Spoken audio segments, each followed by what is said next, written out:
Shout out to my main man being first in the house, Black Heart. I see you, fam. What's up, fam? Shout out to my main man, Self-Made Kennels. What's up, fam? My man, Jeremy Hunter's in the house. What's up, fam? Jeremy, appreciate the disclaimer, fam, as always.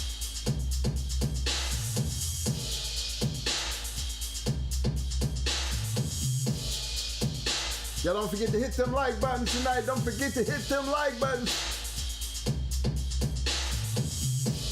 What's up? What's up to the chat?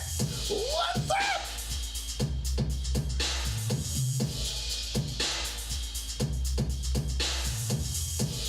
Universal Soldiers in the house. What's up, fam?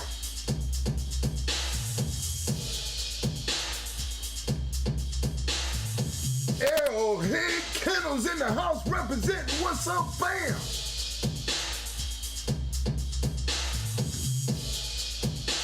My man, Mr. Dickie Foster's in the house. What's up, fam?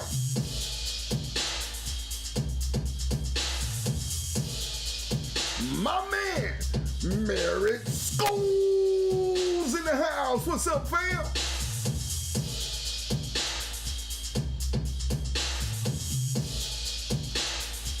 Yo, my man, Garland McGet's in the house. What's up, fam?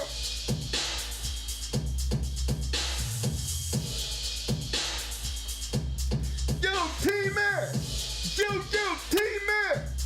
What's up, fam?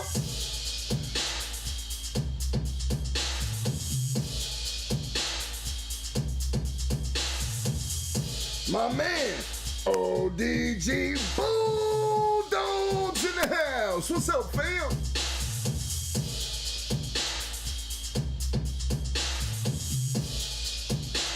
Yo, AJ. Yo, AJ. What's up, fam?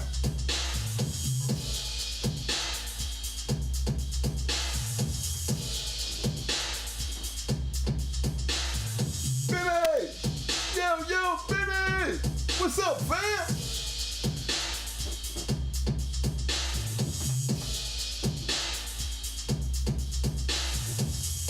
I know I see all this blue up in here and I only see like 15 likes. What's up, fam? Come on, Sharks, y'all know better. If it's 47 of y'all in here now, it should be at least 47 likes. We gotta get that part right, fellas. I'm just saying, how everybody else gonna catch on if I can't get the damn Sharks to catch on? You know, you just get back, come out the little live chat for a minute, hit that little like button, and then pop back in. I've done it enough, you know what I mean? I know it's pretty simple, you know what I'm saying? But come on, Sharks. It's Friday. I always said this year here, I'm going to work on getting better at these like buttons, you know what I'm saying? Because I keep trying to tell y'all, it's a YouTube thing, you know what I'm saying? Anything to help the channel, help me out there. All it takes is hitting that button. It don't cost you nothing. Nothing.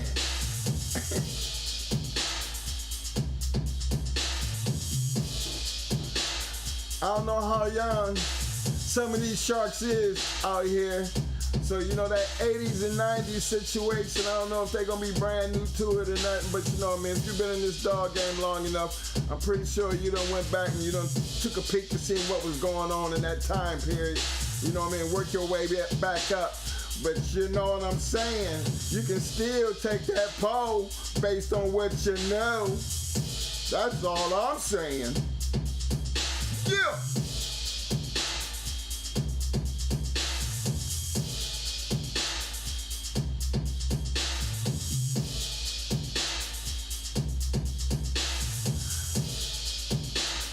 Jeremy Hunter, if you don't mind, I am going to read your disclaimer, sir. The disclaimer states as such. This channel is for entertainment purposes only, strictly historical fiction Nothing said or spoken about is going against any laws. We do not condone or promote nor support any cruelty to animals. That's true. All we do is talk about dogs.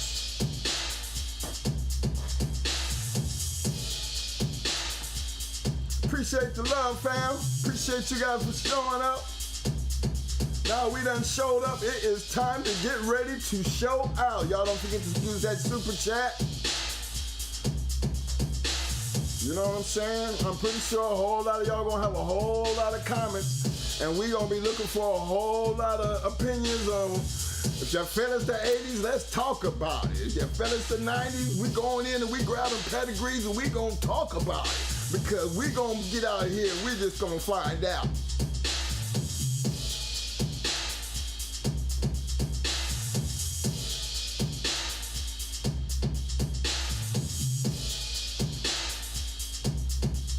Now y'all gotta remember now, we were introduced to the dogs back in the 80s. You know what I'm saying? Keep in mind also, we were introduced to the fast lane in the 90s. So, think about it. Let's think about all the good dogs and the great matchups in the 80s and what happened actually went down in the 90s. And from the 90s, what carried on to the early part of the decade of the 2000s. Remember, we rode that wave all the way up to 2008, fam. You know them early 2000s coming out of the 90s, man. It was some shit happening.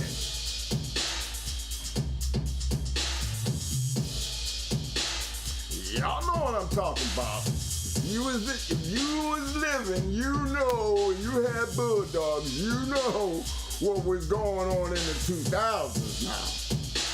You might have been fresh and new to the game in the 80s and the 90s, but the 2000s, I'm trying to tell you,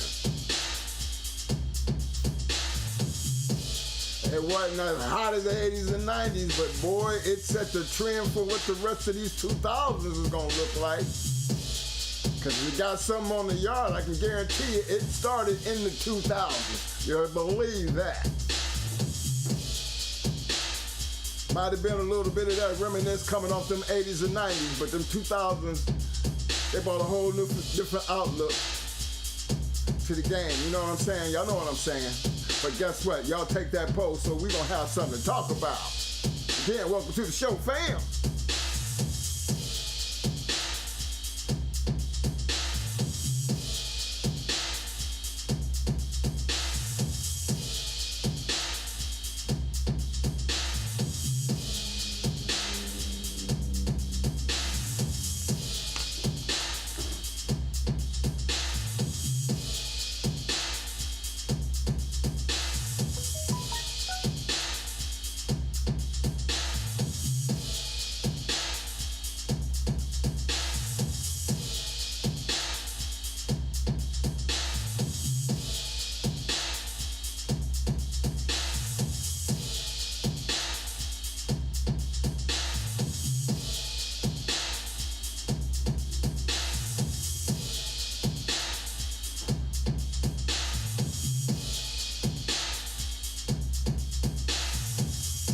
Try not to miss nobody. My main man, Hemi James in the house. What's up, big bro?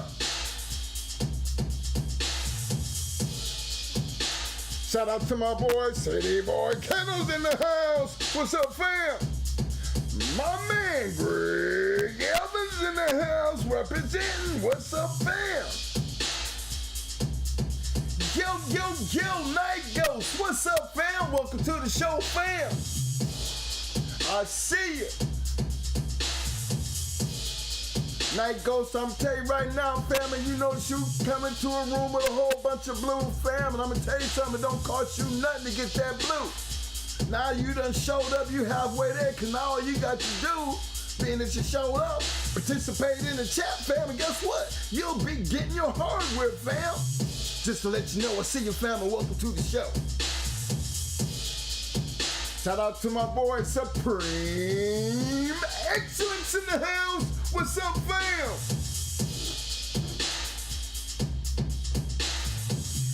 Yo Styles.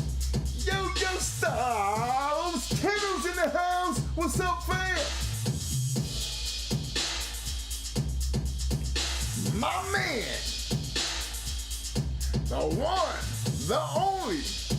Rockets in the house. What's up, fam?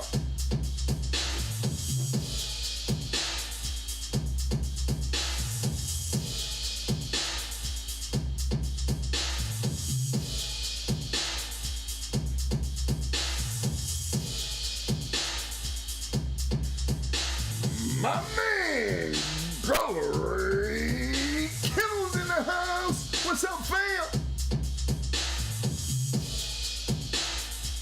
Shout out to my boy AQ. Yo, AQ Kennels in the house. What's up, fam?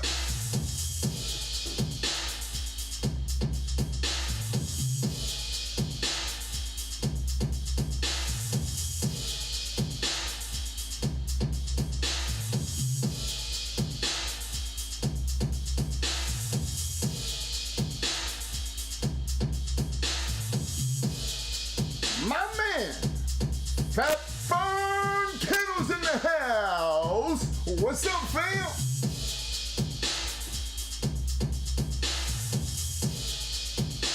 Yo, Carlo. Yo, Carlo Dragas is in the house. What's up, fam?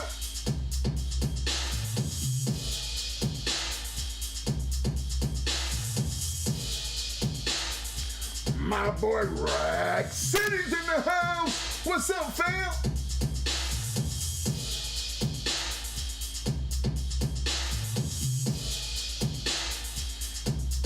Shout out to my boy Mr. Dennis Oliver's in the house. What's up, fam?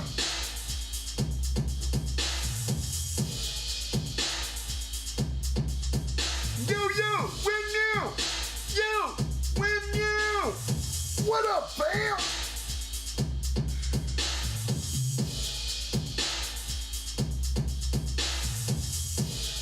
My boy, Mr.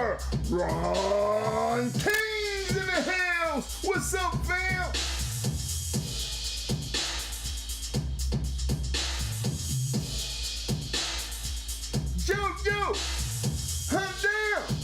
Yo, hunt down Kennels in the house representing. What's up, fam?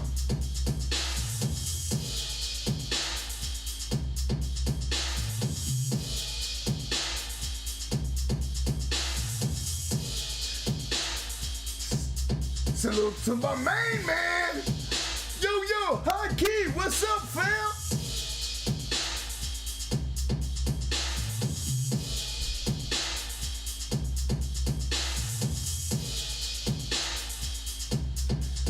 Getting the party started out right. My man, the one, the only. Crockett with the super sticker. Appreciate the love, fam.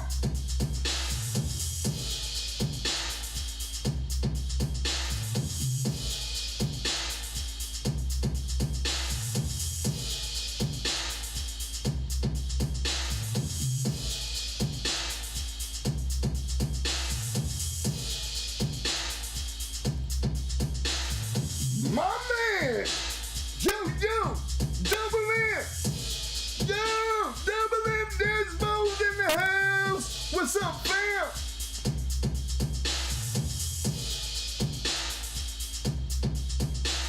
My man, Dylan Ross in the house.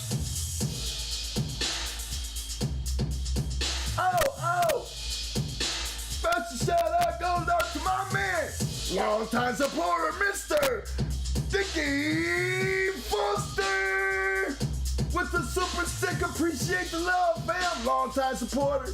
This is not nothing new for Mr. Foster, but I'm always saying, long-time supporter, Mr. Dickie Foster in the house.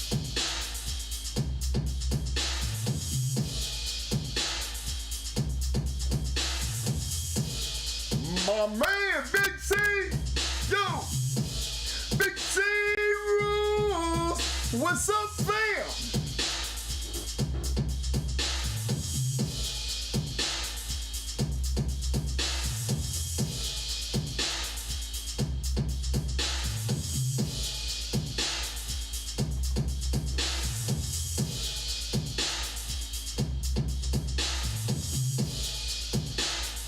What up?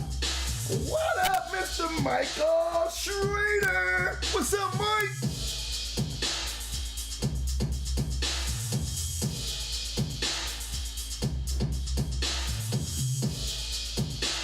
Again, special shout out to my main man, Rocket and Mr. Dickie Foster, getting this night started out right.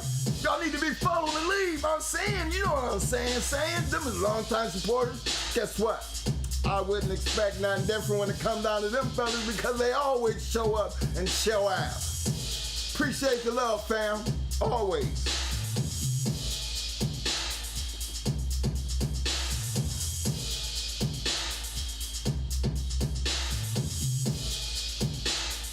Now I know I see a whole lot of blue in this room. My man Ghost is the only one that didn't have no blue, and I'm saying, you know what I'm saying? And I don't want him to feel left out, but I'm talking to the blue. Y'all know y'all supposed to be getting them likes up. Y'all know. Come on now. I'm just saying. I ain't trying to keep repeating myself, but dang, I'm sitting here looking at it. It's right on the screen in front of my face. Come on now.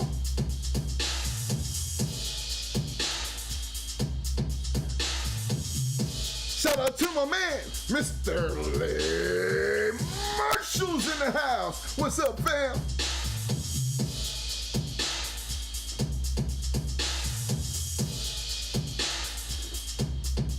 Shout out to my man, Rudy Kennels representing in the house tonight. What's up, fam?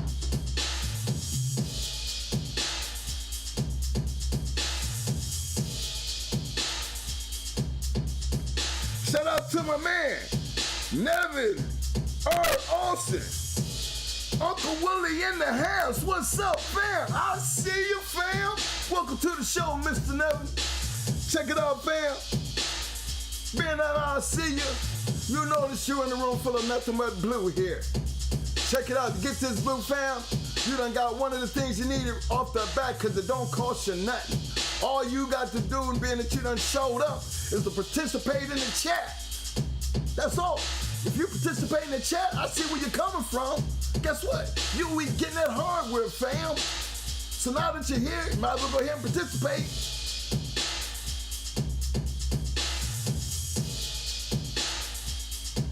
Appreciate you showing up, fam. Y'all make sure y'all show all the newcomers some love. You know what I'm saying? Show them what it means to be a part of this Shark Tank. Show them how to do it. Show them some love.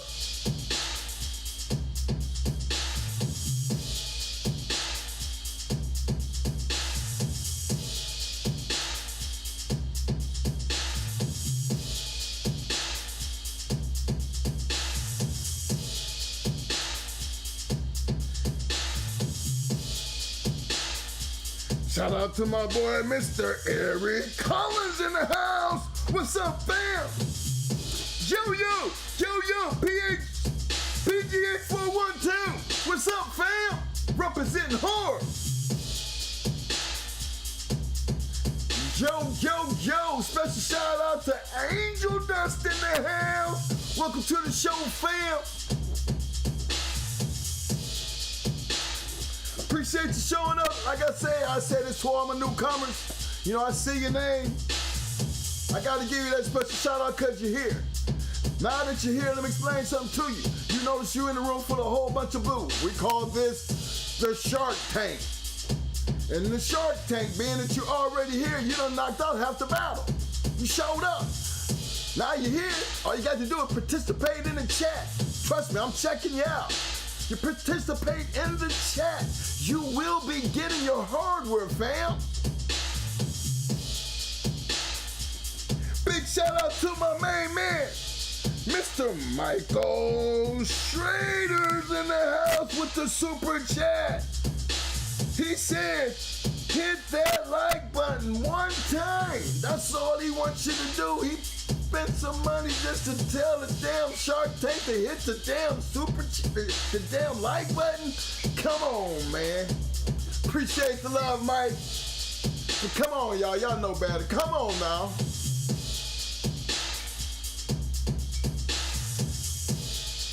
Shout out to my man. I am Corners in the house. What's up, fam?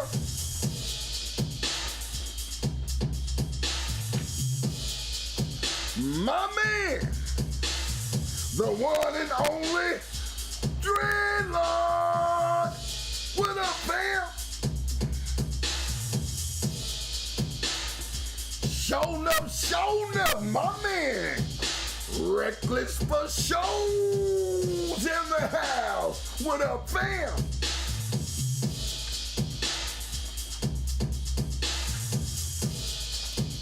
Simplify to my brother from another mother, my boy, Pig Dog in the house. What's up, fam? Simplify, my brother.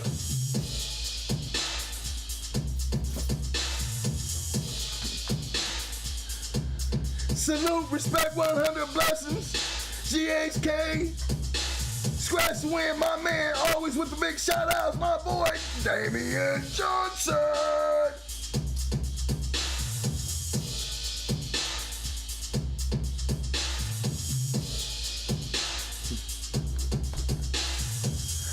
What up? What up? Hi, Keely's in the house. What's up, fam? Yo, Brian. Yo, Brian. What up, fam? Glad to see you make it tonight, man. You spend so much time working, so you know it's always a pleasure when you stop by, fam. Special shout out, fam.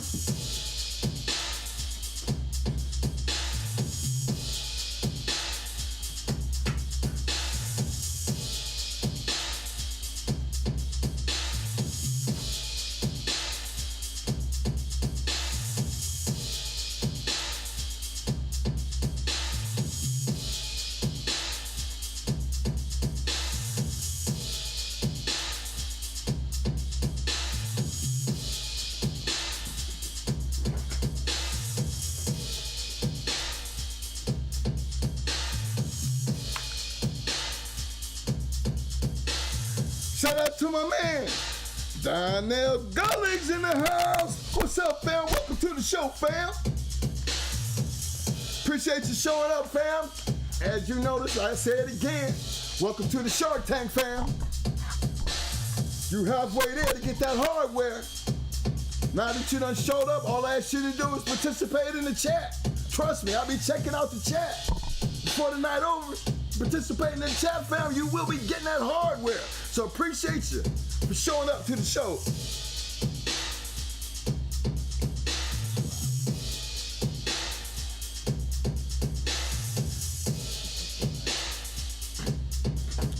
All right, fellas, y'all know we coming up on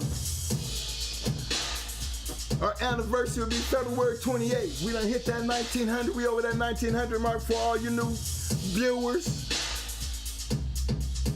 to come to the show, participate in the show.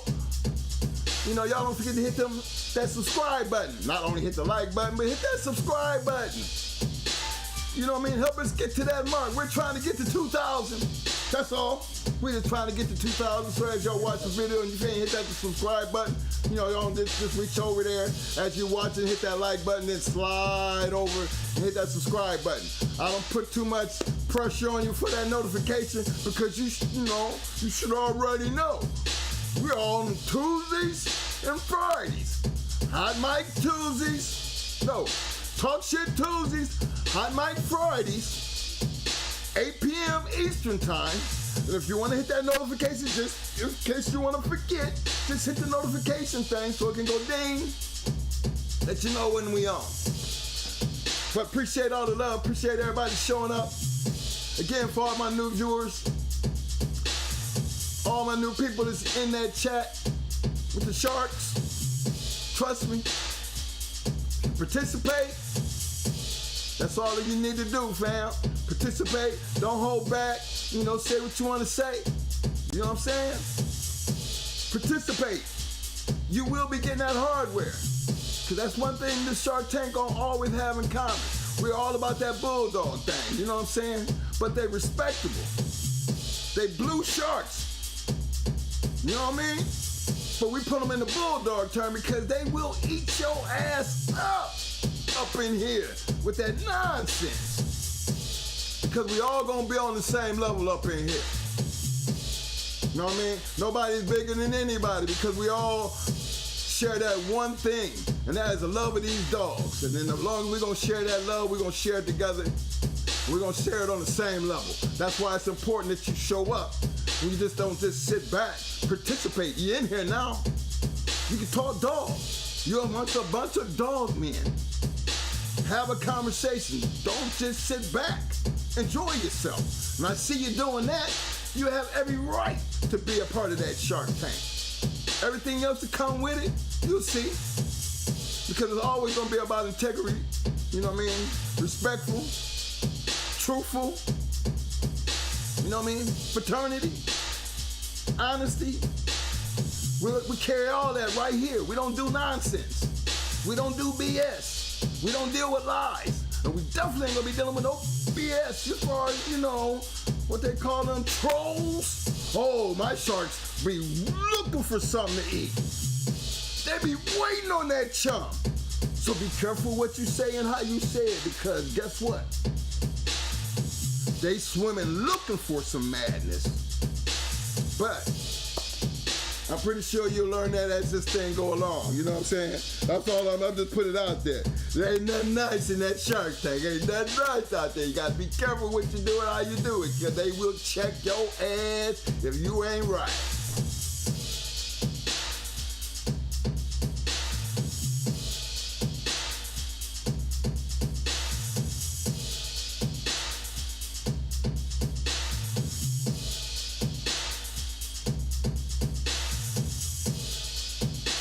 Y'all don't forget to take that poll.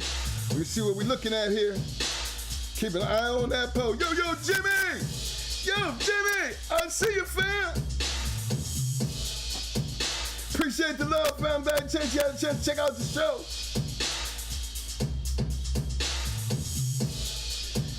JSD's in the house. What's up, fam?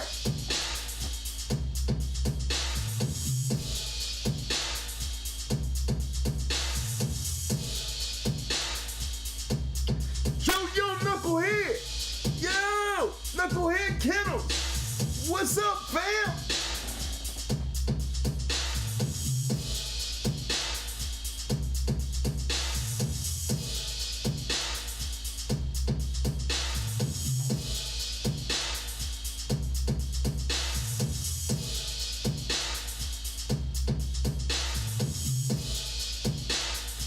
Julio Torres. What's up, fam?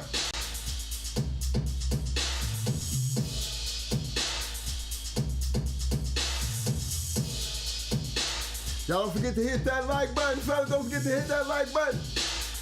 Another thing, while we going through this, don't forget to hit that super chat. You know what I mean? I say use that super chat if you want to get recognized. That's all I'm gonna say about that. You know what I'm saying? It does not matter how much you give. We're gonna appreciate it regardless. But if you got a question, and you want me to recognize that question, I'll stop the show for you. I try to. Sometimes things be running so fast I gotta catch up, but it will be addressed because we will stop and take time for them super chats, and we're gonna make sure you are recognized because it takes a lot to give when you donate to something you want to believe in. You know what I'm saying? Trust me, you do not have to be heard by paying for a super chat, because I will get a question that I feel is necessary to be heard, and it can be right there in that chat. So I don't want y'all to get misconstrued, but if you want to be heard, you make a priority. I'm gonna make sure you get that priority. Trust me on that. So that super chat, big thing around here. That super sticker, I can't help but love that because some people just do it just to donate. And again, they get all the utmost respect. And yes, I will stop the whole damn show and they will be recognized. So that's all I'm saying. Gotta show them the love. Gotta show you the love when you're trying to show the love. You know what I mean? That's one of them things that, you know, that's mandatory up in this game. You know? Hello. Okay, here we go.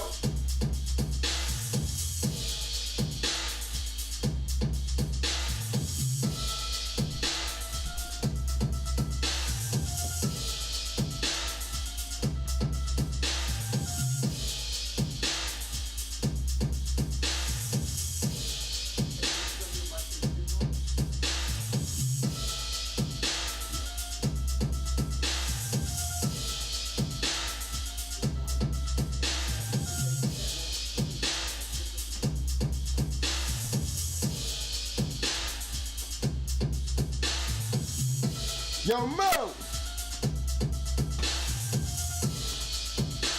Yo, Mo! Hey, what's up, man?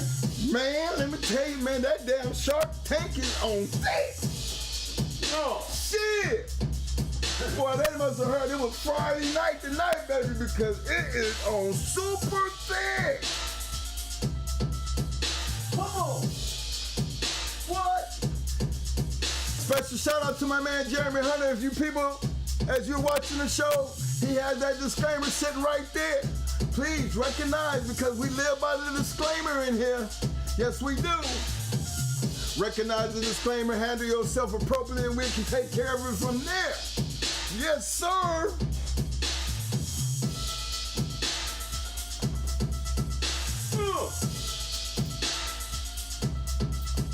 Come on. You ready to do this, Mo? Mm-hmm. They fired up, baby. They hot. They hot, good and ready. What? Y'all don't forget to hit them like buttons. Damn it, I'm telling you, man. There's about 4 or 5 people waiting to get their damn, come on. They hardware ready to turn blue. And I'm sitting here looking at at least 80 in the chat, 86 at least. And I ain't got but damn, 58 damn likes? That means 30 people being hard-headed. Come on now.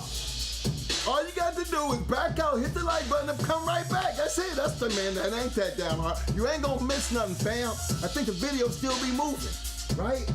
Yeah, it's all good. Trust me. I'm just trying to tell you, man. That's first thing, you know what I mean? It's like knocking on the door. Everybody say knocking on the door. You come into my house and don't goddamn it, you know, ring the doorbell type shit. I ain't gonna go through all that because I'ma just leave it like we all grown folks up in here. It ain't nothing to hit a damn like button. Trust me, it helps the channel. This is not a channel thing. This is a YouTube thing. You know what I'm saying? So this is one of the reasons why a lot of people don't get their notifications because YouTube got this algorithm thing that strictly works upon what them likes is doing. Now, I didn't do the algorithm. That's they shit. I'm just trying to make sure those who do hit that notification button get that damn notification, all because all it takes is for that person to hit the damn like button. They ain't gonna notify you if you ain't hitting the damn like button. That makes sense to me. That's just good business. Why waste their time, right? So y'all make sure that they gonna waste that time by putting out that damn notification because you wanna make a complaint when you hitting that damn like button and you ain't getting your damn notification. That's all I'm saying. Let's do this, Mo. Come on. You heard me. What? Yeah. Woo!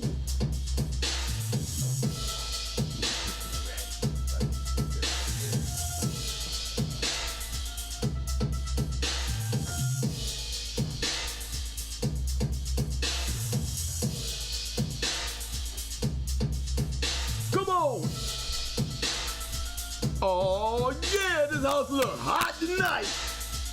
Woo! I hope y'all read that disclaimer because we're going into the dark tonight. Yeah.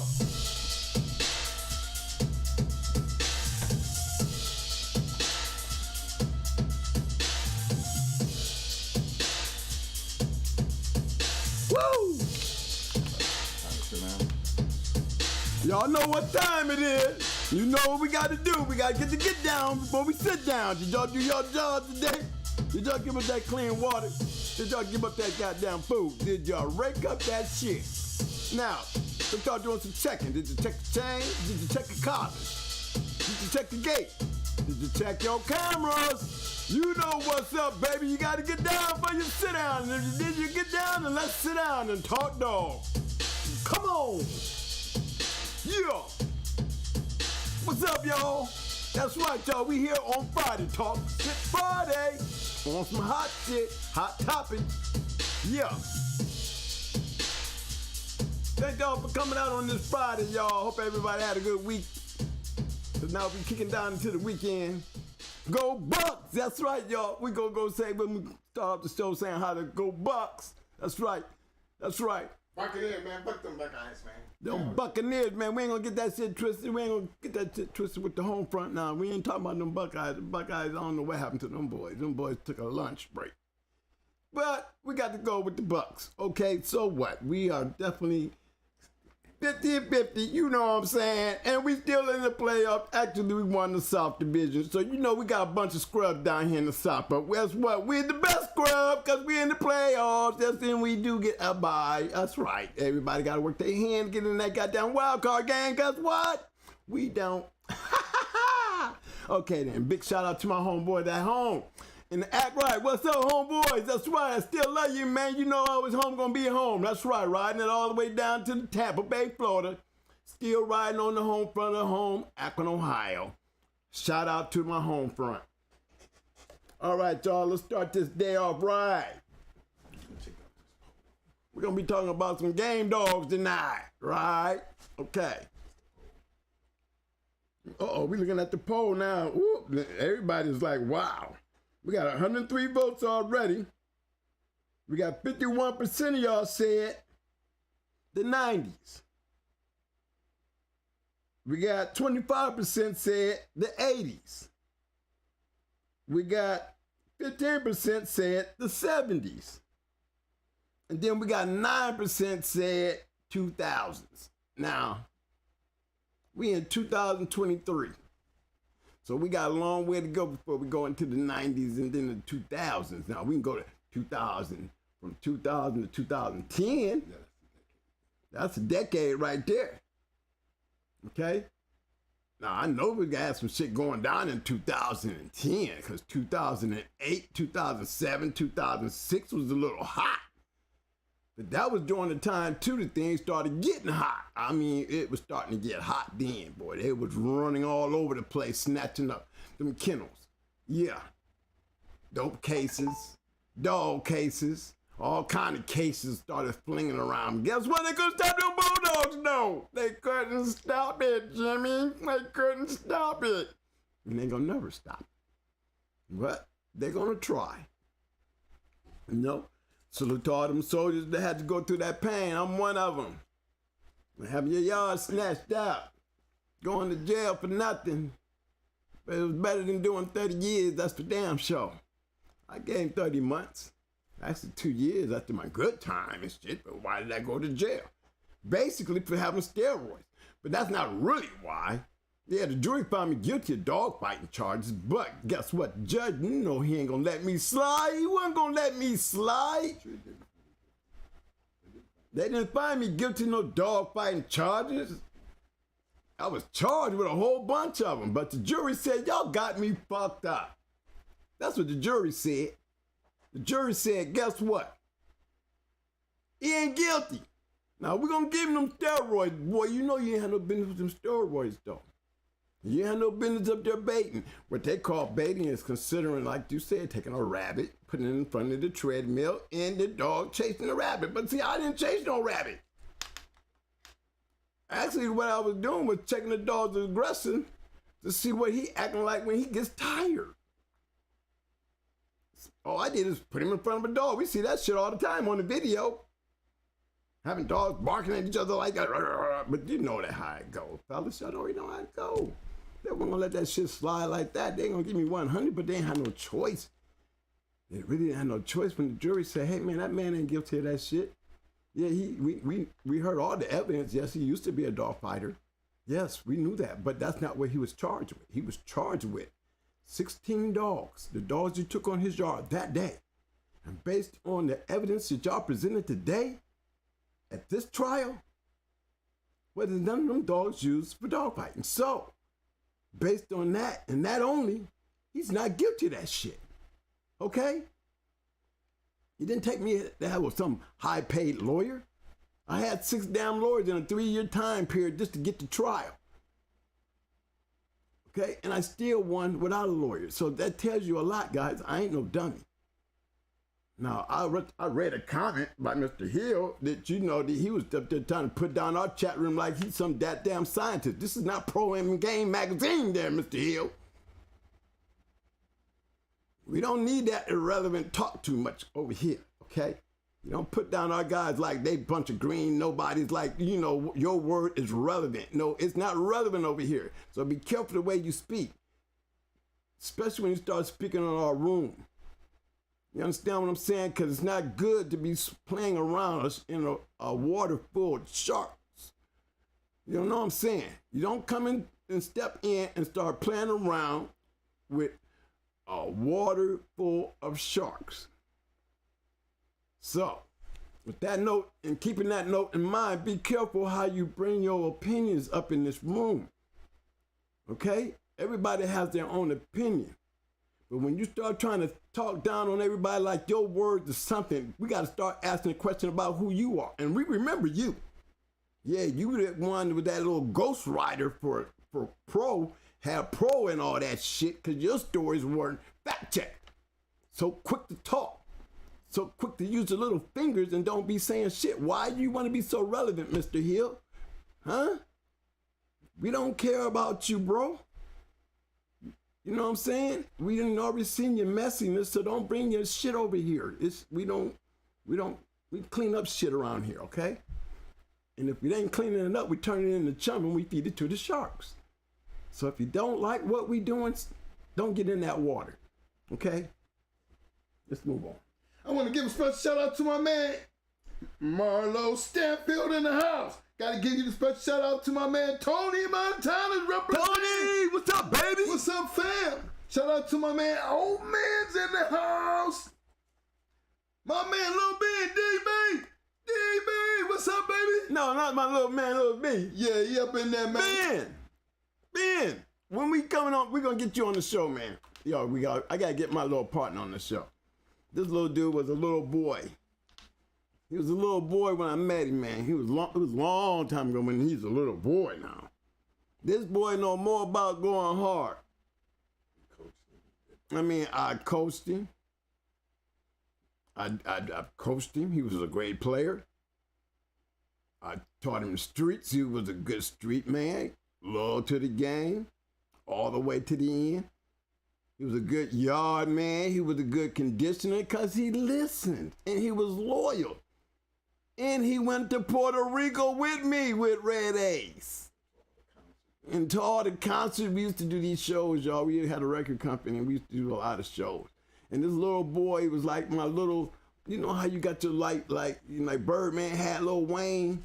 Well, Lil Ben was my Lil Wayne. You know what I'm saying? He kept me laughing, silly as hell, but he was dedicated and loyal and respectful to the game. And any game that I was in, he was part of it.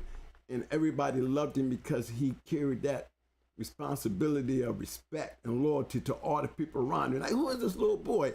Little boy had game. Because he was around some game people. You know what I'm saying? So shout out to Lil Ben. You in the house tonight? Shout out, baby. Salute. That's DB. That's DB. DB down there. Yeah, man. He done went in his little stash. All them pictures them popos took from me. I never got them back. But it's just funny to start seeing pictures that pop up from my little man that, you know, that he carries some pictures. And, you know, he the only one to me that I know got pictures of Red Ace, Brat's mom.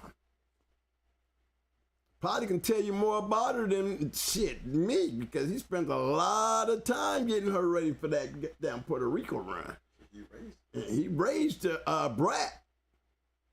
He had Brat and Brat's sister. They came up with Pablo. Don't know how the hell that happened. But you know, he brought him right back home. We was able to save the brat, but we weren't able to save the sister. But he did bring brat back, and to this day, look what we ended up with. Yeah, Mikey. He played with judo. He knew all of it. He knew the whole yard. Ratchet. I mean, he was just one of them little guys, a little boy. It was just, you know, I guess got the bug early in life and got hooked up with messing around with me and, you know, turned into my little protege. And you can tell he probably had the most fun he ever had growing up. Yeah, and he turned out to be a hell of a dog, man. I mean, he had all aspects of my world, you know, from, you know, the aggressive dog training, the protection training, you know the ruthlessness of what an attack dog is supposed to do to a human body. He ain't supposed to play with it. He's supposed to get down in there like a bulldog. He understood all that, and he grew up, man, with all that going on in his life. I'm so proud of him to see that he continued on, and he got even better. So I have to give much shout out to him. I'm glad you found me, man. After all these years, man, look, we've run into each other again out here. So much shout out to little Ben out there, man. DB, what's up, baby? Another special shout out to my little brother in the house. Red Bobby's in the house. That's right. Now another little man right there. He's a grown man, kids and all now. He was a little crumb snatcher back in the day too. Another little brother of mine. That's right. Another shout out to my man Albus Ignis Kennels in the house. Welcome to the show, fam. I see you. Shout out to my man, Walk On Down Ram Big Steppins in the house. Big Steppin'? What's up, baby? What's up, baby? Hey. All right, now, hey, it's about time for us to make that run back through here. We're going to have to start bringing my brothers back down through here, man, because there's other points of views that we need to get pointed out here. You know, before everybody start getting confused on certain things, you know, I always feel like, you know, we bring them, you know, not just my word, because basically, guys, I always tell y'all, really, it's what I did. I don't talk about shit unless I done it.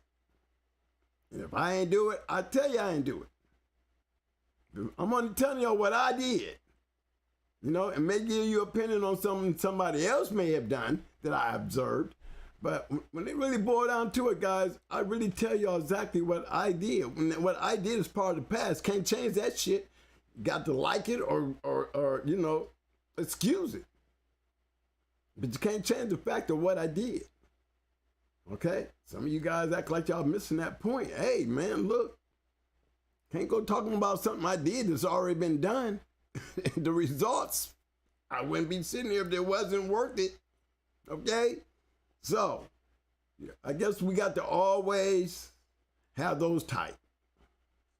But they're welcome. You know, and everybody has an opinion.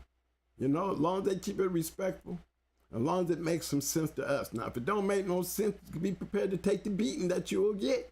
Don't get mad.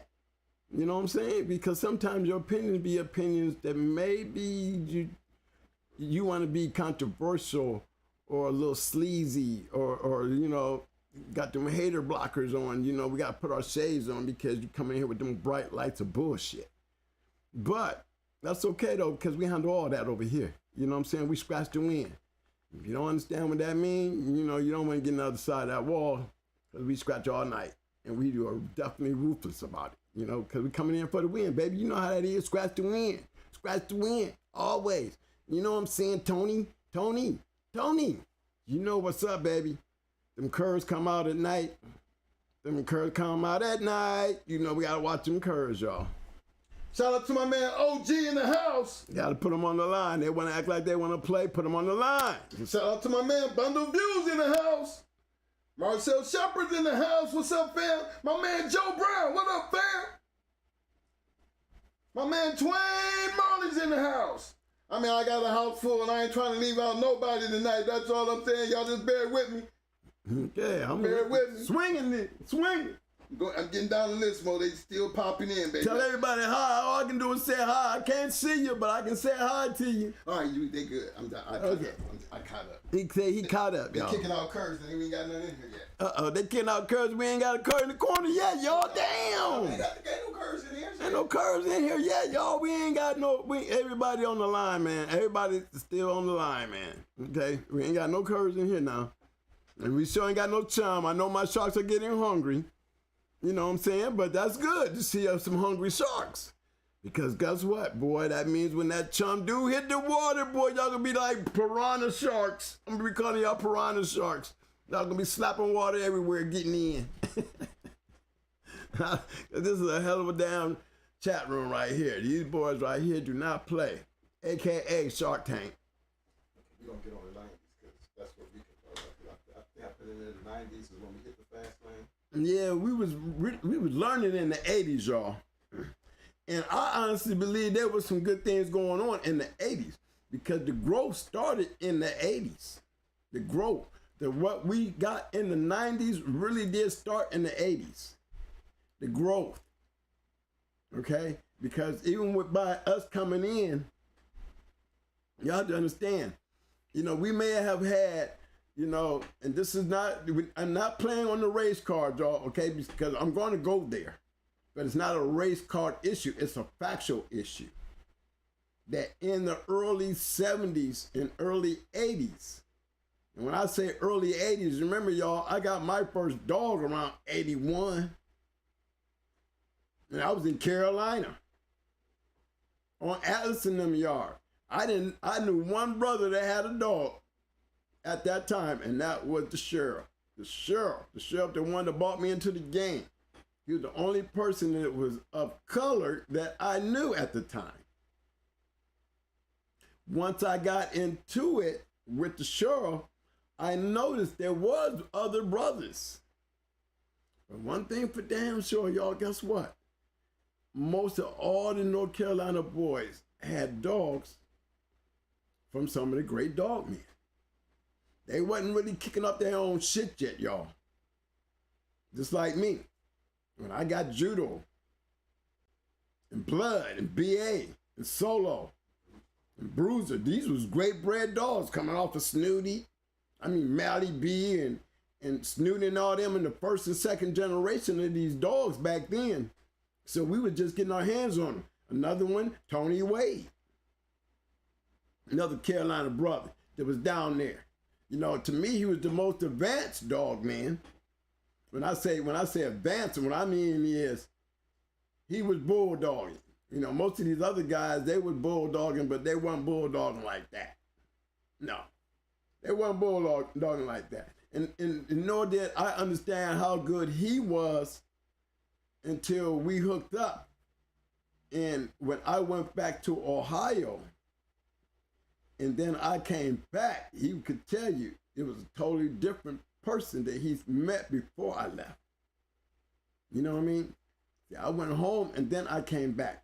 See, me and Tony been back and forth for a long time because I got family. I have a child and family down in North Carolina, so I always had a reason to go back and always checked in on Tony. And Tony was like my mentor. I mean, for real, he was, because he was out there doing them. Now I know, you know, it was Harry Hargrove that, you know, that was really popping off stuff like that, you know what I mean? While Harry was picking up the name, it was really Tony putting those dogs together.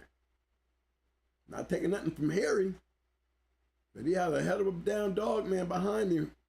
I'm telling you, he had a hell of a dog man behind him, and by him being so active with Harry, taught him a lot. Taught him a lot. He's the only guy I know that did damn near 30 years in the game and never once thought about being recognized or anything. Just doing what he do because he loved it. You know what I'm saying? When I put him out there on that spotlight, shit, he didn't think nobody know him. How can you not think somebody know you when you got dogs all over the country? Good dogs. You know what I'm saying? Everybody's not stuck just in Carolina, bro. We kind of knew you outside of Carolina too now. So shout out to all those guys, because the Carolinas was hot back then. I remember when Tom got down here, got down in them Carolinas, shit got to pumping. Yes, sir. Tom was like the little city boy that jumped in the mouth of the dragon, right down here in the Carolina, like, you know, this boy from, Yankee boy from Ohio coming down here in the Carolinas with that shit. Yes, he did. And his arms stretched from North Carolina all up into South Carolina. Yes, sir. Okay? Then you had Roster Man still out there. You know, they was, you know, and these are guys that I picked up on the way back from Ohio when I came back into the Carolinas. You know, I matched dogs in South Carolina and North Carolina. And I can tell you now, the Carolinas was always a good spot for always great dogs. I think a lot of great dogs that made it up north were because of the migrant of the, I would have to say, the New Jack era. That's what I call it. The 80s, I call it the New Jack era. Because back then, you know, the game, the life changed. You know, for us, most of us young blacks, the street game became an epidemic, and we acted on it, and a lot of us acted on it in a major way. And, you know, as it became a fad, the pit bull became a fad. In time when you got those kind of events coming up, there's going to be greatness coming out of it because money does make differences. I remember when, like I said, I remember the conversation one Sunday when Atlas and James was complaining about Tom. You know, they all puppy palace. It was all puppy palace, y'all. All of them. It was just funny that they was in cahoots. That was the major thing. Because when they said, hey, Tom over there starting to get $1,000 for the dogs, his puppies. We already, all of us agreed that, you know, we keep it around $3,500, you know what I'm saying? This is what everybody agreed. So you can tell they must have been some talking guys. And it grew from there.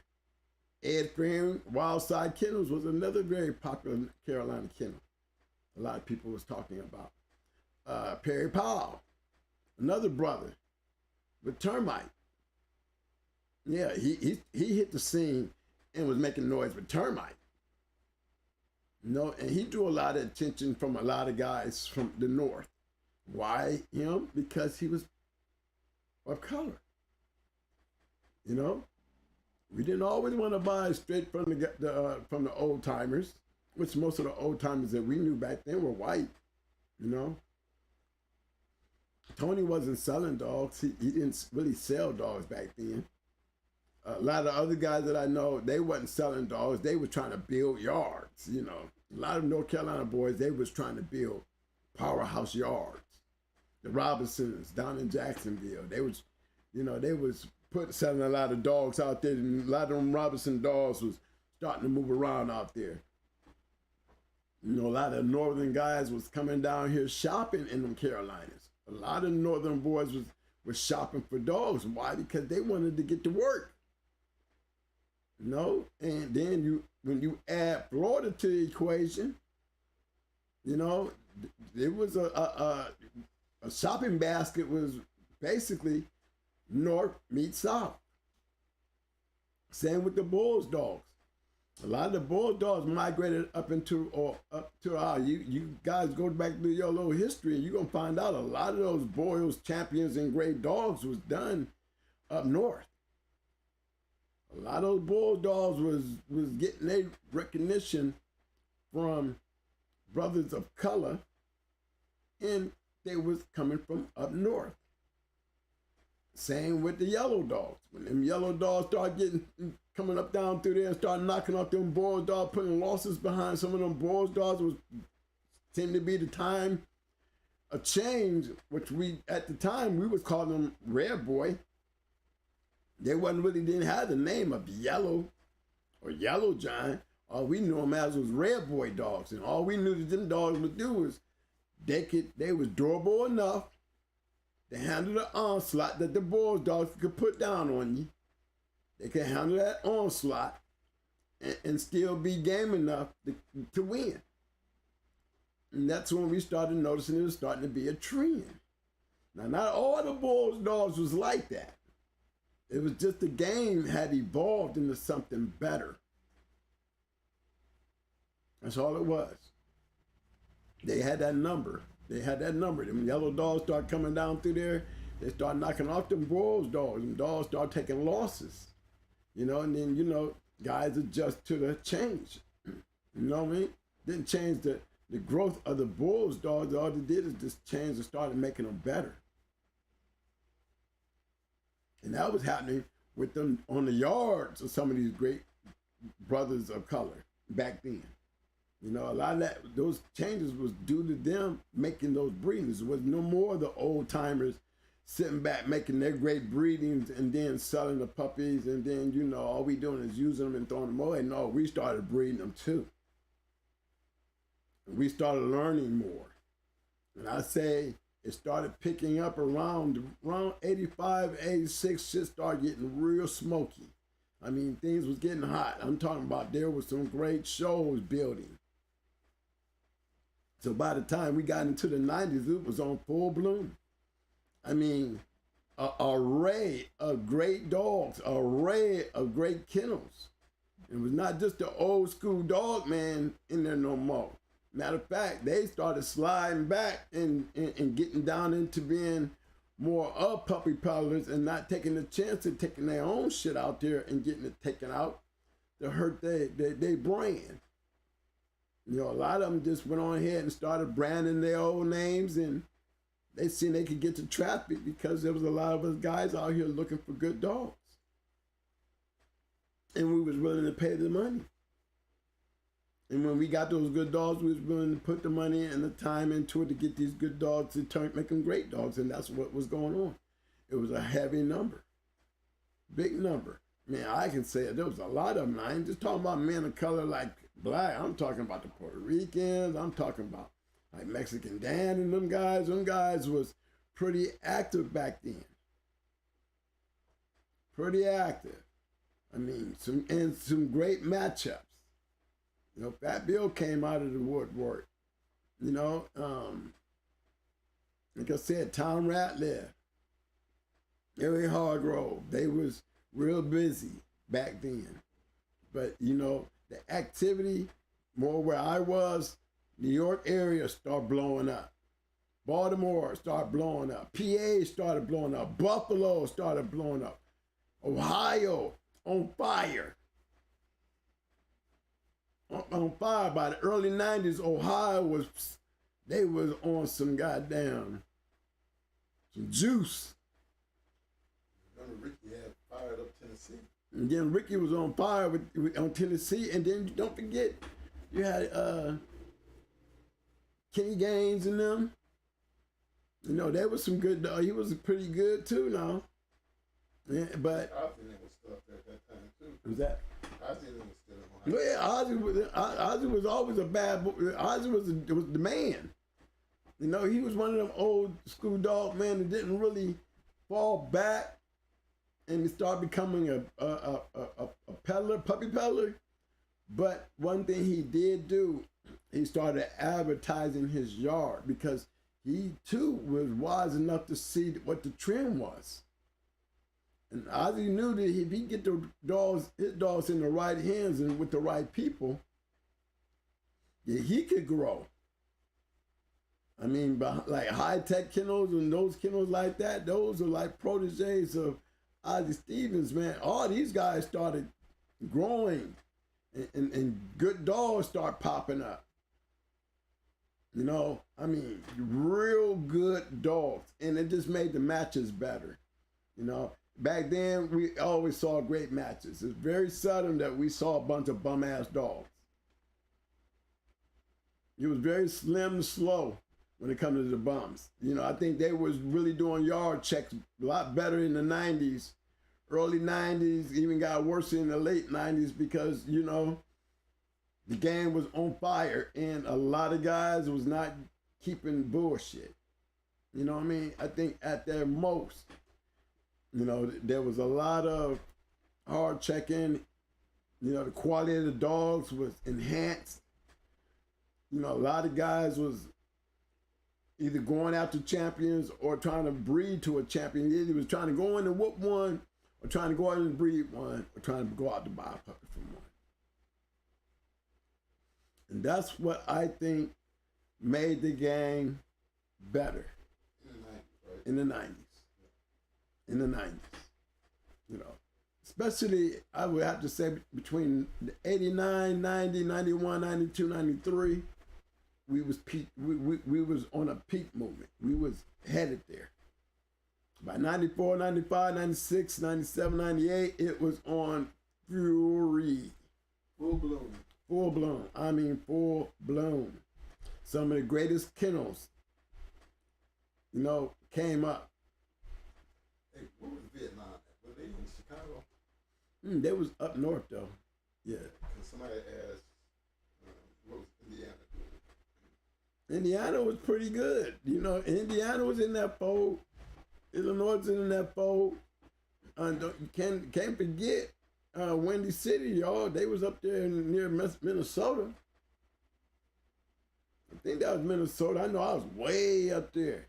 I know I rode through Chicago going to Windy City, so I know he was on the other side. I think he's in Wisconsin. That's where I went to when I went to Windy City. We rode through Chicago, so, you know, and that was something else too. You know, you still had a lot of good dogs up in the Chicago area.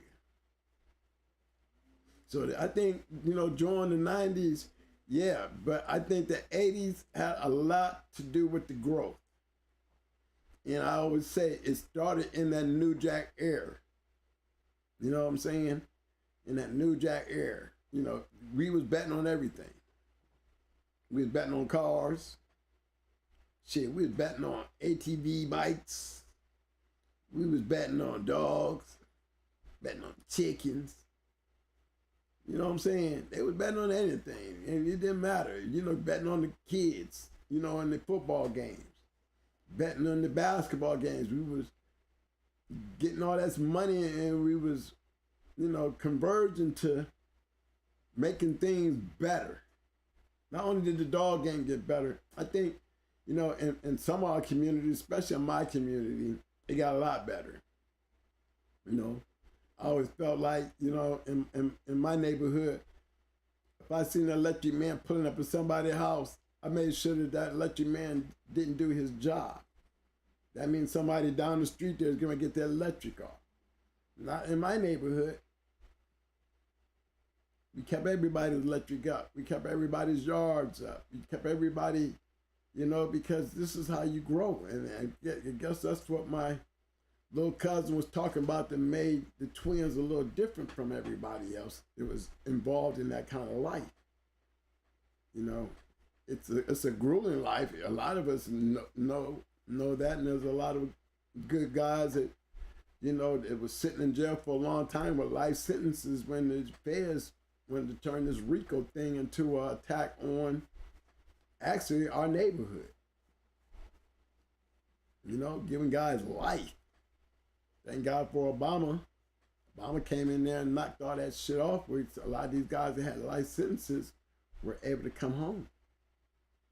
Got pardons and, you know, got back on, you know, got their freedom. But then you're still seeing a lot of it going on to this day. The criminal element is still going to always be part of the dog game. I don't understand why you guys sit back and you hate on somebody because of their criminal element. You know, criminal element, if you get knocked, it's your problem. You know, you got to understand that. You know, I did. Yeah, they ran up in my house on the criminal element, and they had nothing to do with the dogs. Nothing. They was just on that criminal element shit. They was really trying to do a clamp down. Shit, they followed me to Florida when I left Ohio to Florida. It was time for me to leave Ohio. It's the reason why I left Ohio. You know? So when somebody said it, you know, we left because it was time for us to go.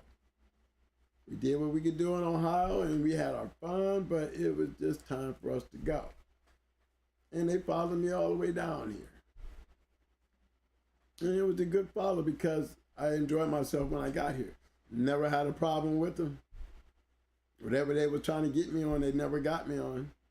So it was just like, a lot of this shit was going on back then.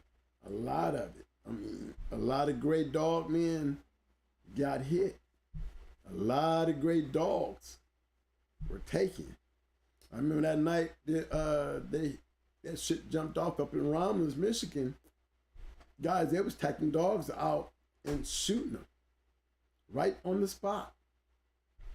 We spent the night out there listening and watching what they did. When everybody else was being taken off to jail, we didn't go to jail. We was out there hiding, but we was out there watching what they were doing. They was taking dogs out and shooting them. What kind of justice is What kind of justice is that shit? Right. It was crazy. You didn't even have to have a dog that hadn't done nothing. He just had to be in the car. They took him out and just shot him. No shit. But it was, the 90s was, and then you had the Journal, and then you had Fat Bill. Fat Bill had started his paper and his books, and it started a barrage of different books started coming out. A lot of them. I know Lockdown, Rudy he's always been a major part and contributor to the game. Mad was a real big contributor as far as us young guys, these were guys that, we were pretty aware of, that, when you're out there like that, you know the players, and these are some of the guys that, became as part of what I call that, part of my life that I got a chance to see and watch and notice how great they dogs were. Dead Serious was a good kennel, but it was no more than the remnants of what Mad created. So I was really impressed with those dogs. Didn't like the stories that I was getting, because, there's always a story behind some of the things. And a lot of, on the Gabe stuff then you got that BB stuff came down through there and kind of put a squash in the end to the remnants of what was being said about the Gabe dogs. They were still producing good dogs. It was just the way certain things was being done that, people felt like, dogs weren't like, you always hear people say, oh, Gabe picked up his grand championship on some young boys walking down the street. Whether it's true or not, we don't know. But, they always got them kind of stories. But it doesn't matter because I think Gabe was a great producer too. So that was another thing that we all paid attention to too back then. You can say whatever you want about a dog. Dog can be a piece of shit. Everybody can take a good dog and get the right person in the right comment, and they can create a scenario about a lot of questions about a dog that's said to be good. My thing is this. If you got a good dog that can win, and you have controversy hanging around him, and that good dog produce good dogs, you don't blame the dog. Whatever's going on in this dog's career is not the dog's damn fault. Maybe it's the owner's fault. It hurts the dog, but it's not the dog. So you had any questions about the dog, and that dog is throwing dogs that's got everybody working and keeping busy and winning, then what can you say about that dog? You can say a lot about his owner, but you can't say shit about the dog because the dog is not making none of this shit happen on his own. He's being directed and he's being managed. So I always say, if there's a dog out there that people rat on and put down and, You know, there's controversy in a lot of some of the shit that a lot of guys was doing as far as they wins and stuff like that. But if the dog produce, hey, don't take the credit from the dog. Take it away from the owner. The dog, he's due that respect. I ain't saying nothing about the owner, cause I ain't sticking my bitch up on the owner. I'm sticking my bitch up on the dog, and that's the only thing concerns me is the dog. I hear a lot of guys, they put emphasis on a person's personal personality. Back then, there was a whole lot of unsavory situations out there, unsavory people, dangerous people. I mean, professional people. Everybody was doing dogs. I mean, everybody. So you had all walks of life. You know what I'm saying? So there's no way that we can use these personality things as an issue. Like I hear these issues now. We didn't have those issues back then. You know, a person is just who they are. I'm not going into the person. I'm going into the dog. My dog can't read, so I don't expect him to know no better. You see what I'm saying? And I think that's what made the shows where we were able to have big shows, conventions, and, you know, big parties, and it was just fun. The traveling was fun. The people were fun, polite, respectful. There was a thing about, you know, competitiveness. Believe me, guys, you did not want to run into the fast lane and didn't have fast lane dogs. And what I mean by that is, when I first started doing dogs, I realized there was, like I said, different levels. A class, B class, C class. Now you may be able to be in a C class area,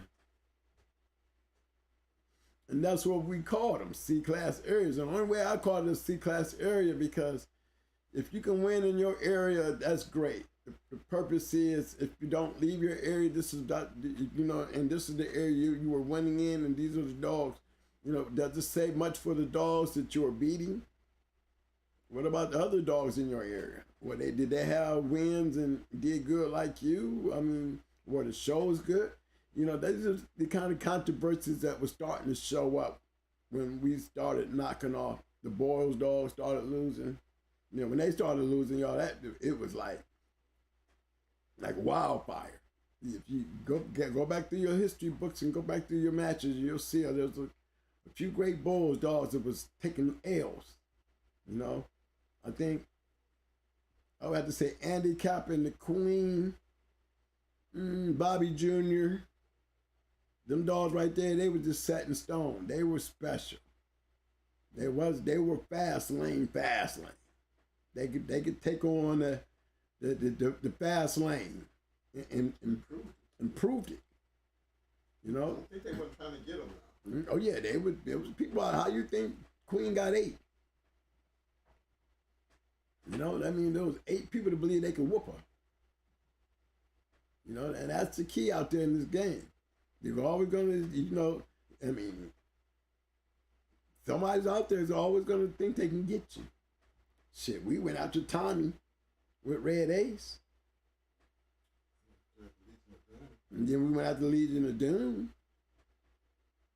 You know, most guys wasn't even trying to buy, you know, what it was, you know, didn't nobody want to be on their winning ticket?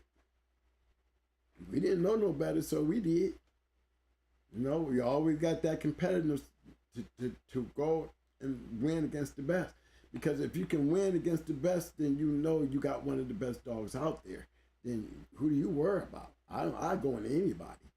I didn't think the church boy was fast lane. No, we didn't even, you know, the church boys, we didn't even know they were fast laning too, you know. They do a lot of dogs. A lot of dogs. And they had their shit going on. You know, and shit. I don't think nobody even knew they were because they really didn't do journal. It was good to see them because they have some badass dogs. They had some badass dogs, and they probably still got some badass dogs. When you grow into the game as long as they've been doing this, man, I know they got some shit. I know they got some shit. because you don't get worse, you get better. And if you're going through a lot, you know, and in these times, old kennels that's out there, a lot of them started giving up and sitting down because a lot of their shit started getting watered down. You know, with, you know, like I said, most dog men that start off as hunters retire as peddlers or breeders. You know, because the money becomes more important than the matching. And then now you're just breeding to sell. I can grab these journals and start flicking through ads, y'all, and look at all these dogs that's being sold. Now let's go back in there and let's go to Pets Online, like I said, and look at some of these ads and see these dogs that was being sold back then. Did anybody get something that was relevant out of any of these ads? Yeah, some good questions, right? All those ads that used to be in the journal, Fat Bill's book, Sporting Dog Journal, Revelations came out with Vietnam in them. Them was the main ones that I knew of that was pretty good books, magazines. And you started seeing a certain little trend. You know, when now the old dog man was just living off their names. Full pages of ads, constant ads, bombarding ads. Active dog men putting ads out. I mean, damn near putting in the ad itself. When hour 28 on boom. Can't do that shit now. Even though it was not against the law, but in a sense, you know, it was basically on the borderline. It's like, I can't even call it promoting, because if you're doing it and it's being printed, you know, do you go after the publisher? And then what would the publisher know? He's only publishing for entertainment. So do you go attack the people who is sending it to the publisher? Well, how do we know that 90% of the journal was beeline type shit? See, you got to start in those time areas, because beeline was able to infiltrate the game and make a mockery of it. Total mockery. I don't think the game recovered from that shit yet. Then Ricky gets busted, and he just unnecessarily told on people that just didn't. I mean, you just sit there and just start telling that on everybody. I mean, that's bad. You know, I don't know what he was facing and what it was situation, but you got one of the greatest dog mans that you know, that a lot of us had the opportunity to go to his events and have some good time. I mean, definitely dog time. Definitely dog time. But just the way he finished, you know, bad. You know, they hit Jose over there, the Gator Boys, bad. You know, Baltimore Ryan got killed, bad. You know, it just the game just got to its peak. Vanna Chico, he got told on by a homeboy out of the Act Right. We ain't gonna say no names, but I remember them days. Then you got another brother from the Act Right who was came into the game on a blitzering thing, and I mean, had everybody in the country pointed at the Akron. You know, Akron became almost like a mega center of great dog matches. And then, you know, the damn nucleus of the whole thing right there turned out to be a piece of shit too. Well, he kind of blew it, you know, because situations got where, you know, you can't become a mega center and get greedy, because where we entrusted in him to make sure everybody stays safe, he just went to the damn well too damn much and got a lot of good dogs taken too that night. Y'all always talk about the big bust of 2014 in Akron, where a lot of great dog men lost some good dogs. You know, a lot of good dogs got taken that day. Or the shit that I saw down here in my area down here in Florida, right there on hand. And Chico was able to go into and get his dog. I think his dog name was Bruno. But his dog was downed up in that situation that night, but he was the only dog that came out of there. You know? So it was like, you know, it was starting to be a headache to a lot of us because we were starting to get targets on our back. So the 90s was a great time, but it was also, towards the end, a bad time. You know what I mean? See, I never got a chance to be a Stone City. I never had a chance to be hardcore. I never had a chance to be California Jack. I never had a chance to be none of those guys because even though I had a yard, I wasn't sitting up there laying down, breeding my yard and selling dogs like they were. They were able to sell dogs and match dogs. Like they said, I think they all had their own private stock, and then they had a stock that they just sold dogs by just branding their kennel names. You can win, you can brand your kennel name, you can sell dogs. Chico became masterful at it. I mean, I can't understand how anybody could ever give a pass to a person who clearly, you know, did something that was real questionable in the dog game. Not only did he go in and let them people know that, hey, yeah, there was going to be a dog fight that night because that's basically what they asked him, and they told him if he told, he would get his dog back. But then he turns right around and take the same damn dog, goes into a match, and gets fouled out because he putting some shit in the dog's mouth. Yet, this same guy has branded his name where, shit, he did pretty damn good. I would have to say, to be recognized in the later 2000s as a great dog man. And to me, he's another Beeline. Beeline put a stand in the game. I think Evolution and them were some good dog men, but they were Beeliners. They were Beeliners. Chico was part of that. He probably learned from them because he used the same technique.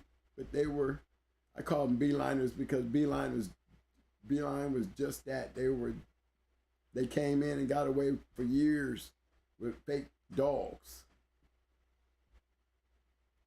Dogs that just didn't do what they said they did. So when you hear me say Beeliner, that's what I'm talking about. If I say Chico was a Beeliner, then that's what he did. If I say Evolution was a Beeliner, that's what they did. Because we never could figure out where these great dogs that they were so-called dogs of the year, you know, we could never, why they ain't hitting this heavy shit that, you know, that we seem to be seeing. Ricky has a lot of little dogs on there, but we were seeing his shit go. But these are dogs that we actually were seeing. We never, I mean, you giving Ricky had a whole lot of chances. Macho Buck Dog of the Year, and we all know how that was paid for. That was a paid for Dog of the Year. Yeah, about Ricky lost his champion. We know he was getting it for real. Yeah, but he was breeding them. The man had down there 16 treadmills, but he wasn't. The difference between Ricky was real. Right, Ricky was real. That's what I'm saying. Ricky was real. The champions and all them, he did that. That was real shit. Right. That Beeline shit and that Beeline and all that other shit was fake. Yeah, the Evolution, that shit was fake. Chico's shit was fake. I'm just keeping it real with you. I said it because I can prove it. I've already go back and you'll see. I'm not saying that they all were, but most of them were because they weren't going into the competition that we considered competition. You know, And it's not like, they wasn't getting them knocks on the door. Louisiana, them boys was pretty good down in there, Cajun country. But one thing for damn sure, they had some good dogs. Sure didn't want to mess around, but when that evolve came in the north, started, really spreading across the country because the north started traveling. And we didn't mind traveling in the south, and we were doing pretty damn good out there, y'all. We were. And even when it came down to some of the people who were selling a lot of dogs and had some champions and great dogs on the yard, they started getting them notifications. And that's when you started distinguishing, the beeliners. The beeliners, And I think there was a lot of beeliners out there. Right. Not when you see some of the great matches that I actually seen by actual great kennels, then you wonder why some of these beeliners is sharing the same accolades as some of these great ones that really did what they did and not had a story to tell that we can't never honestly know if it was true or not. There's a difference. So the 90s had a lot of good shit going on, but then there was a whole lot of fake shit going on.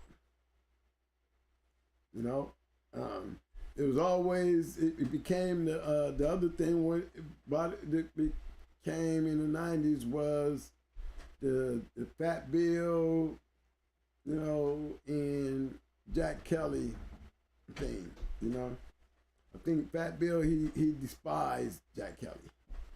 And a lot of people knew it, And the thing about it, we were glad to have Fat Bill because Fat Bill gave us another avenue to other people to branch out with.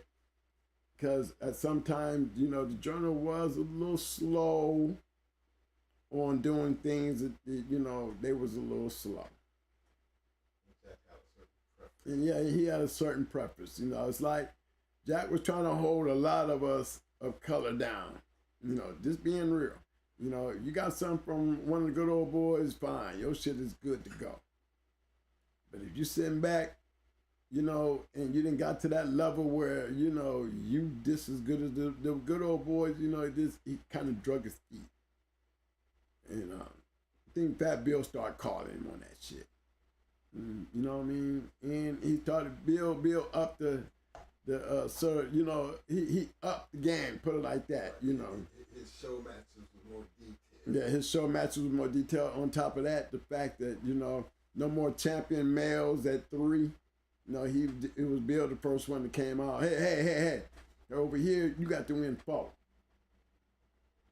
Down this winning 3, because see, females got to have puppies. We're going to keep the females at 3. But these males, they ain't taking on no task of weapon litters and shit. So they need to at least have 4 to be a champion. He was the first one to make that point.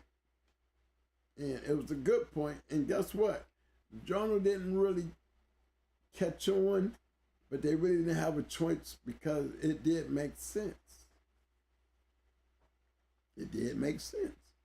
So that's why we have males at 4 now. And That was the champion still 3. No, it ain't. No, it's not. Yeah, and Bill did that. Bill started it with his magazine, and then the journal later on adapted it into their qualifications and certifications. The registered merit list never changed. On the registered merit list, that's what I'm actually talking about. It took 4 champions for a male to get the registered merit. Right. 3 wins, still 3 wins, you're a champion. We're talking about the registered merits, You had to have 4 champions as a male and 3 as a female to be a registered merit. And then Bill came up with the point system as far as how you become a POR, and that helped out a lot of guys too. It was just, now you have registered mayors and PORs. People just don't know the PORs and the registered mayors, and was a big thing that was actually done through Fat Bill, and the game made a difference. All the way to the point where, the asterisk, it's the asterisks. Too many guys overseas. It was really the Frisco saga that really caused the overseas thing, in the Jeep Mania thing, where, they had to start putting asterisks by foreign matches because they started flooding the journal with a lot of foreign matches, and dogs was picking up all wins on massive quick bases. But like they say, they're importing our dogs over there. But who says that they are doing what they say they're doing, on top of the fact, they're selling them here. Right, they're selling them out there, but the dogs themselves, are they at the level of the United States? In the United States, most of it said no. They shouldn't be recognized under the same guidelines as we are, because they're not whooping our dogs. So that's where the asterisk came from, to separate the dogs that was being reported from overseas to the dogs that was actually being done in the United States. So, in the 90s, all this was going on. And it really made good listening because there were great shows, a lot of shows. I'm talking about a lot of shows. There was a lot of great matches going on. There's a lot of dogs that should have been grand champions that ran into each other before they even had a career started. You know what I mean? There was just a lot of good things going on, like Radar Martel, that match right there. Them dogs should have been meeting each other as grand champions. This shit happens. We ran into one our damn self. I would have to say the Little Gator Male and Psycho would have been real memorable if they would have been both two champions or both two grand champions. It was just a shame that they met each other early, and you had those kind of great matches, to talk about. And I'm just glad to be a part of that history because I saw Radar Martel, and, Roadblock said it was probably one of the best that he had ever seen for his two great dogs. Well, I was there that night, and I would have to agree. But I would also have to say that Bandit dog, remember Bandit? Yeah, he was one of them, I know he was off of a dog named Bert. No, Akron dog, but it was one of Pope's breeds. It was some shit Pope had bought through there. And he had a real game with him.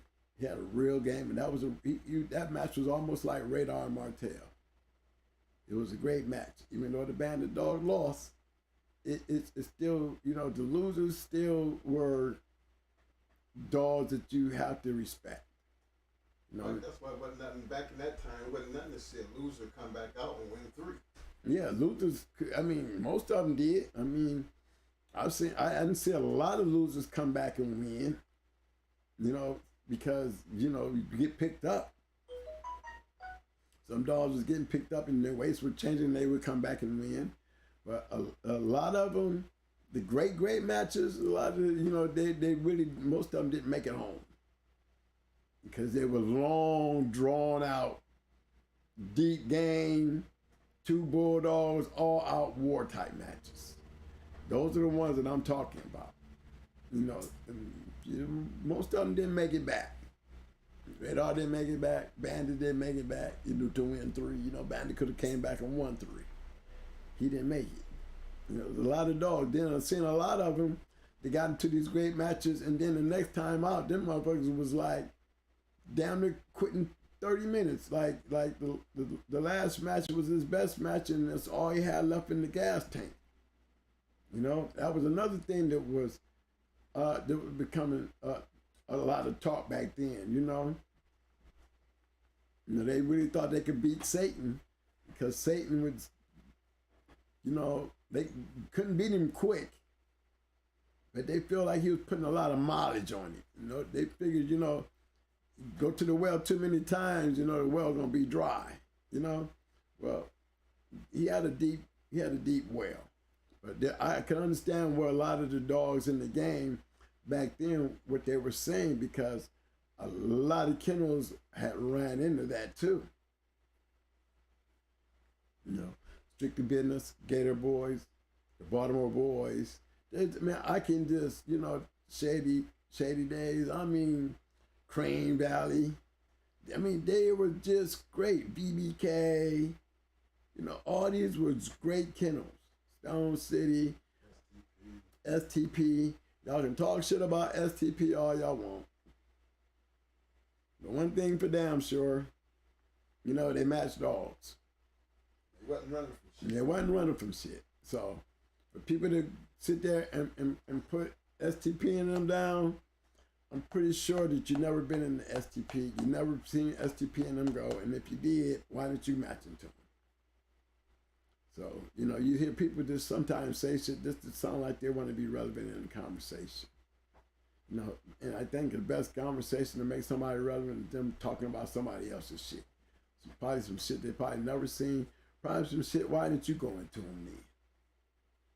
You know, and then at the same time, you know, you revert the question around and say, well, what do you got to make you so much better than them that you can talk shit on them? You know what I mean?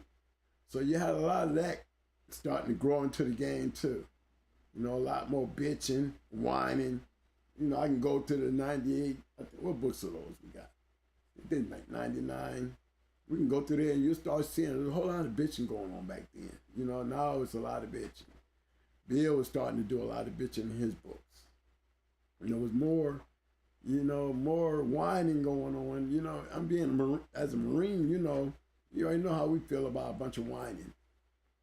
You know, you know, where's the glory of combat at? We're getting away from that. Now it's turning into politics and a bunch of bullshit. That's what the 90s started looking like. You know, guys started getting knocked. Criminal element, you know, whether it be dog or drugs, they were infiltrating, because I think guys was getting cases and they were starting to leak information around. Now, I feel sorry for Bob Lowry, because, you know, here's a guy who, one of the nicest guys you wanted to know, you know, straight up dog, man, in the way that they went after him. Now, I'm pretty sure, you know, back then, you know, when I went up there, it was totally different than, you know, it was almost like me in North Carolina. You know, remember the sheriff took me to Atlas and them's crib. Okay, now, they got to know me and I got to know them. See, I didn't know Bob. So when I met Bob made me feel just as comfortable as Atlas and James did. You know, and he was real surprised. Even Bob said, you know, he was kind of surprised about Atlas and James, you know, because, you know, they was deep south and they had them deep south roots and ways. And he was just surprised that, you know, that I could communicate with them, and, you know, like I was doing, like I had at that time. I think another one was TKO Kennels. He had a Rascal dog, son of Rascal. I went up and bred to him and spent some time with him. You know, they was pretty hot. High Tech with Grand Champion Grip. Yeah, they was pretty good. You know, he helped me with the Bobizia issue. He really was the man. Thanks to Ozzy for turning me on to him, and he was a big person who helped us distribute the Bobizia when we were going through the Bobizia problems across the country. Bill said T.I. Williams started the POR. That's where he got it from. That's where he got it from, T.I. Williams. Okay, hey, thanks for that information, Bill. See, so that's where he picked it up from. Yep, that's what Bill said. Okay, now that's a good one. And maybe one day he'll explain to us, you know, the understanding that when they put it out there and explained it to us, it did make a lot of sense. And T.L. Williams might have T.I. Williams might have brought it up, but we all remember Fat Bill pushing the issue. I've always remembered Fat Bill pushing the issue. I'm glad to get that information because I always thought it came, you know, as a source through Fat Bill. So if T.I. Williams did it, Fat Bill he published it and pushed it, and it became as it is. So that's part of history, and you know, it's good to know that. You know, thanks Fat Bill on that one. Yeah, that was a good one. But let's talk about some of these great matches. Let me see. Let me see. 70s was down at the bottom. The 2000s was down at the bottom. So let's pick around the 80s and the 90s. Some of the greater matches. Now, there's a bunch of matches in the 90s. I mean, damn near, I could damn near just say 90% of the great dogs of the 90s was because there was a lot of dogs being put down. I mean, a lot of them. I'm talking about major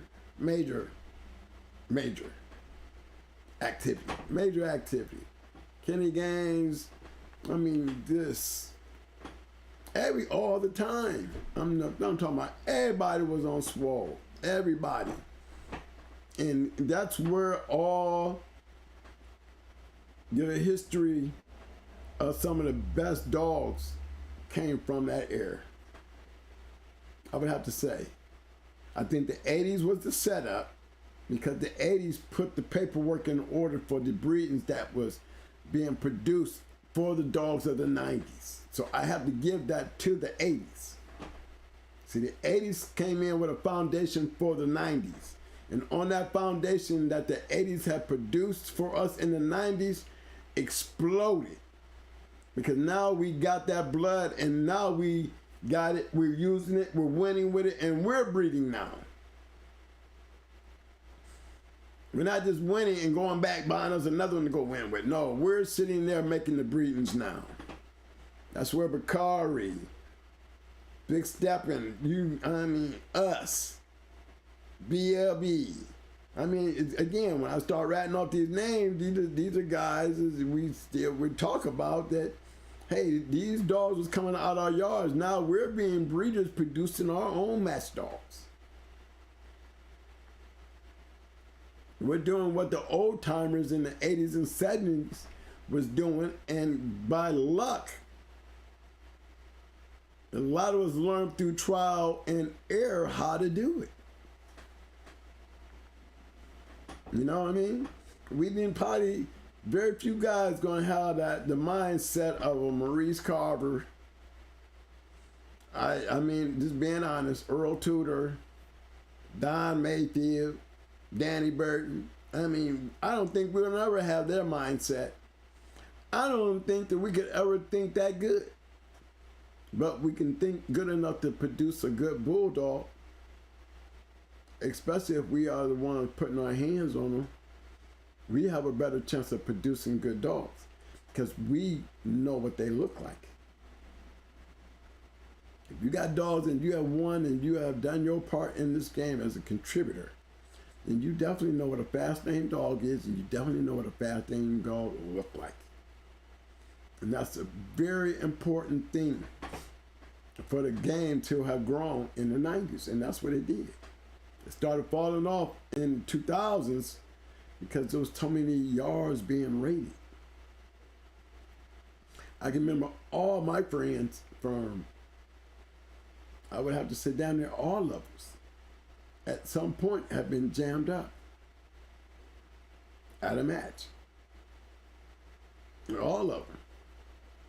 Now, in Ohio, and especially in our little town, you know, when we was on the radar,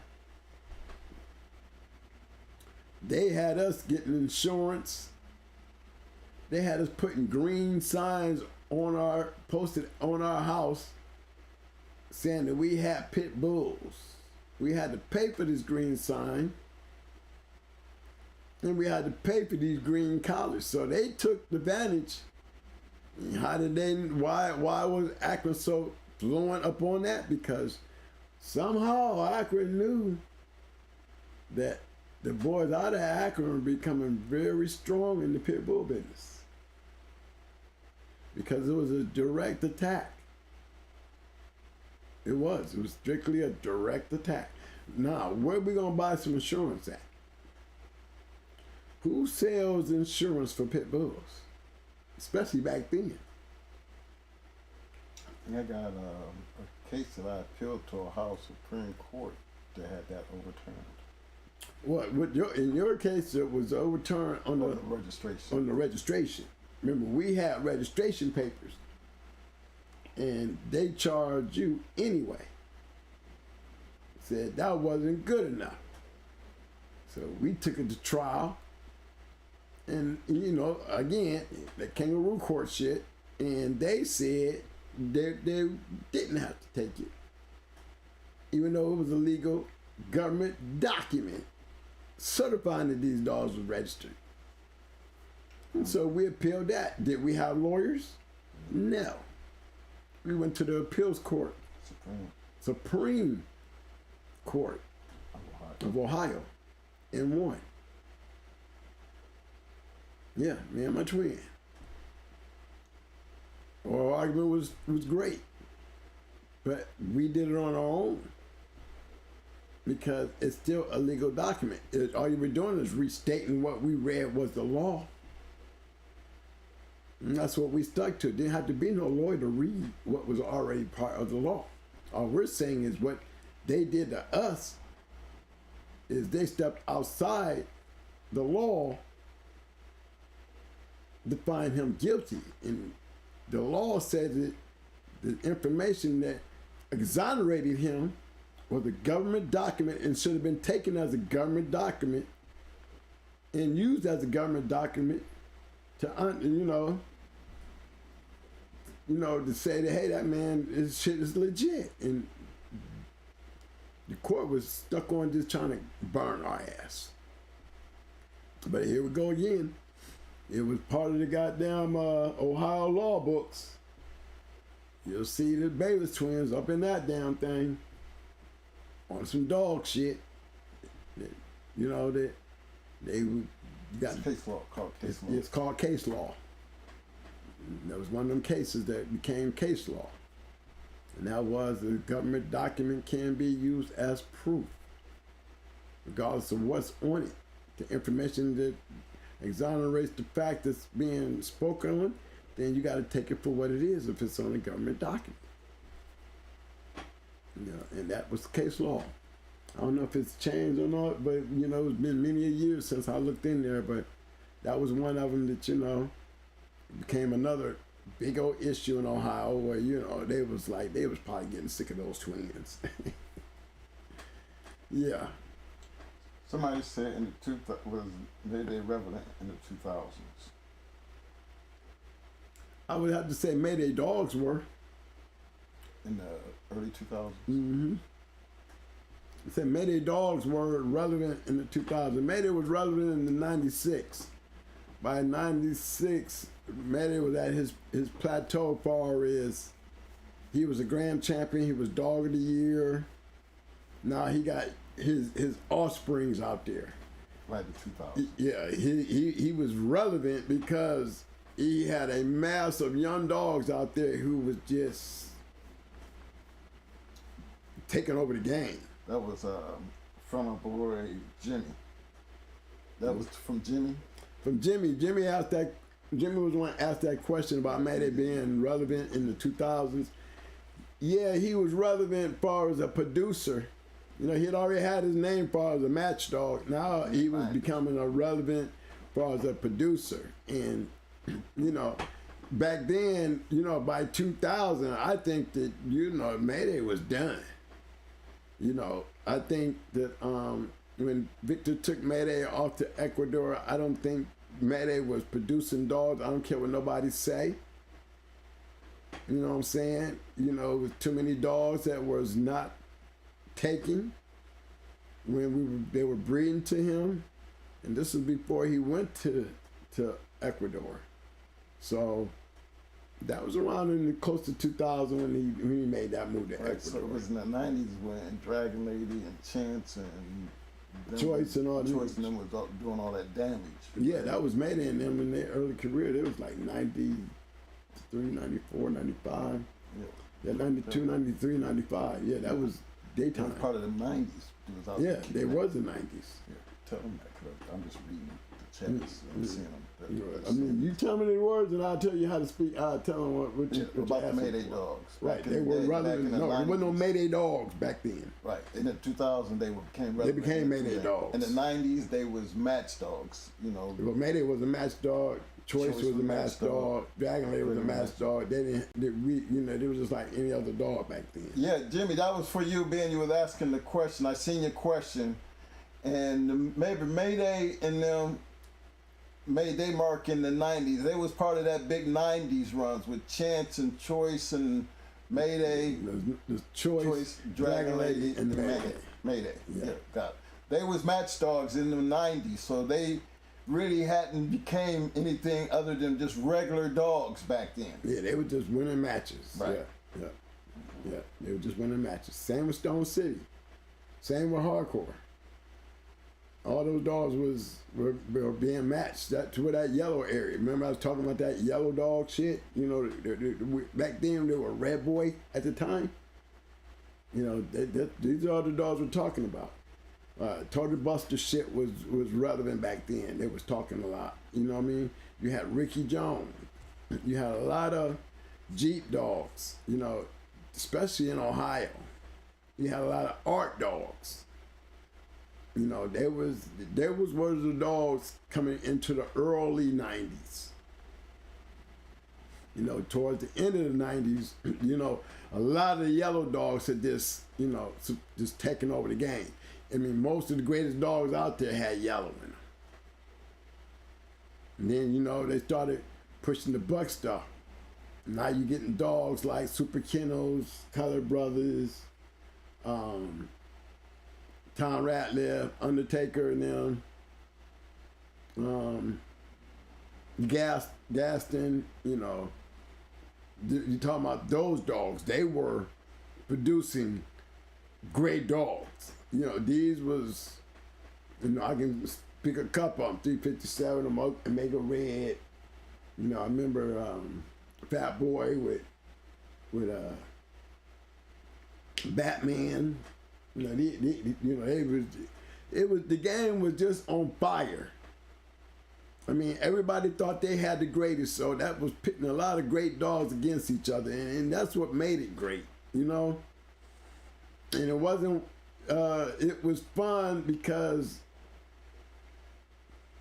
I don't know, man, it just seems like, you know, they have made dog fighting such a serious thing now. You know, it's not, and maybe it's due to our inability to keep hold it down, because it definitely got, you know, became a fad. You know, like y'all pinch, you know, your pinch bulldogs and y'all, what they call them little dogs that look like little pits. You know, the little stocky bodies. Bullies. Bullies, yeah. You know, yeah. See, there's always a fad. In the 90s, the pit bull was the fad. DMX, you know what I mean? Everybody, the Rough Riders. Now you got everybody out there facing dogs. You got kids and everybody out here trying to find a pit. So, I think that's where, you know, the problems started arising, I think around 93, 94, that the fad was related so much to the far as our way of living, far as community. Drug dealers had pit bulls, you know, neighborhoods, hoods had pit bulls. They were just everywhere. Everybody on TV had a pit bull. And they wanted to knock the sparks out of the dog fighting part. You know what I mean? And that's when the lockdown came.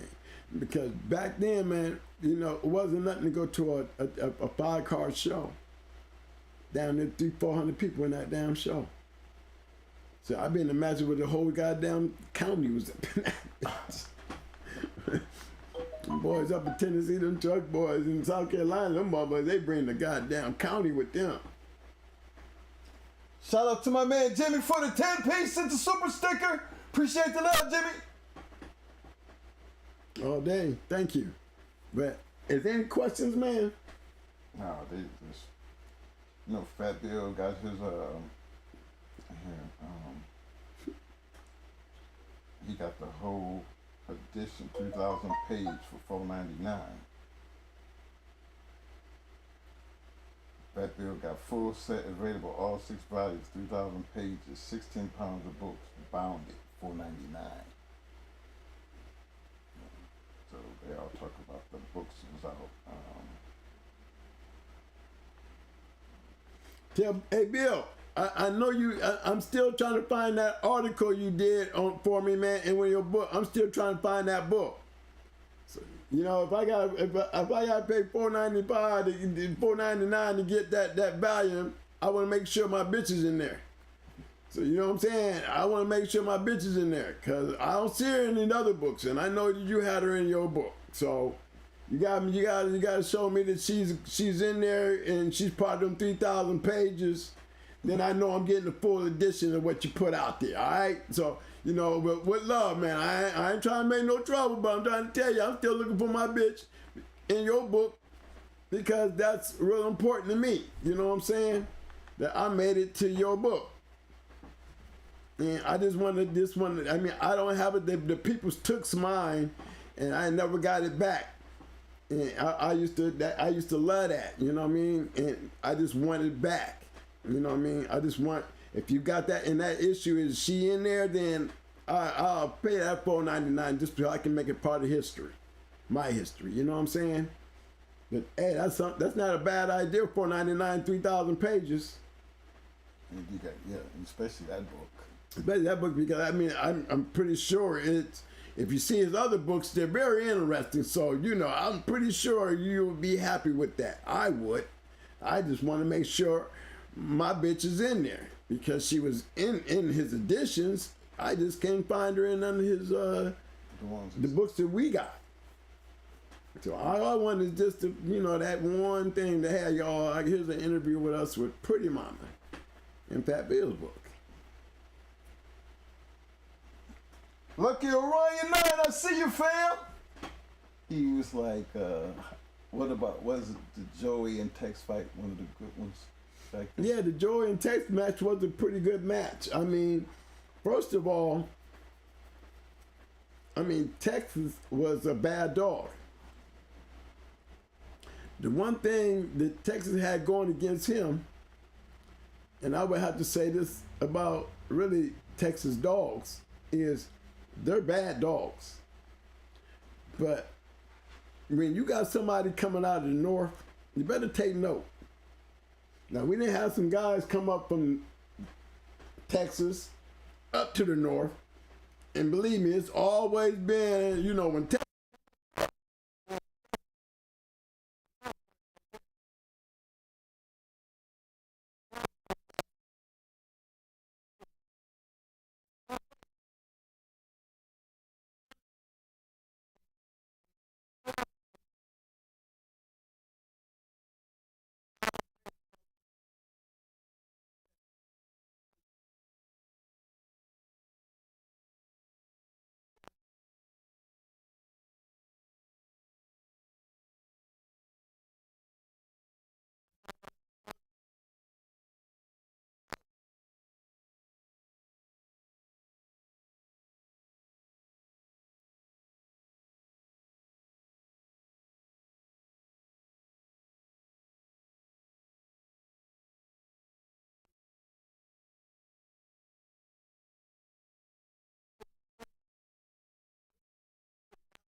want to pick it up from what you said, the Texas, about to let Joey and then everything, start back up. I think they missed that part. I mean, Texas, yeah, Florida went to Texas. That was a great match with Mallory. When Joy came and went to Texas, that was a great match. You know what I'm saying? These are great matches. Anytime Texas is involved, I seen when Grand Champion Sable, she went into a Texas dog. They always bring their best. Just like we always bring our best. Texas is definitely a good place to get some great bulldogs. That's for sure. For sure. And when you got a good one coming out of there, you know who the good ones are because they go get it. They go get it. If you doing them, you run into one, then you best believe you're going to go into a good one. That's all I can say. It's not like that evolution shit that you never hear about them. You only hear about them on paper. These ain't the kind of dogs that I'm talking about. Those aren't. I'm talking about them bulldogs that I actually see getting way up here, whether it be in Florida or Ohio or Detroit or Michigan area, period. New York area. Them Texas boys will travel with a hell of a dog, especially when they know they got one. And they are very hard to whoop. Somebody said some of them Texas dogs coming up out of there was over the hill. That's bullshit. Not the ones I've seen. I mean, if they was over the hill, they sure as hell wasn't winning. We don't talk about those. I only talk about great dogs. So, remember, irrelevant dogs are dogs that we don't talk about. Either a dog, a piece of shit that quit, or, or he was matched and you probably never seen him again. He probably won one, but never seen him again. He might have been from Texas, but, we don't know whether they're over the hill or not. I can only speak on the dogs and the group of dogs that I had the opportunity to see. I think you got over the hill dogs in every fucking city and county and neighborhood in the game. So, what is a over the hill dog? Me, I don't put down match dogs. You hardly ever hear me put down a match dog, even if he's a raggedy piece of shit. It's not his fault that his owner can't tell the difference between a great dog and a piece of shit. Okay? So, and when you say over the hill, is the dog man over the hill or the dog? Because, I've seen in many matches where some of these dogs had no business being matched. But then I got my own friends that they were new in the game and they was coming in, they was ready for the fast lane. They was running around beating up the damn local boy shit, you know what I mean? Just trying to convince me that, I don't know what a fast lane is. When, okay, well, I can get you an opportunity to go and see for your damn self. Just remember I told you so. And I got a few of those check mark because a lot of good boys out there that was coming in had to learn the hard way. There is a difference. We had to learn the hard way. That Joey Tex match was a good ass match though. Joey had him, Joey was gonna win. Well, Joey was gonna win because Joey was just a better dog. I saw the match and it was not no Martell Radar match. Right, it wasn't one of the great. It wasn't no Psycho Gator Dog match. You knew Joy, it was just a matter of time. Joy gonna beat him. Cause you know what I'm saying? It wasn't no tick for tat thing. That's for damn sure.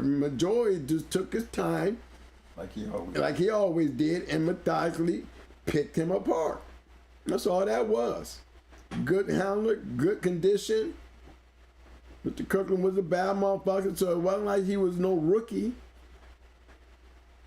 You know, he shaved all that hair off. I mean, that didn't help none. Shit, the way Joy was biting that shit, I would have needed some of that hair back.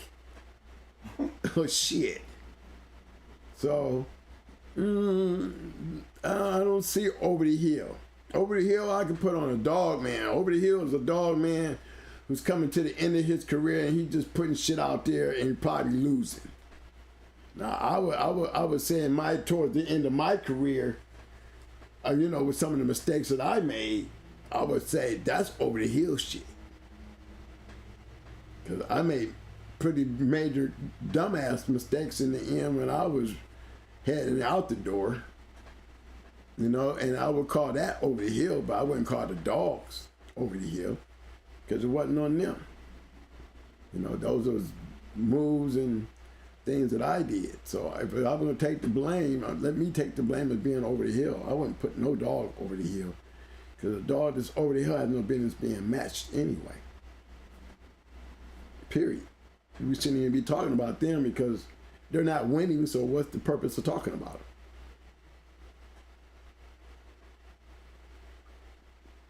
Remember, dogs that loses, we hardly ever know. Dogs that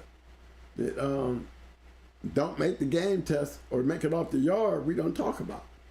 So, you know, you will never hear too many of them dogs making history, especially coming off of going hard kennel, because I don't even remember their damn names to even speak on them. You know, a cur is a cur. And, you know, what's the purpose of talking about a cur? You know? I might have 20 goddamn great dogs in the yard, and the first thing you hear is somebody talking about a cur. That's the kind of shit that we deal with in this game. You know why? Because talking about the winners ain't relevant enough. You know, they always got to have that extra, you know, it seems like those kind of people want to have bullshit. You know, and mainly those be the ones that don't have shit anyway. Okay, then give me something on your yard to talk about. You see what I'm saying?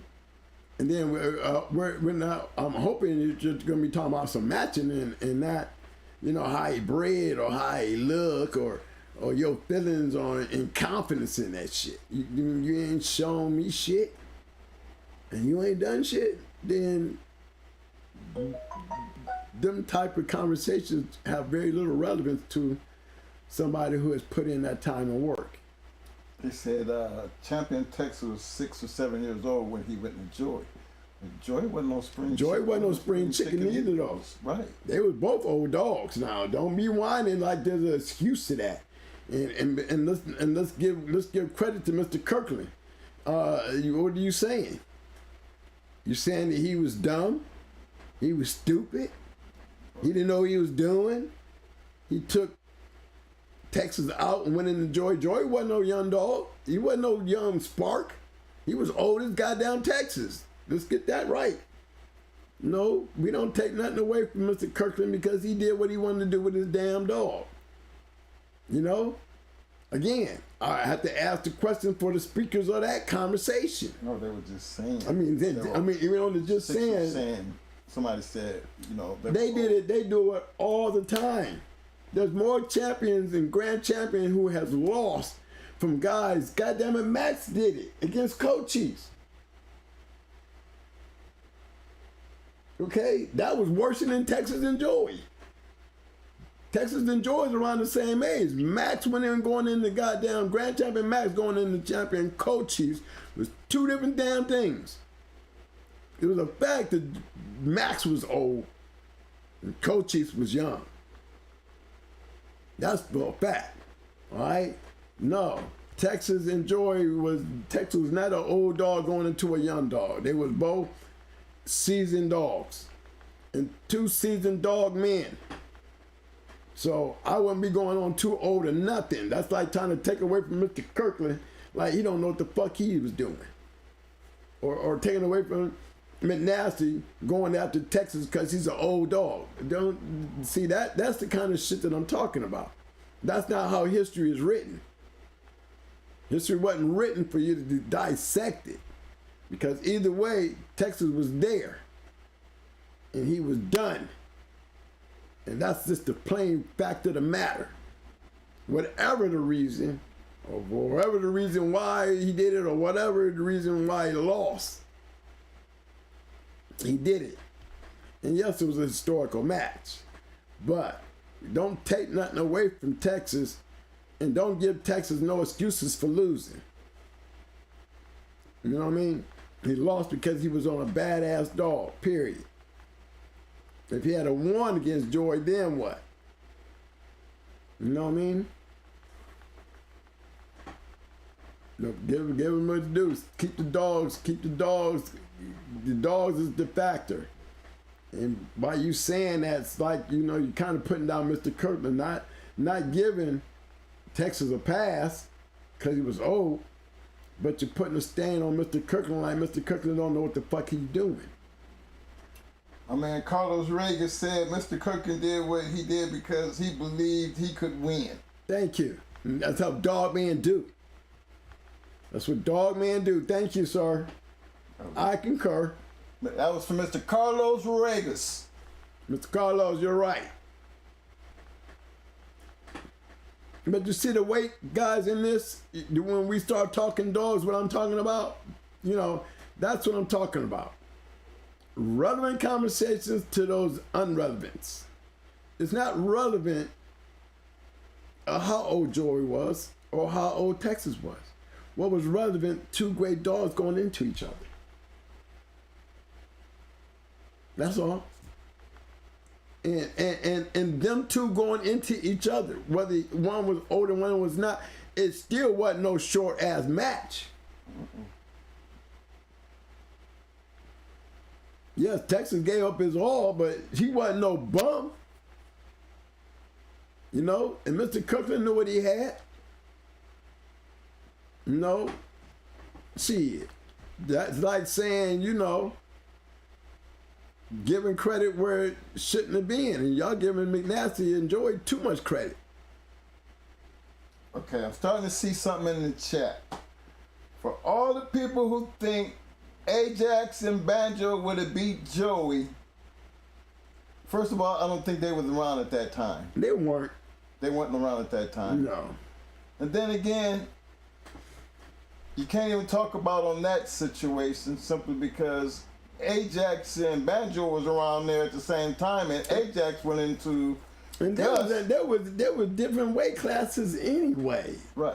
Well, I mean, y'all talking about dog on dog, you know, these dogs weren't even in the same weight class.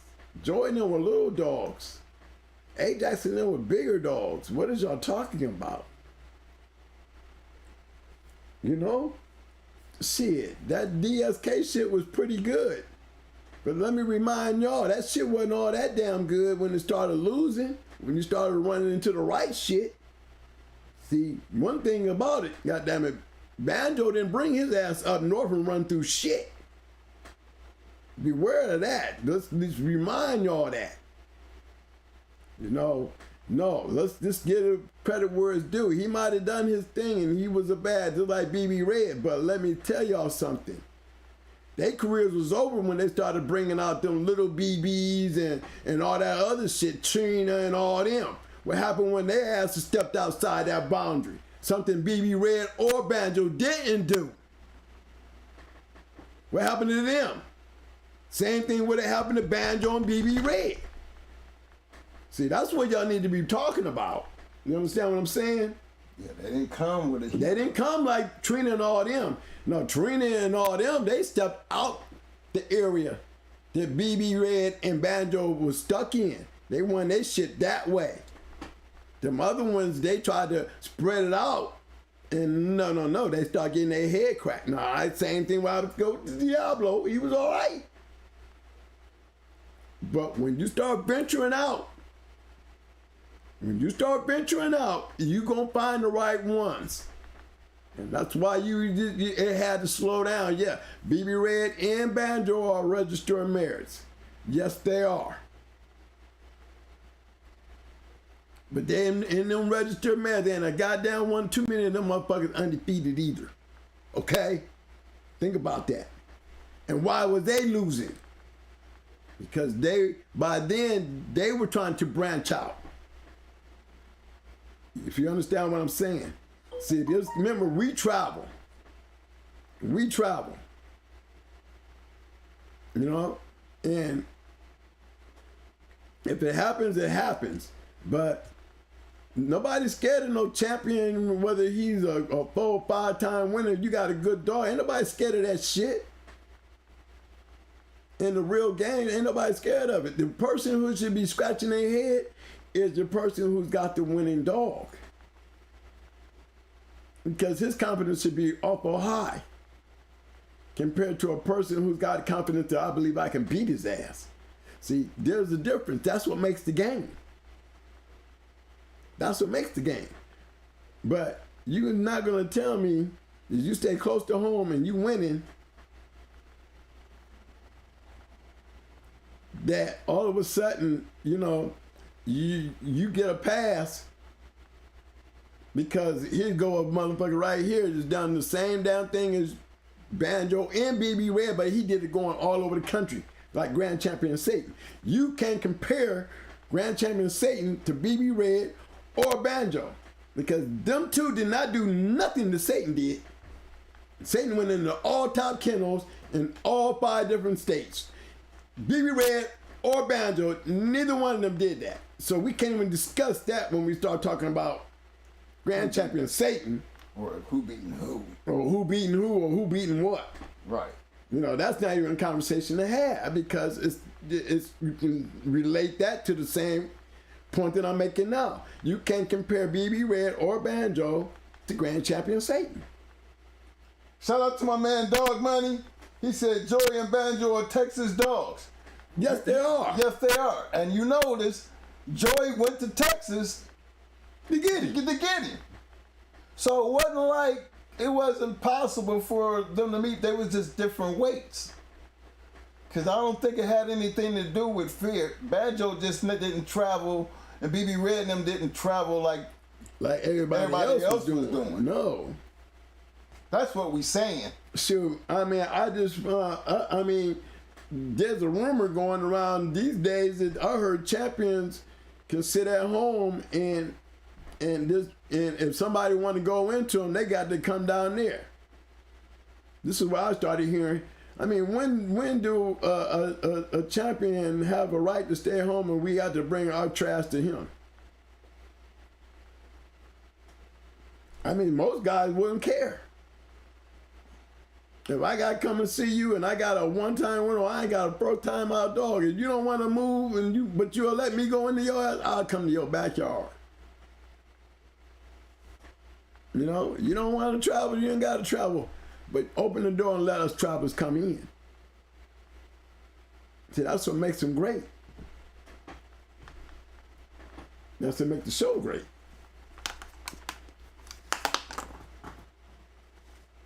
Mm-hmm. Paris Brown got a pedigree. Paris Brown got a pedigree? Mm-hmm.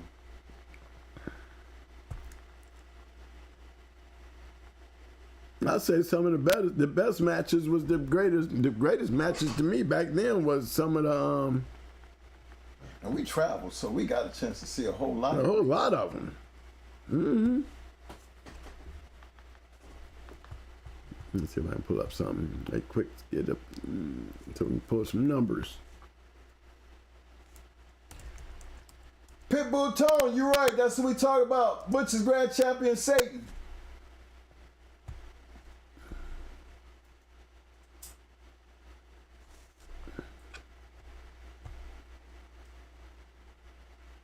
Mm-hmm.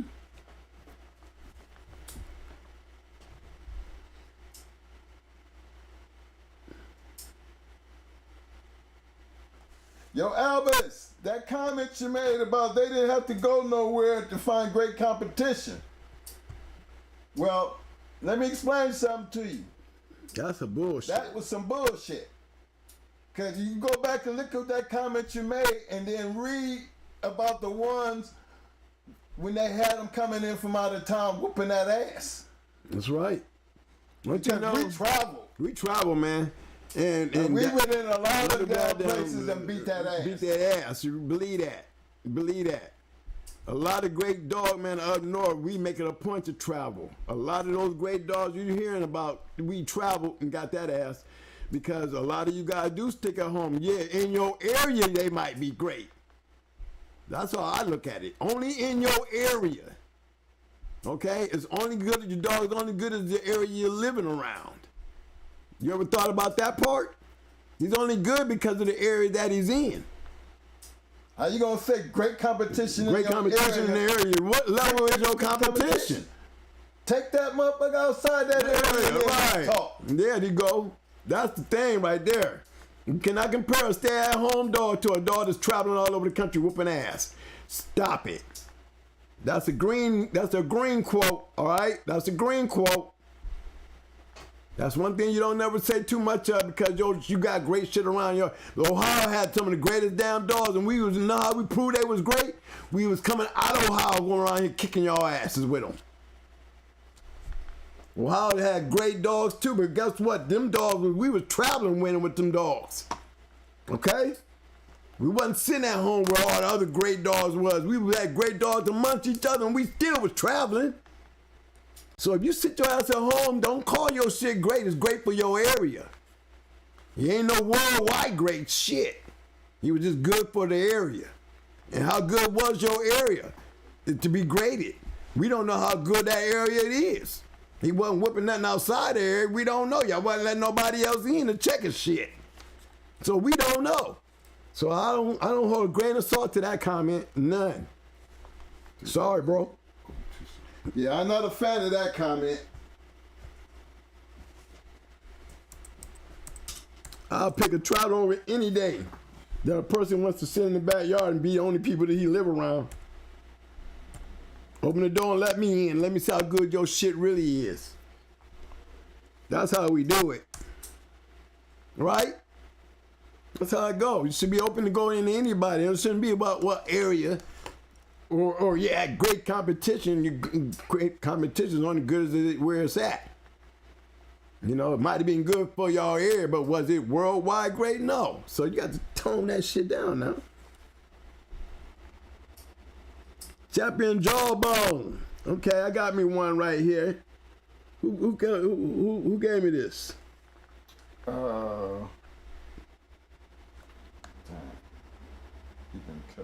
Paris Brown. Paris Brown, what's up, baby? I'm getting ready to pull this up. This is Paris Brown.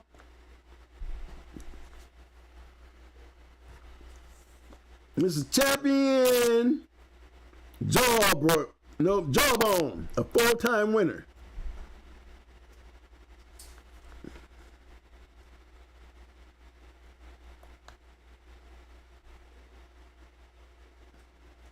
Pitbull Tone said, I seen that badass chess dog go into Kenny Allen and win in 2 hours. That Satan was one hell of a dog. And he saw him when he went into Abraham's in Ohio. That's right. And so you know he been around. Who was that? Who was saying that? That's Pitbull Tone. Pitbull Tone. Do I know you? God damn, Pitbull Tone. You seem like you know some shit. Right, because we were definitely there. I seen all the Satans.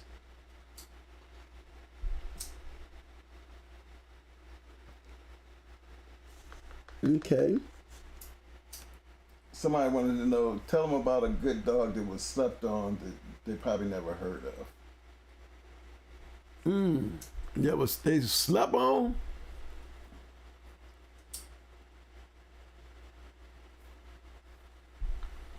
I can't think of one that I know of right offhand. Coach McCall, we trying to answer your question, man. That's kind of hard to do. You know what I mean? One that was slept on. The only dog that I can honestly say was slept on was Grand Champion Yellow Buck. I would have to say they slept on him.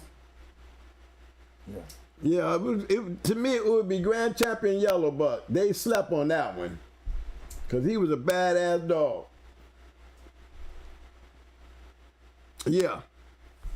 I would have to say that he was Grand Champion Yellow Buck. That is the only one that I can pull out of the hat to say that, hey, yeah, they were sleeping on him. Now, when New York ran over there to Puerto Rico with that 4-time winner he had, Word Kennels had a 4-time winner too, who was beating champions. And went over there and lost the Yellow Buck. And yeah, that was Yellow Buck was a sleeper. And he produced some great dogs. Because he never really had a popularity like Nico or Nico Jr. or, he just didn't have that popularity like everybody else, coming through the Stone City or even like Hardcore. Hardcore has a reputation and a great name, that he has some good dogs, would I call them great dogs? Maybe. They were winning dogs. You know what I'm saying? I'm not gonna take nothing away from them. They were winners, and he didn't sit around and they was good for that area. Those dogs were going around the country winning. When he went into Flash, goddamn it, he was traveling. So that's what he do. So his dogs get, he gets the benefit of the doubt, because he's traveling. That's why his dogs were great dogs. Because they could go anywhere, regardless of what the competition was in certain areas. You know what I mean? He could go in and compete. That's just like us. I don't care what area you in. I can bring my dog in your area. I can compete. Give a damn about what's competing in your area. If you got a damn dog in there that's matching my weight, I will come into your area and go into your shit. Now, if you turn out to be a piece of shit, and it made it look easy, well, maybe he was just good for your area and not good for me to be coming in and whooping his ass. Think about that. Because a lot of these, shows back then, there was not too many scrubs that I got a chance to see. I never went to a convention and saw a convention full of pieces of shit dogs. I never had that experience. I don't know what it was like, after I left, but I'd never had that experience. Back then, there was great dog men and there was great dogs. The competition was stiff because you didn't have room to bring in no bullshit. Especially if you're traveling. Especially if you're traveling, that's for sure. I mean, a lot of these camps that, their dogs still produce good dogs but never left too far from home. It's not their fault. They probably could have been more competitive out there in the fast lane if they had left home. Because they were able to sit back and produce dogs that were able to come out of that zone and go into other zones and be competitive. See, you can't take that from the dog. You got to put that on the owner, not the dog. If your owner didn't want to leave home and he was only good as the area that he was in, then that's a minus against the dog because of the owner. But if that dog that can produce, and that man is selling those puppies, and them dogs is going around the country, and they can do the same thing to that dog that didn't really leave the yard to win, then you have to give that dog his just props, period. I'm not taking nothing away from him. If you want to bash the dog, you'll bash the owner for not taking him out and putting him out there outside of that soft spot that he was living in. Don't take it away from the dog. I hate when people put that shit on the dog. It's not the dog, it's the owner. Yeah. Tell BB anytime. Hey, BB Buckshot. Anytime I see that Arsenals, I know him. That's my boy. That's my boy. I checked out that pedigree. I'm gonna have Mo pull it up, but you're right. Remember we had Littermate 2 Satan. Timex. I had Timex. I had bred it. Me and your boy, we made breedings. Several. Me and him go along over 30 years. I've been checking out your shit, BB Buckshot, boy. I've been watching your shit now. You got some good dogs, bro. Yeah, we had Satan's Littermate brother. Probably was body better than goddamn Satan, because he was a bigger head and he was a killer. he was more on the wild side. He killed puppies. He killed everything. You didn't bring nothing around him. Shout out to my main man, as usual. Great supporter, my man Dickie Foster with the super chat. He said, GHK, thank you for this platform. Appreciate the love, fam. You always been a great supporter. So, appreciate you, man. I don't think I know what he's saying, Dickie. I know what you're saying, baby, because we keeping it so real. So many people that don't like the way we say things. Because we're going to keep it real. You know what I'm saying? It's some of that shit that may turn into a great conversation in somebody else's room get cut off short here. Because we don't get into that shit. We keep it straight to the facts and down to the point. You know, that shit, it sounds like it's rubbing and coming out of their mouth, but in true reality, it's not. So I try to keep it as short as possible because it's not worth, you can't compare the two. You know what I'm saying? Some of that shit, you just don't let this swim around out there. That's why this room is called the Shark Tank, a.k.a. Shark Tank. Because, see, things that sounds relevant in other rooms don't be relevant here. You know, you can't sit there and say that because you sat at home and your dog was great and because he whooped all the dogs around in your area, you know what I'm saying, that he compares to a dog that went out there and won in 5 different states and went into 5 different well-known kennels. That means he had won 5 times in 5 different states. You can't compare your shit to that dog, bruh. So that would have been like, that's a conversation that you would not even, I would never sit there and try to put on a platform and say, you know, he didn't travel and he had good competition. Well, good as the competition in that area. I mean, how many dogs did we travel to and beat in their own backyard? We beat a lot of people in their backyard. We traveled. It didn't matter where the hell you was. It didn't matter who the hell you had. No, we don't care. We just covered weights. Give a damn. Right, that's how the game go. If you gonna stay at home and win that way, then you go at home and win that way. But guess what? Don't go complaining when you get them out of town calls. I'm trying to tell y'all that's how it happens.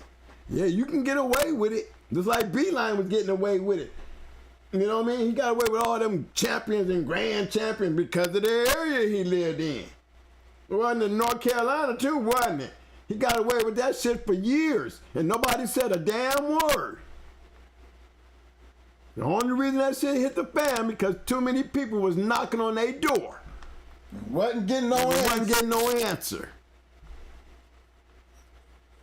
So, hey, we didn't see the game be treated like a mockery. That was a prime example. The other example I would have to say is Chico Lopez with that overseas bullshit. With them 5 time winning dogs of the year. We already did the breakdown on that shit and found out that shit wasn't legit. That's a beeliner.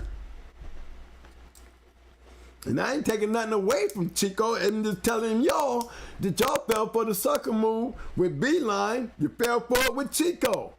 Now, with y'all claim he the greatest of dog, man, first of all, he was, back when I saw him, he went in there and told the police we was getting ready to do something and when didn't nobody else tell. That's first of all. Y'all walking around here following these fake messiahs and shit, and then y'all come up in here and look for a blessing and get mad when we don't give it to you. And I give it to you the right way, and I'm telling you the truth. Now, whether you take it or not, that don't matter shit to me anyway, because it's done and done with. But you can't change history. No, he didn't wake up that morning and everybody forgot, because I didn't forget. I know a lot about these dogs out here. And I would tell y'all what was going on back then. You know, it was damn near a little conspiracy going on around here. With them boys out of Puerto Rico and that evolution shit and the way they did that evolution shit with the Mayday stuff. Hey, that was a little conspiracy going on. Cousins doing this and that, and then there was some bullshit going on and y'all fell for it. And I'm just keeping it real with y'all. Okay, that's the arsenal. Okay. All right, y'all. That was a good one right there. Let me take you back to that. Yeah, I think you want to discuss and you want to go back and Yeah, I want to go back to the pedigree though. Yo, I just let y'all see my face when I start talking that kind of shit. I want y'all to see my face, so everybody you can look at me in my face and hear me saying what I'm saying. You know what I'm saying? I ain't gonna hide behind a pedigree and say what I'm saying. I'm gonna show you in my face. You can see it coming out my mouth. You know, I ain't one of those old-fashioned dog man to give credit where it's due. It's always gonna be on the dog. I don't give care less about a shithole owner. You know, unless you know what I'm saying, and don't care about the opinions that come behind that shit. But look, the game is based on this kind of shit, so I'm gonna speak on it like you do. You know, just don't get mad with the way I speak on it, cause I'm scratching, and we scratch hard, because we know, we've seen enough of it. Nowhere in the world you can compare, because you don't travel. You act like that's some type of an honor, and it's not. It's not. And, you know, and definitely cannot use that as an excuse because y'all area is so competitive. There ain't a down area that's that down competitive nowhere that we can't go in and bring our out of town shit into your shit and win. They've done it enough. Many of us, many dog men out here have done that enough to say that is not a common factor or a note to be praising. You want to take your dog a little further out your zone so you can get the full credit, because the dog might be only whooping B-line dogs and he might be an A-line. Okay? He might even be whooping on C-line dogs. Okay? That's only because you don't know. You don't know how good the shit is outside that area. They said it in his own words, didn't he? His own words. Because that's where the competition was. No, what kind of competition was it? You know what I'm saying? Maybe he was good enough to beat them. You need to see what the competition was outside of your area. Because I'm guaranteeing it was a whole lot better than what he was running into in your area. Okay? Or he should have been going into somebody outside the area coming in there to beat him. If he was doing that, then, hey, just like leaving the house, if you want to people coming, you letting us come in. But y'all, there's guys out there to stay in that area and won't let nobody in. No, they won't answer them phone calls. Nah. They still trying to find one of their homeboys or one of their homeboys to know a homeboy or some shit like that. But the major calls, like the calls we pick up and make, they don't answer them phone calls, y'all. And they ain't gonna tell y'all that either. They hope down the line that y'all forget about all that shit so they can spread this shit all over the internet and they picture their pretty dog and have these great stories to tell. And then get mad when we say, well, who did he whoop outside that area? How good was the dogs in your area? Oh, we had great dogs in the area. Well, you know, we never had a real habit of going down in there whooping on y'all because y'all would never let us in. You know, what other champions or grand champions you got coming out of that area? You know what I'm saying? We start grading up on all that shit. You start realizing something. You know, that's why my man from Pelican Bay got mad when I started talking about Walk-em-all. You know what I'm saying? And Crossroad. Yeah, them boys were doing good until they started letting them boys come in from out of that area. And then what happened? Crossroad, they took their shots. You know, Toe Jam never made it to ROM, did he? No champion, No, I mean, a lot of them dogs never made it to champion. He had a lot of two-time winners. A lot of them was losing. I think Fatty, he lost. He made it over the hump, but then he turned around. You know, something I wouldn't have done. I would have never put Fatty on Barracuda. Why did you think that you could whip Barracuda unless you was trying to get the name? Well, Barracuda was definitely going to have a bad night. Barracuda had been done too many times off the chain, got down with no conditioning and was winning. So that thought of putting Fatty on Barracuda was like, I didn't think that was a good move anyway. You know, not at all. And I hated to see that. Because it was a massacre. Yeah. It was like, because it made you think, well, damn, well, who did Fatty beat?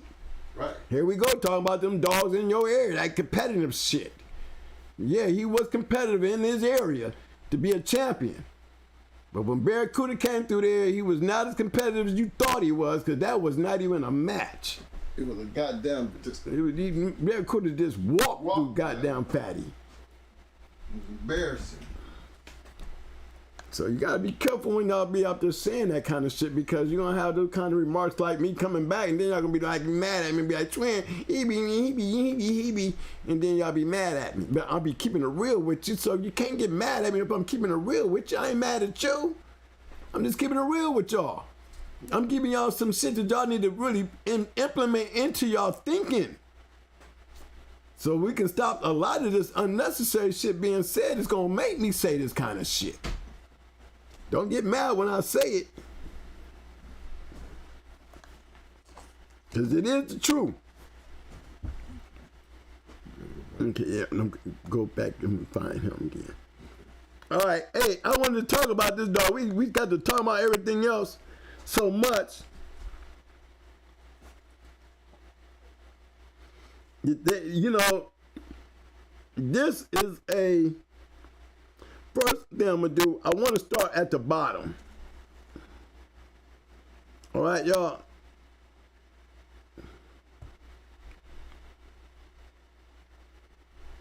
Taliban Patrick dog with a lot of mouth and gameness. Well, you see how tight bread he is.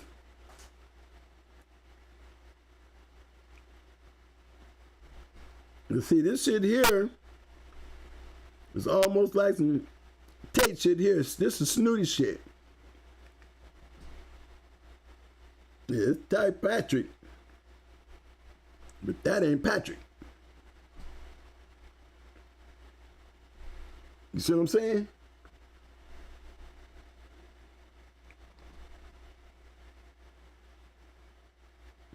That's snooty red boy right there. So he got a nice 3 in 1 out. That's why he had a lot of mouth in that red boy gameness.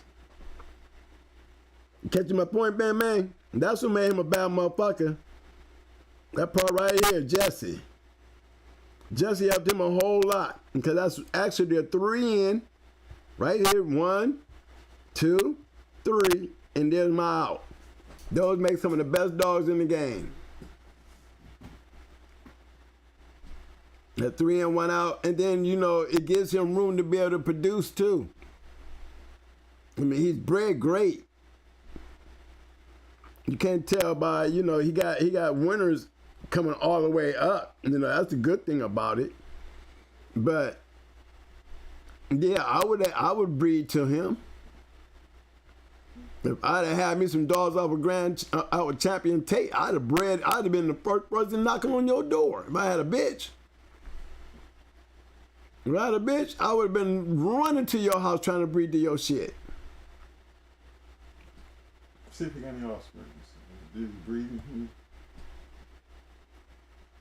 Yeah, they made some breedings with him. All of them, well, the mama.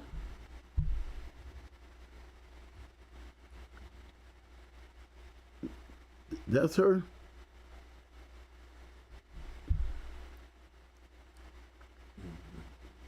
Yeah, I'd have loved to get some dogs off of that one.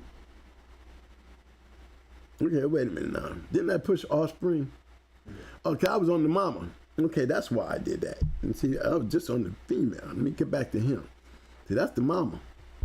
Let me get back to him. Now, let me go to the top. See, this the 3 in 1 out right here at the bottom. The bitch is the key.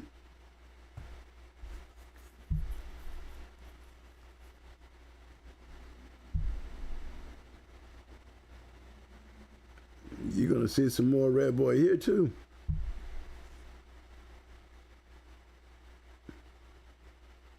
Okay, we're gonna go with with Capone.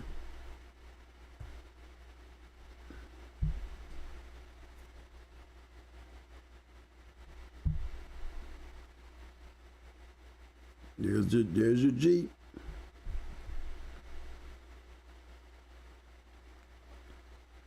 There's your Rascal. See all this shit here?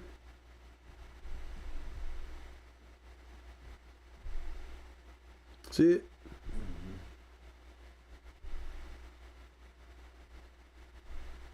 That's the top half. You know, guys, I mean, okay, now let's look at the bottom.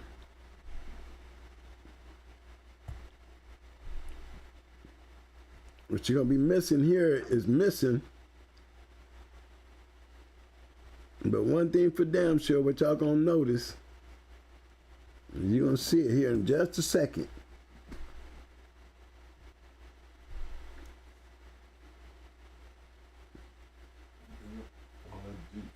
Mm-hmm.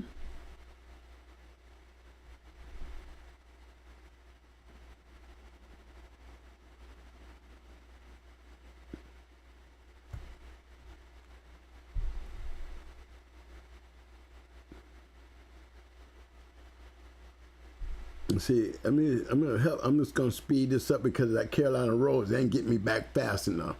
I'm trying to tap in and show y'all that Carolina Rose shit. Okay, that's what I was trying to get to. Quicker, speed the process. Red boy. Right. You see what I'm saying? So that's a Jeep Red Boy Rascal Cross. And then they took that and bred to that 3 in, 1 out on the Hollandworth patch stuff on the bottom. What is the basic concept of how Mayday was produced? It's just a little bit of this, a little bit of that, but all has some of this or that in it.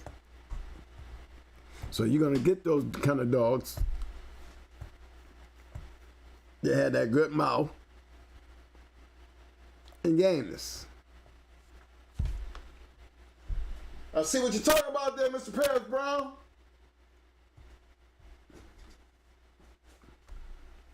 See, a pedigree ain't got to be all colored up to still produce good dogs, gentlemen.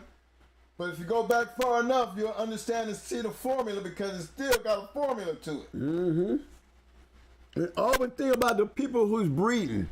What is their mindset on what they're trying to do? They just ain't sticking these dogs. You know what I'm saying? They're doing homework because I have made breedings that I sat down and tried to put together because I don't want to have to go out there and start putting down and getting rid of dogs and shit that I don't want because I don't want, just taking shit and just breeding because it's this way or that way. You know, I've never been a fan of that because I'm too funny about the way my yard management go. See, I got to make decisions before I make mistakes. Oh, look at this one. I see Shy Girl in there.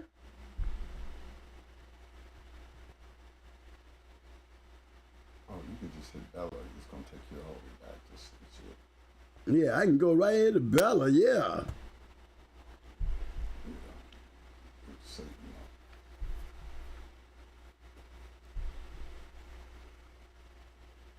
Yeah, this family right here.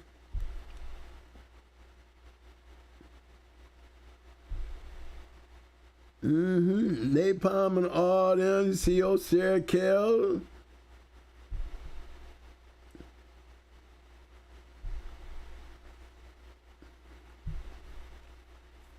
Look at old George. This George right here.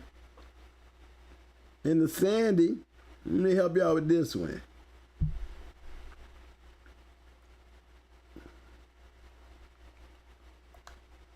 See that lost Jesse there? You see that shit right there? Yeah.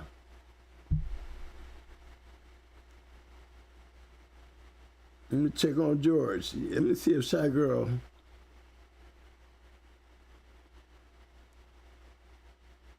Well, Shy Girl is a pretty nice dog too.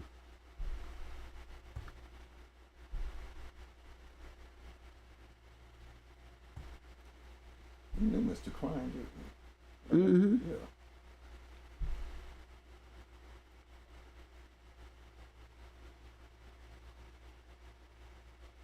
Yeah, these are some pretty nice dogs. I know these dogs here. Let me see. I'm gonna try to see if I can find him. You know what I'm talking about. Bruce's boy. Wasn't his name? What was his name? Wasn't his name George? No, his name wasn't George. What was his name? Damn, I done forgot. I'll look it up right quick. But yeah, this is some nice bread shit here. I like this. Yeah, he's always he is definitely a great breeder, and he, you know,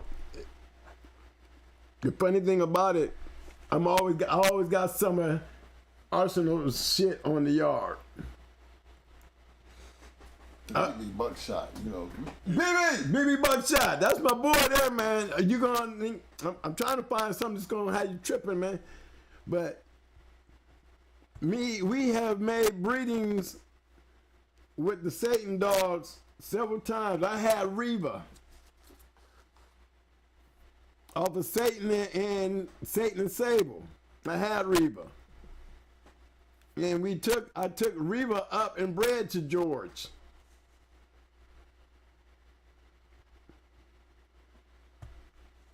Yes, sir. So it was always me and him, we to this day, we still family. Okay, I'm trying to find, yeah,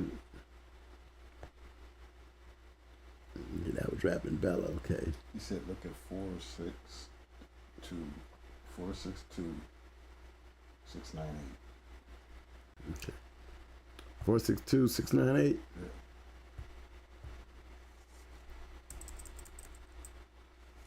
Four, 6, 2, 698. 698. Okay. See what we got here, gentlemen. Oh, that's Sherman the Tank.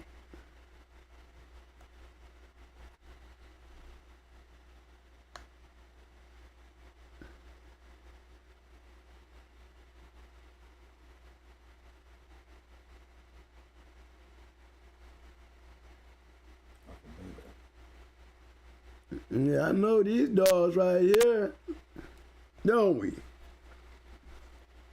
You know who that is, right? We know who that is, Mr. Brown. See, that's a going hard dog. That's old Maximo.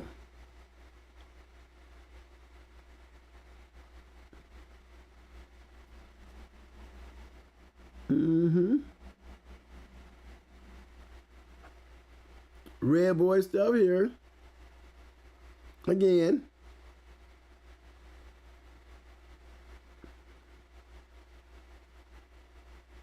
I know what they was doing right here. I know Sherman was all right because he looked like Buck Rogers.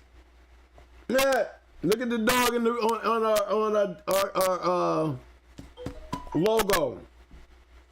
Baby, that's Baby. That dog in that logo is Baby's Little Mate brother. Look at them long necks.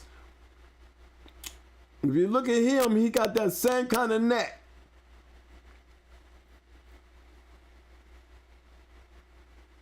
Look at them bodies.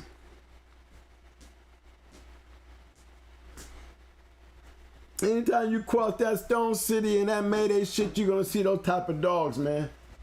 I know because I done it. And Baby was one of the, she was the first Mayday Stone City dog. Just letting y'all know that. She's one of them right here. Y'all said that's the first Mayday Stone City breeding right here.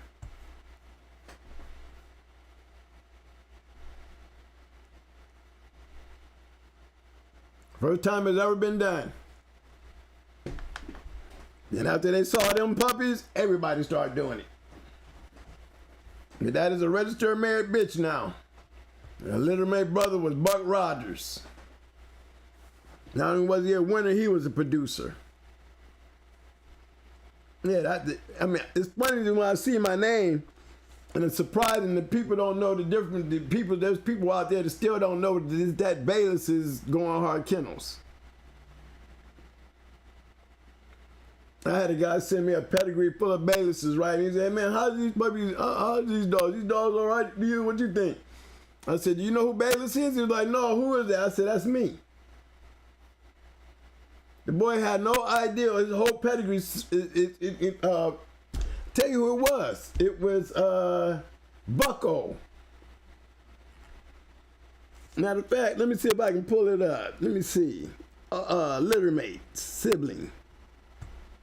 With all this Bayless stuff. See, they got Bucko under Bayless. Yeah, they had this dog right here. See, there's a guy out there. He got this information right off the ADBA paper. Not knowing this, but guarantee you'll see back here where it says Going Hard Amber though. You see that, right? They don't even have Grand Champion Ace. So do you know this came off with some ADBA papers?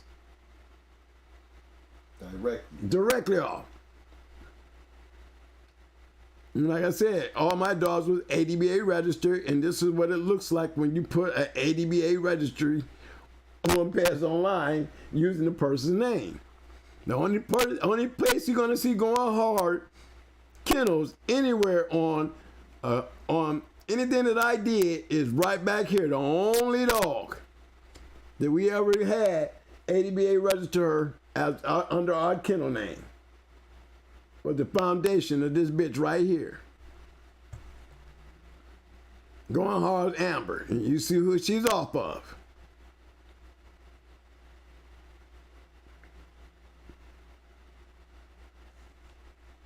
Again, see that Lester shit, right? Same guy, Ray Lester. Same one that had Cool Buck, really all of them. James, Jesse, and all of them. Bluegrass Kennels. It's just funny that, I see that Bayless on there and you just know. See, you don't see Grand Champion Ace there. They call him AC because that's what his registry name was. They got O'Brien's Yellow Apache. They got Bayless's Little Mayday, Brad's Little May brother. You got Red Ace Mitchell's, which is still was torn. Yeah, they got Mitchell's Red Ace.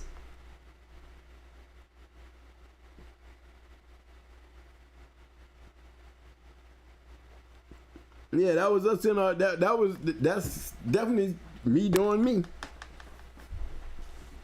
But that's the first Mayday Stone City breeding right there, y'all. And it wasn't directly, if you can tell.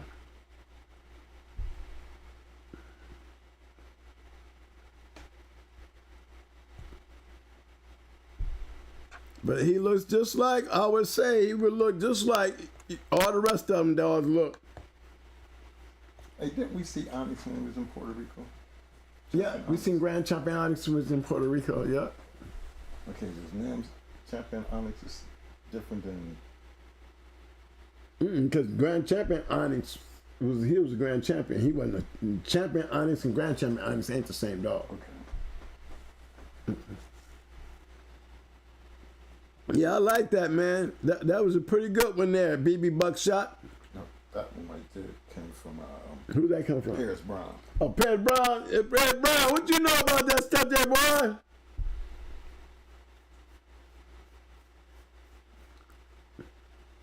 I didn't even know they were making crosses like this. Y'all was sneaking around then, wasn't y'all?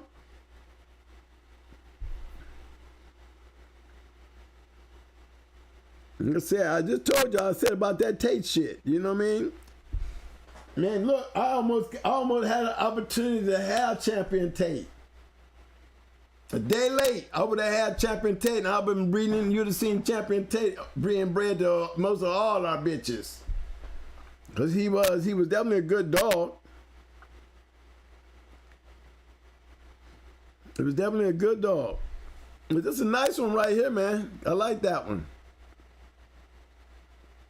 I was trying to find George for y'all, and you really blow y'all mind with that one. But y'all just seen George before. I hadn't had his pedigree up here. I was gonna pull up Jefferson. I think his name is Jefferson. Yeah, Jefferson's Bucko. think that was his name. Let me go see if I can search it out for y'all right quick. And you're gonna see a whole bunch of Baylesses on that shit too. Make sure if I. He said, you did the 4, 6, 2, 6, 9. Yeah, you did that. It's his own dog. Hmm. Say my. Let's see, Chris, goddamn, it's the wrong fucking dog. Wrong number. 4628 is the dog I want them to look at. What number? What? That's the one we pulled up. That's the one we pulled up, ain't it? Right, 462 698. Wasn't that the number? That. Yep. 462 698. Yep. Yeah, that was right. Well, that's the number we put on there, buddy. Yeah,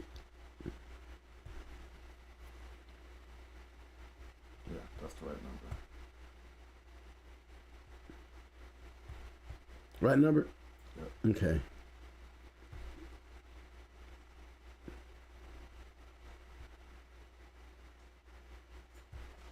Shout out to my man Nick Cage in the house. What's up, fam?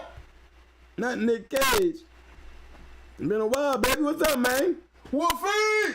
Wolfie! What's up, fam? Vladimir Irvin! What's up, baby?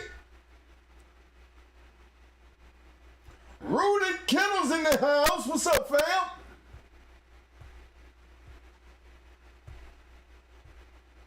What's his name? Rudy bit. Rudy Kennels. Rudy Kennels. Okay. Rudy Kennels. Okay. I missed that.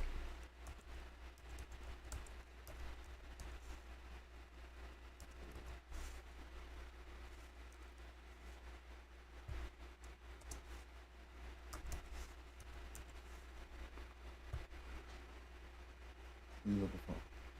This one here. And here's another one, y'all. That's the one I was talking about.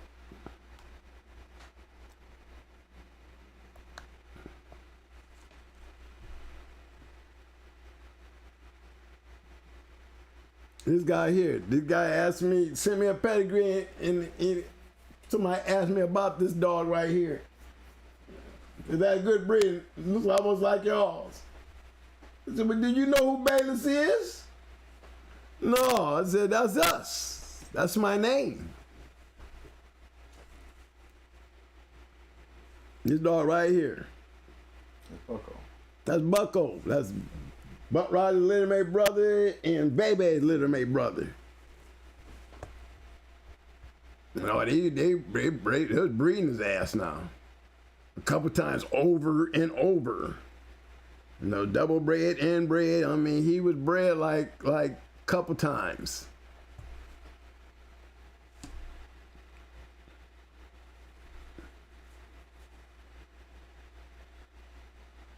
You see how they was breeding?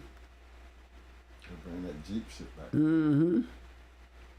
Yeah, and these were some good dogs. They had some good dogs. The man loved that damn dog. He loved that dog right there. He sure did. That's another one of the first Mayday Stone City crosses. He's one of them 6 puppies they saw that day. Okay. Anybody else? Any more numbers? I just want to stop in and show my man BB. There was a brother out there, a little mate to him. Yeah, Bucko and Baby, one of the only ones. That's for sure.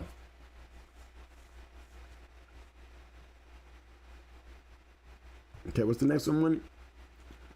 650323. 650233.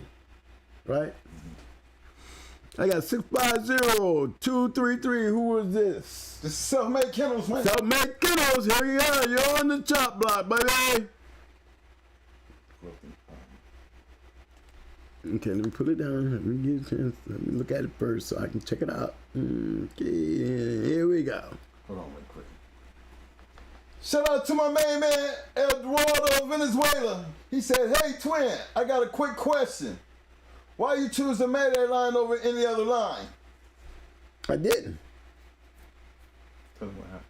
Don't draw the let me know what happened. Okay, all right, let me handle this. Let me handle his question first, guys. I didn't pick Mayday over any other line. That's not how I did that. We ran into Mayday breeding to Angel's Apache. Is when we went up to Angel's house, we was taking Amber and breeding to Angel's Apache. The reason why I wanted to go back to Mayday because while we was up there, we saw Mayday. I think he won number 3. It might have been 4. Whoever that Buddha dog was, that's why I saw him got. Yeah, he hit Mayday in the chest and hit him good. Made Mayday go, what? Boy, let me tell you something. When he said, whoop, he went the hell off. Turned into a machine. And then while we was there, we saw Dolly. She was there in Choice. She was there. So I had made it up in my mind that we were going to breed, you know, me and my, again, silent partner. We was together when we did this. We had pictures of Mayday. We have a video walking Mayday down the damn street. Both of us. He had one of him, and I had one of me with Mayday, because I was that impressed with the dog, and I said I was going to breed to him, and I got the opportunity when I didn't have those Apache pups, Amber bred Apache. Opened the door for me to go breed the Mayday, and who did I want? I wanted to take Amber's daughter, who was Red Ace, and I wanted to breed her to that damn dog right there, Mayday. You know, I didn't know who Mayday was. Didn't nobody know who Mayday was back then. So it wasn't like I was on a bandwagon. If anything, I probably created the bandwagon. Because it wasn't like, you know, we was breeding to any champion or grand champion that was out there. That's what we bred to. It wasn't like I picked him over anything else. He was just the baddest thing going around at the time, and it proved to be what I thought it would be, and it came to pass. It just so happened I was on the front end of it. You know, I'll use any line. I ain't got a Mayday dog, and I will come back in the game with something different if I can find it. If it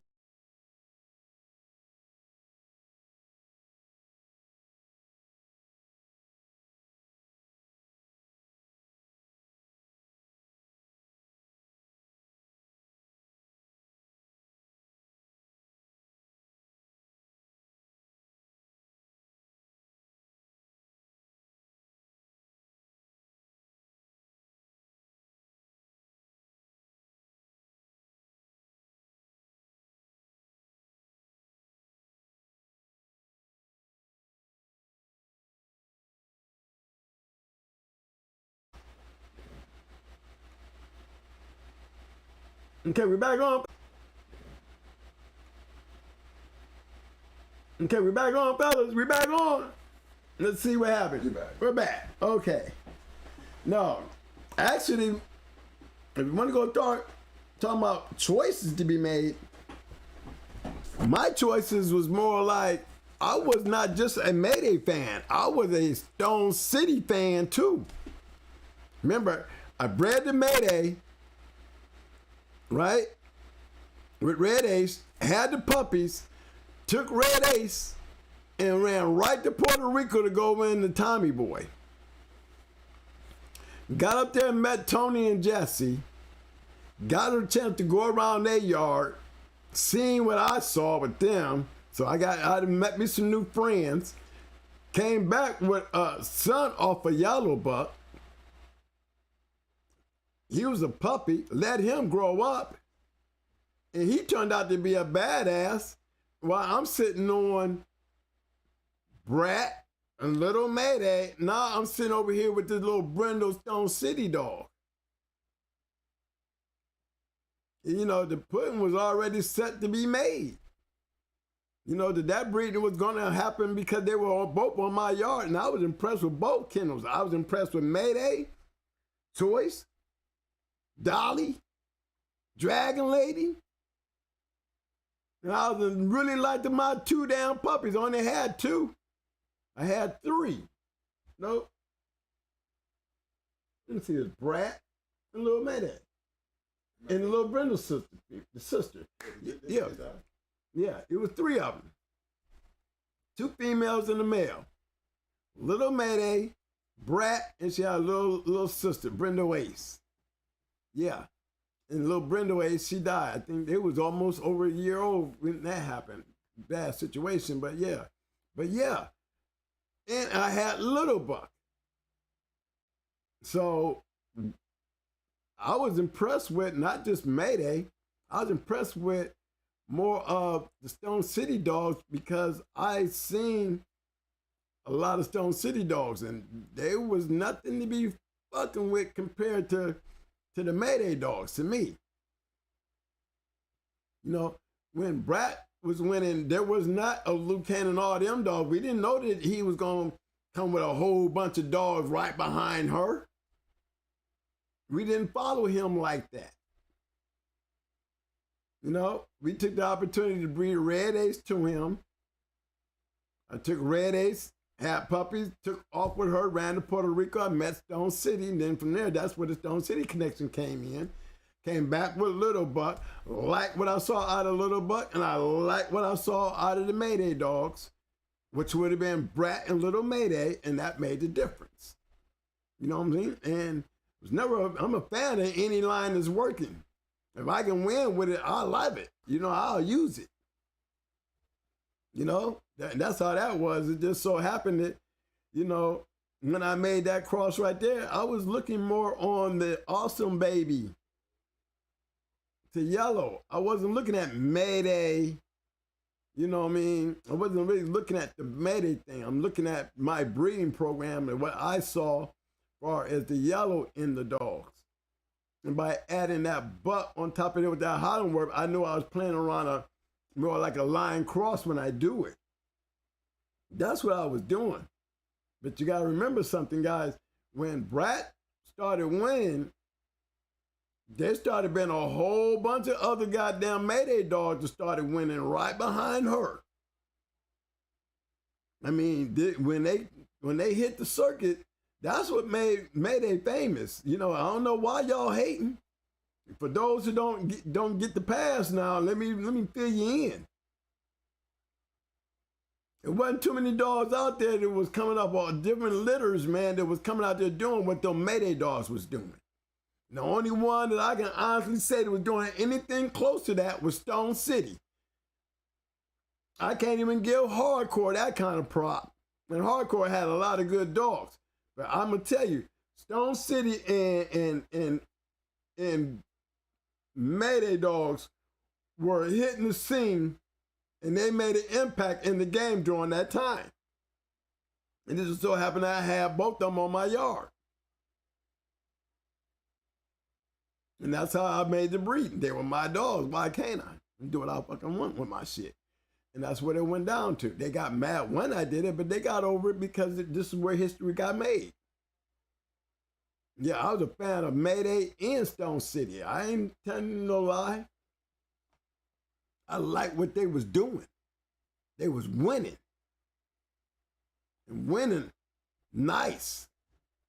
So I'm going to go with what's winning. I go with what's winning because that's what I want to do. You know, I didn't even follow the patterns in the past of my own people who was my mentors. No, you know why? Because I was, you know, I still had a partner. And it wasn't my brother. You know, my partner, we did this together. You know, and, you know, all we want to do is win. We don't care where it come from.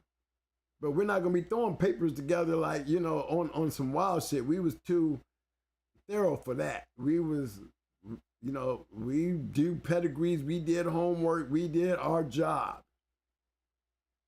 And you can see it in Arsenal's dogs. You can see it in our dogs. You know, we all got a common factor there. We all got a common factor that links us together. And I'm talking about our years in the game together. So these guys right here, we're family because of our interest in what we were doing. You know, we didn't have no Mayday dogs when we was running around with them Satan dogs making moves. Wasn't a damn Mayday dog on the yard. We wasn't doing no Mayday or anything else when we was sitting there with Amber on the yard. You know, making moves. Bred her to termite too. You know, we didn't breed her to Wrangler. We bred her to Ace. We had bred her to termite before we bred her to Ace. So there was a lot of dogs out there that, you know, wasn't a particular line until, you know, we had those puppies, and those puppies were able to grow up and be matched like Brat. And she was the only one because little Matey was sitting on the yard over there storming Norman's house while I was out here doing Pretty Mama and Brat. I would have been able to do little Mayday if I would have been able to get back champion Pretty Mama and got little Mayday. I can hear you.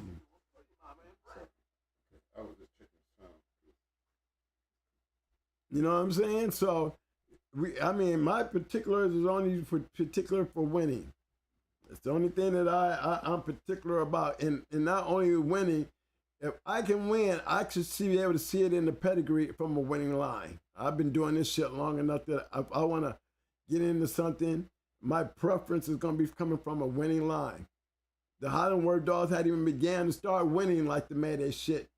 You know, it was just the fact that he was coming off a yellow and I had a yellow John yard. Then I'm looking at Awesome Baby, bred the Grand Champion Buck. You know, it's fitting my platform. And I'm looking at these dogs, and these dogs were no slouches. So that's how I incorporated the thought. What was my mindset? What was I thinking? That's the question. What made you do this? What made you do that? Because everything came with a plan and everything had a formula. And that's where it was all created at. Okay. Mm-hmm. Hold on, I didn't even get started on it, did we? I'm on it right now. I think we want to do that question first. Okay, I hope I answered your question, baby boy.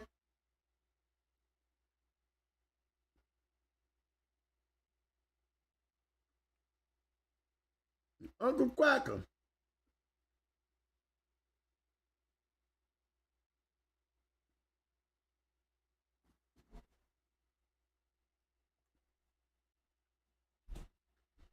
Now, we know this part right here.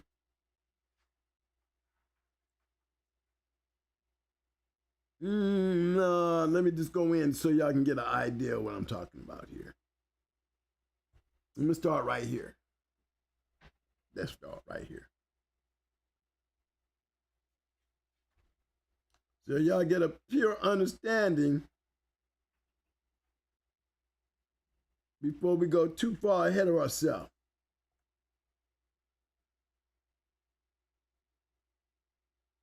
All right?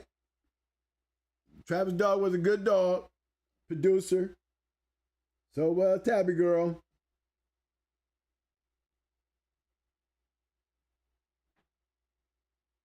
Okay, I just wanted to take y'all there before I go. I took off on this thing here. I just wanted to show y'all in that one little click what we're dealing with when we talk about this here, okay?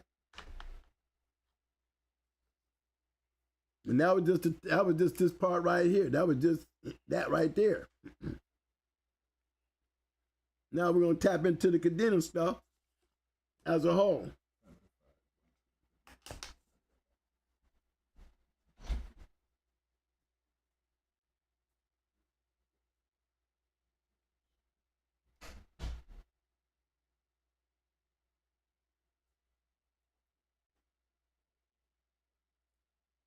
See the Boudreaux stuff in there?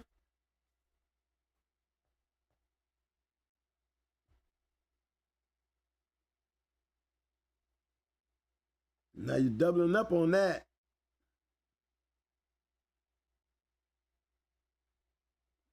Some of that boils.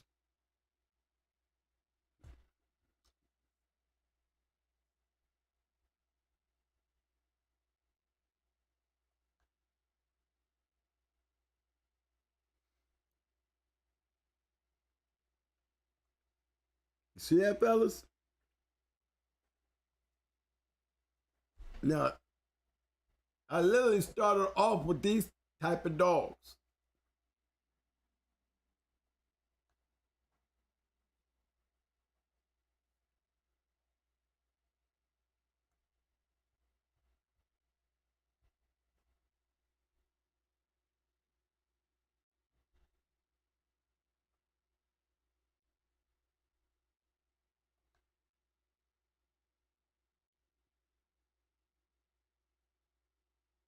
So this dog should be coming around 3 now.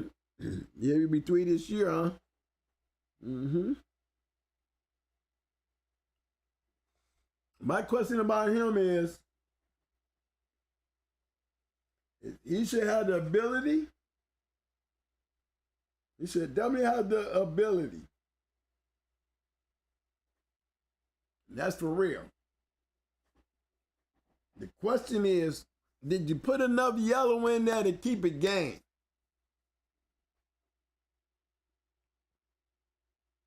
That's the key. You got that game yellow and you got that game Jeep, and that should it's enough, because that's almost a 50-50. I mean, 3 in, 1 out, but it's almost, it's like it's an 8th out. You know, it's not even a 3 in, 1 out.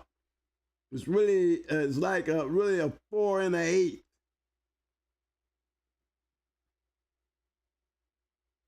And the reason I say that, because all this right here, but you can't even go to this right here, because this right here is this right here. All this right here, this tabby girl shit right here. Even though you got this red boy, it still got Bully Son and everybody in there. As long as you got Jeep and Honey Bunch in there, it's gonna have, it's the Bully Son, so it's the same thing. You just have that red boy in there.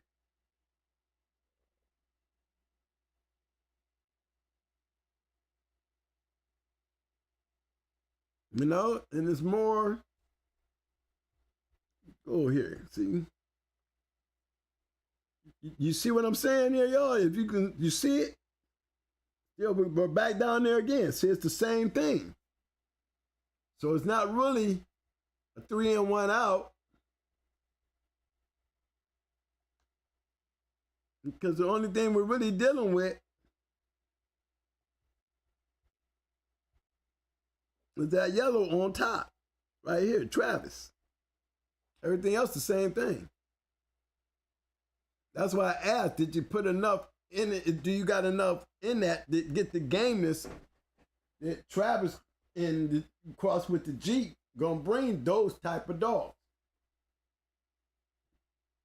Them dogs are battle dogs, but you know, I always say they rough but not game. Now you might have game dogs, but the majority is of those dogs aren't game as you think they are.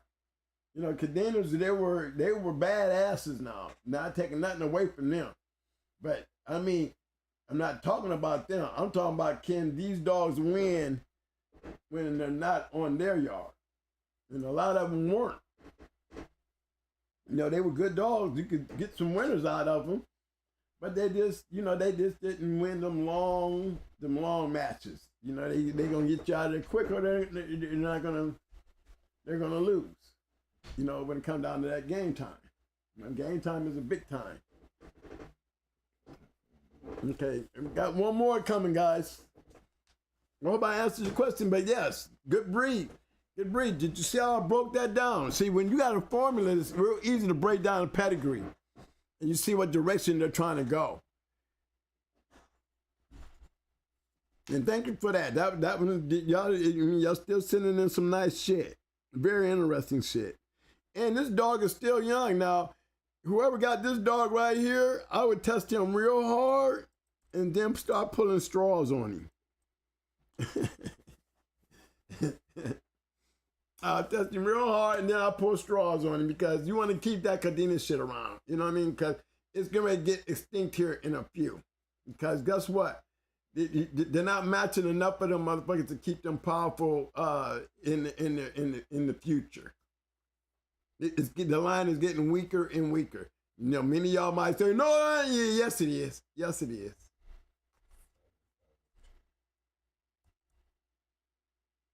Twin, why you say that? Because the pudding's in the, it's already being proved. It's not, if it don't pick up, it's gonna get shut out.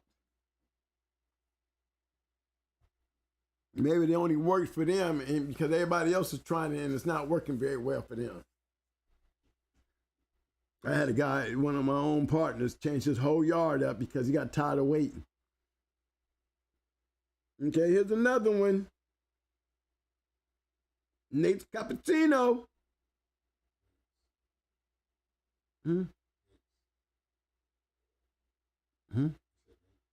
Yes, sir, Nate. I didn't know what you was talking about. Say something. Another one. Now, this breeding here.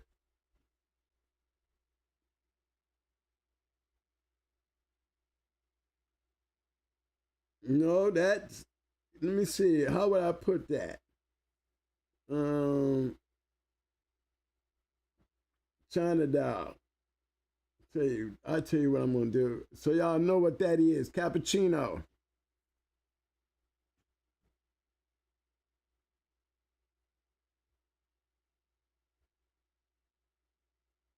Let me see, do we have siblings? Yeah. This dog right here, that's off of Little Mayday. Again, Little Mayday. And this is the Little Mate, the Sassy. This dog right here, these two, this is the breeding guys. I said that these two dogs was on death row.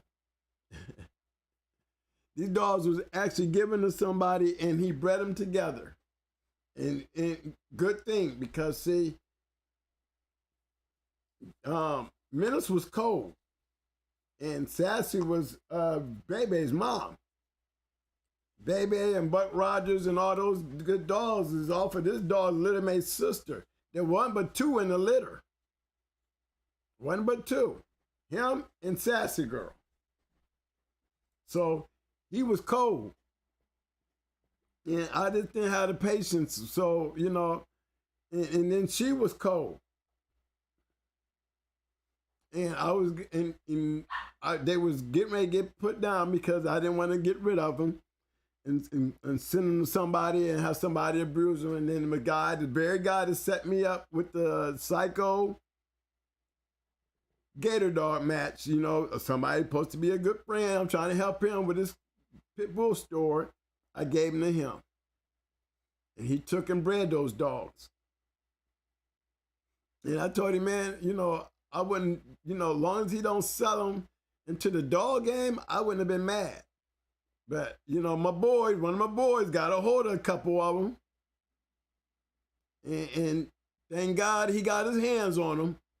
Because the very dogs, these two dogs right here is out here producing in bloodlines that's winning today. And there is another part to this. It shouldn't be unknown. Because ADBA papers, you got the ADBA name down, and you know that part was filled in too. This dog is off of a son of Champion Outlaw, a son of Yellow. So that's supposed to be Too Sweet right there, the two-time winner, one-time loser. This dog right here on the top is the dog that lost the Crossroad. This right here would have been Outlaw. Champion Outlaw, and he was a son off of Grand Champion Yellow, and this part down here would have been off some Cunningham stuff. If I'm right. Now, I can go in here and take a quick peek, like I was trying to do with George and all them. I just couldn't sign into my Feds Online account right quick. Let me see. What do we call Too Sweet? China Red? No, what do we call Too Sweet? Yeah, that was Too Sweet there, but I forgot what I called him. I know it was something China. I know China Doll, but I don't know what his name was. We called him Too Sweet. Let me see if I can log into my online account.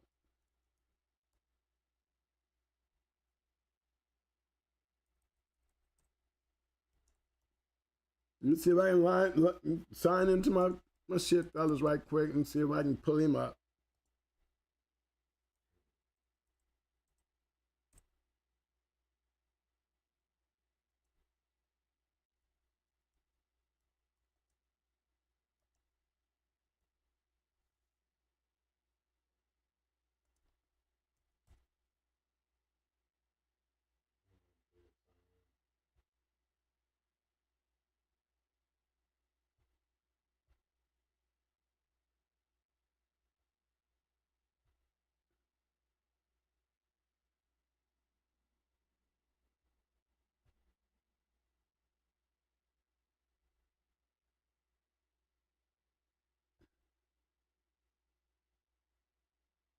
Okay, what am I doing wrong here?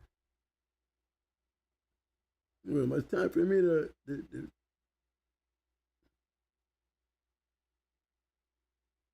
I might be up there going, I might have to pay up again, fellas. I don't know. It's been a while. I didn't remember.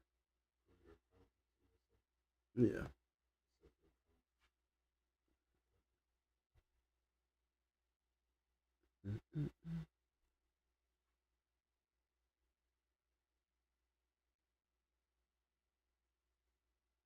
Okay, I got to pay up on my shit, y'all.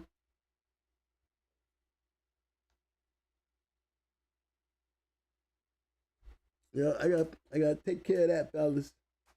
I got 2 private messages. I don't know what they are, but yeah, I got to take care of that, fellas.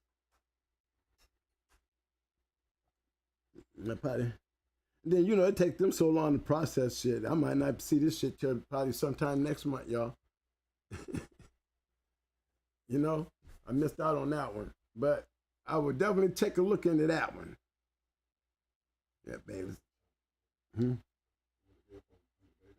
No, let's see. Who would it be up under? It would be up under GG, Hershey, all them, Hershey. Let me see, Gameville, Hershey. Yeah, let's try Gameville, Hershey. I know these are Gameville dogs, Gameville.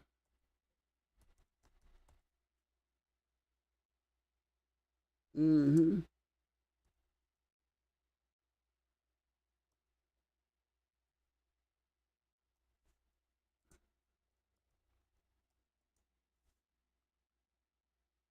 If I'm right.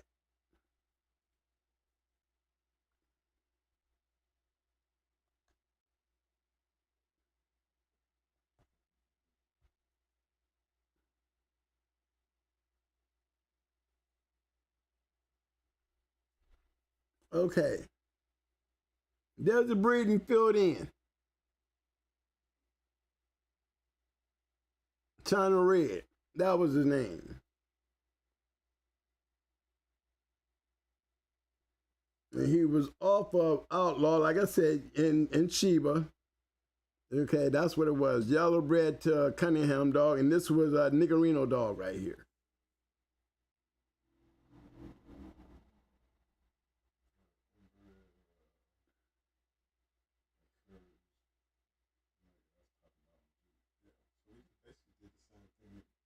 Mm-hmm. Yep, Danville Hershey.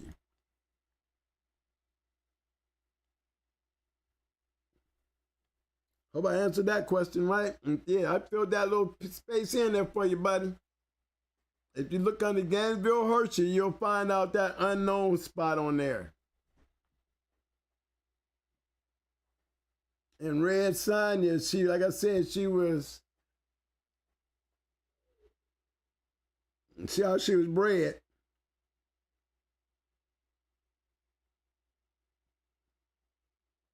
If you'll notice, all these dogs going hard, all got Jeep and all his shit. The Jeep, Charlie, Holly, you know, it's gonna be something. You're gonna notice this dog is a heavy Jeep. Not just on the top, I'm on the bottom. You know, lots missing. You see it, heavy Jeep.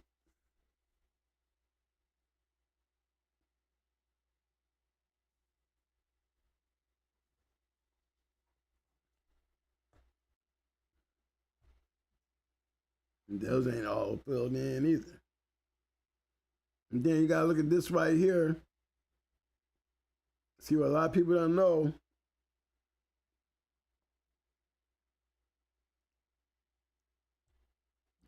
This is the Jeep.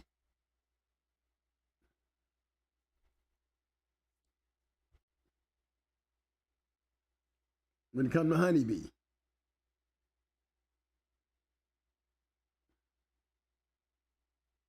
You had Jeep in there. So you had Jeep and really heavy honey bunch. But you see the breedings.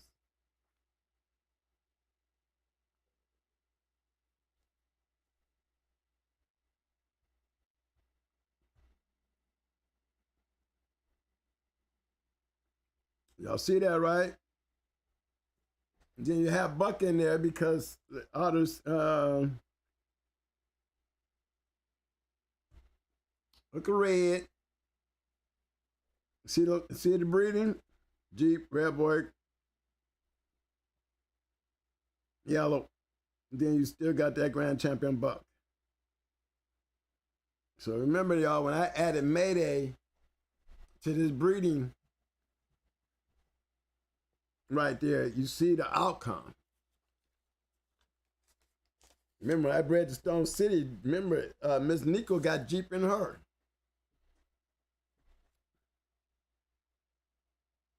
So there was always, it was a chemistry that everything that I was doing based on how I was trying to breed.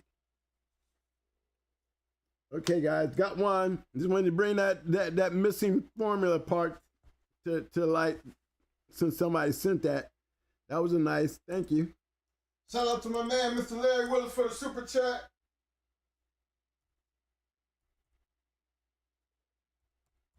We got that 10-piece. Got another one here, y'all. He said,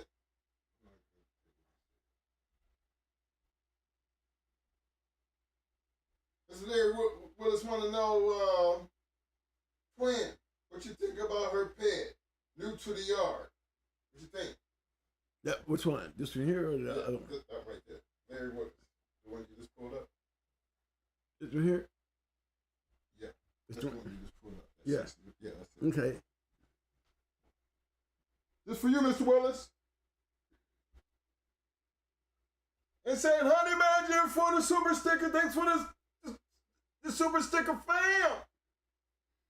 Well, the first thing I can tell you is you got something to look forward to because you got a nice pedigree.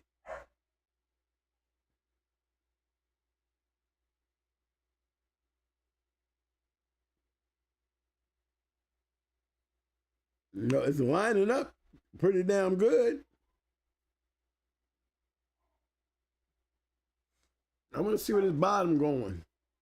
You said she's a bitch, right? He said it was a bitch, right? Female?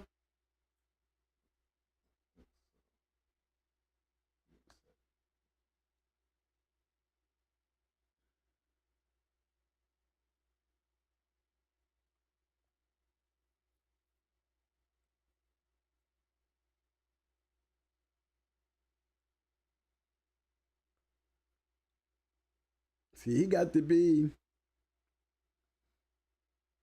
if it's a bitch, you got to be careful how you breed her.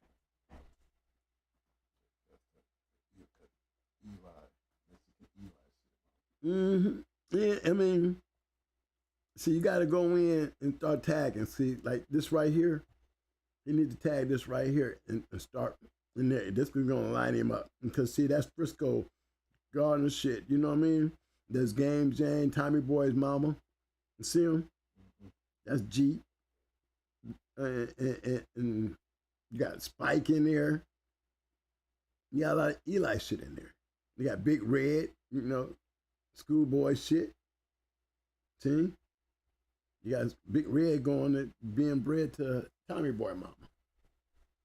Right there, so you know them some bulldogs.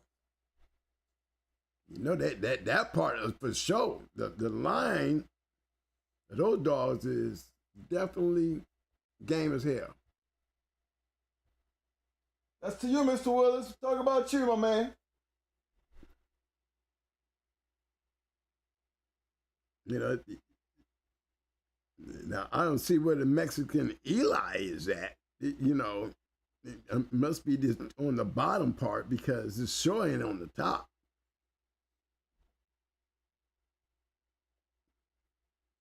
I think that's why I was just at right here.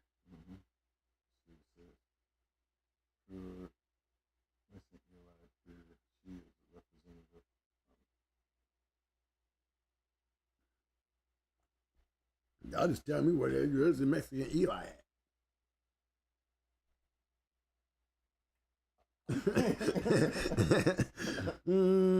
I'll see some of it, but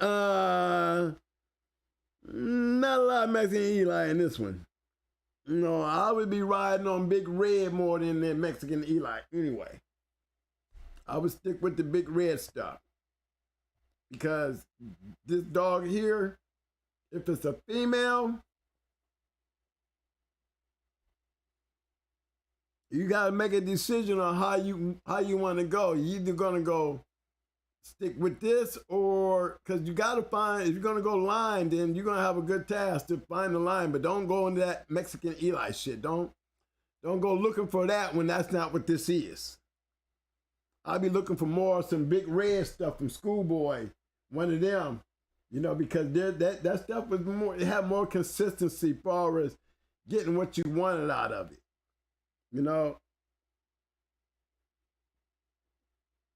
Now, like you said, the dog of the decade, the champion face to face, Pantherol, yeah, he's a Mexican dog, but he's still a United States bred dog coming by way of Samuel A-Rod's Boomer now. So we already know that, you know, that's still the United States dog. So you can, I wouldn't run back into the too much of the Boomer more than, because the Pit Island dogs, they all right. But, you know, if I was to tighten up anything, I would tighten up the bottom.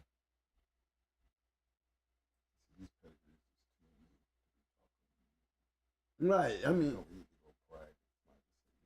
yeah, no, what I'm saying is if I was breeding, I'm not. No, I'm saying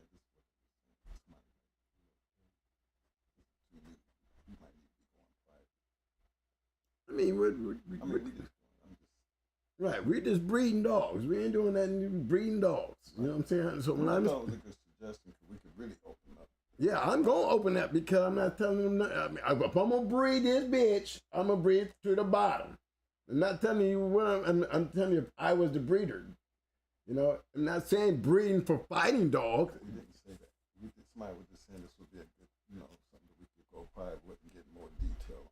Well, I mean, I would take this as a learning thing for all the guys that's looking at this particular pedigree. I mean, I would still say that I would still breed this dog to the bottom. You know, if that's, you know, the Game James shit is the shit that I would ride on. I would ride with the Game James. You know, if I was to be breeding, I would tighten up on that and bring that back. I wouldn't go into the Pit Island, you know, because, you know, you don't want to get too much of that. You know, it's already tight enough that I would definitely go and see if I can find some of that Game James Big Red Cross. If you want to have, you know, nice, strong pedigree, I think that would line it up because sooner or later you want to get to a position where you're going to be a 3-in or 1-out or 50-50. And you're not there yet.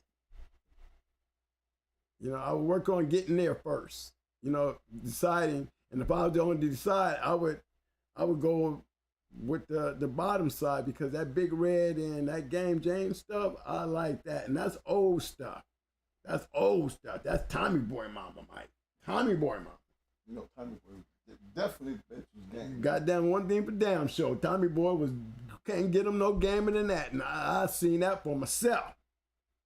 So I would definitely go with Big Red and the Game James stuff. And I saw that double bread in there, I think so. And I would try to find some more of that. I mean, the Pit Island stuff is you know, I wouldn't try to tighten up on that because then you're gonna be killing away the Game James shit. And I would think I would rather build on the bottom than I want to build on the top, just to be real. Hope I answered your question. Thank you. Historically speaking. Historically speaking. Remember, guys, we're not talking about no future shit here. You ask me a question, I'm only telling you what I would do. And what I do is part of the past. You know, I don't want to start making this page or this show some little technical shit where I can't say what I want to say. So, you know, because I don't want to make everybody feel like, you know, that I'm promoting or anything. I'm just talking dog. You know what I mean? And when I talk dog, it ain't got nothing to do with anything pertaining to no more than you and your attributes as far as your training and breeding. You understand what I'm saying? Not for the sole purpose of anything and all that other shit. If I want to make a good cross or a good breeding in here, doesn't mean that what you mean by good. Good means I want to make a good breeding to have some good dogs.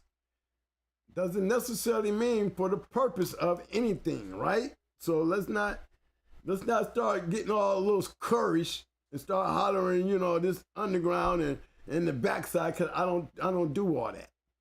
Because I wouldn't even want to talk to you on the backside anyway, because I don't know if you're the police or not. So if I can't say it out here, it won't get said, right?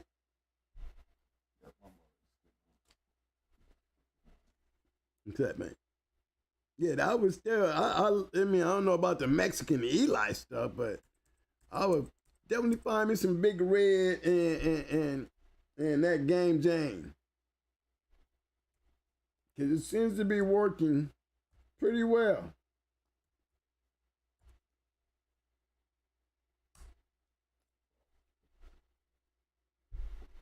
Sega, now, this is almost like what we just saw, ain't it?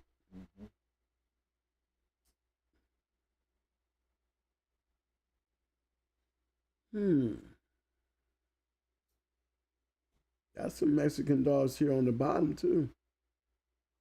Larry Willis, you need to check this shit out right here, man.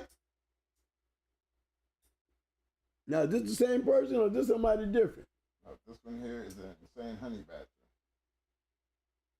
Well, Honey Badger, do you know the other dude who just had his pedigree up there? Y'all know each other? If y'all don't know each other, y'all need to know each other then.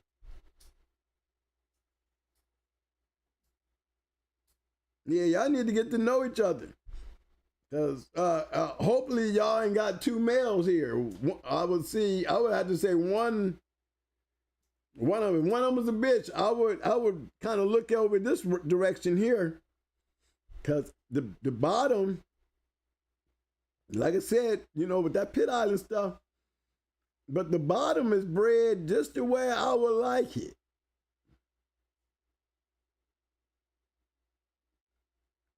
I mean, it's got some West Penn in it, which is definitely Patrick. It's got some Mayday in it. That's the Mayday, which is yellow and buck. I mean, Patrick. And then you got Stone City in it. Definitely buck and yellow. More, I like the format itself makes a chemistry for the dog that we just left. That pedigree right there and this pedigree, I'd be willing to do that. If I was y'all, I'd be talking. For real, I would. Because you guys got something that y'all can look at and come up with something that's better than what y'all got. make it that much better. Yeah, you can make it a lot better, real quick, by really eliminating the hard work, because you guys both got the top, and you both are doing something different on the bottom, and believe me, them two bottoms gonna go together great. It's gonna go together great. You already got the top. You're covering the top pretty well. It's just the bottoms. Both of y'all got two different bottoms, but almost the same top, but not quite, but close enough to put those two bottoms together. I guarantee you're gonna have some nice dogs. I mean, it's surprising to see that, you know, again, I asked, do y'all know each other? That champion Kong, that motherfucker, he's the daddy of both of these dogs that we looked at, ain't he? Mm-hmm. Yeah, I would definitely go with the Kong dog. Yeah, he'd be double bred on the top with Kong, and then on that bottom, you got that line, and that line is gonna be, you got all the right shit to really make something really nice out of that. You know, y'all can always hit rewind on the video, and you're gonna hear each other's name and shit like that. Maybe y'all can make a connection, because yeah, that's a nice breed in there. That would be something interesting, very interesting. All right, fellas. We went a little bit longer than expected. You know what I'm saying? But we still at that time in the show that I need to do what we do. I need to get them thumbs up, thumbs up. Thumbs up, thumbs up. Muscles. Muscles. Muscles. Roses. Roses. I need them damn roses. Here's some roses to put in my Let's get them on, fellas. Yeah, I went a little bit long today. How long did it go? I mean, it seemed like I've been on here forever, but it was like not really that long. Wow. Wow. For real. And what was we talking about? I can't see. What was he talking about? Was we talking about anything today? Yeah, we were talking about the 90s, which took us into the different bloodlines from the 90s that led up to the shit that we were saying at the end. Man, shit, they missed a lot of bloodlines then, because the ones that they should have been talking on is the great ones like 9 Millie. Well, they were good speak on them in the chat. Yeah, there was. They wanted to talk about the Maydays and all the shit that was really out there doing damage, because we know, and that they part of the 90s when Mayday was. They kind of dictated them in Stone City. Right. And you can't take away from hardcore and strictly business in them. They were doing their shit too now. Yeah, Gator Boys was doing their thing, you know what I mean? You know, well, they was alright. You know, they was alright. They was alright. Don't be hating on my boy. Nah, that's just saying though, Mike. Chico came back. Get a little bit of help with them. You think they would get a little bit of help? Yeah, that's just stuck with that Noriega Mayday stuff. Yeah. Because he would have been all right if he had never let that boy get that dog from him. See, you would have had to sell Noriega for that boy to get his hands on him. Then, you know, he swapped out on him, and that's why Noriega lost. Right. You know, Chico is just getting back in. This first time, really, he didn't have some great dogs, but that was really one of the baddest dogs he ever had, to me. And Riding and all the rest of them was some bad motherfuckers, too, but that Noriega, he would have made a grand champion with Chico. Ajax wouldn't have beat him. Look, Noriega was in terrible condition, and he still killed Ajax. So what'd that tell you? And didn't go for 40 minutes. What'd that tell you? That just tell you. And Noriega was in terrible shape. You know, shit, Chico put bad mouth on him, told him he hope he lose. You know, because of the deal they made, you know, to do a backtrack on it. But yeah, if Chico would have had him, the name would have been just as famous as when he had Rodney in them. You know what I mean? No, he didn't have the same shine that he had back then when he had Rodney and those dogs. No, Havana Boys was really game busters in the game back then. You know, I would have to say the late 80s, early 90s.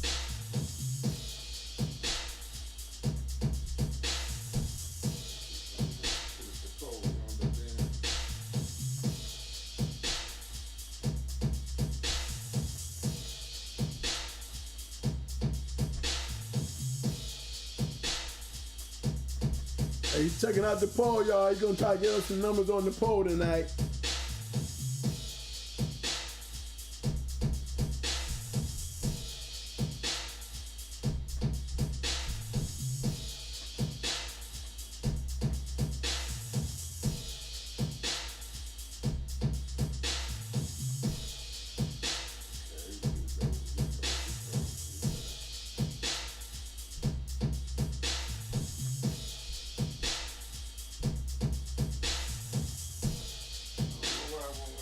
Everybody got the poll out there? Somebody put up the poll for us and let's see what these numbers are like. Mike's trying to pull up the poll. He can't get it up on his stuff. Let me see if I can pull it up.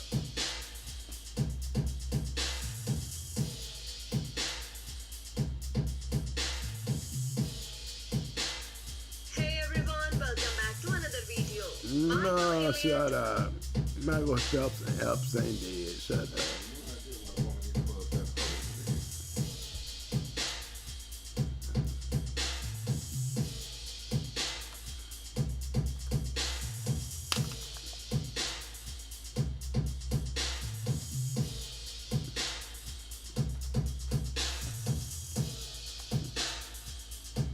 Yeah, they're trying to say Michael Epps is dead and shit, man. Yeah, it's like they did. They pulled that shit on the Monica thing when taking the phone, man. Monica live like a mother. Yeah, she live like a mother. Let me see what's wrong with here. I got it. Let's close this right here. We see it with Mike over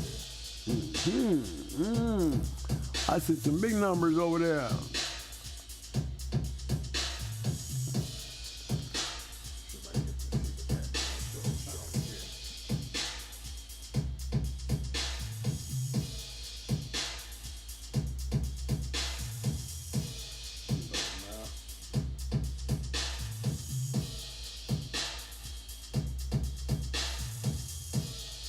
Okay, what we had?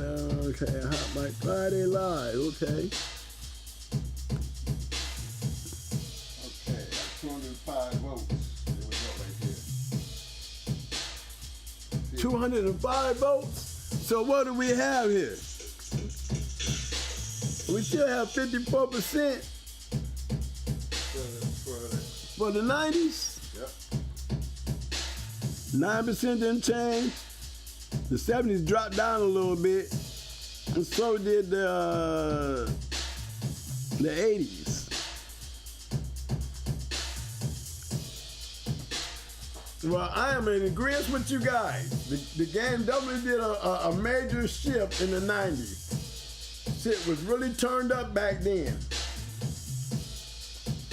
We got 54% on the 90s. We have 23% on the 80s. We have 15% on the 70s and 9% on the 2000s. Down 2000. And that's out of 207 votes.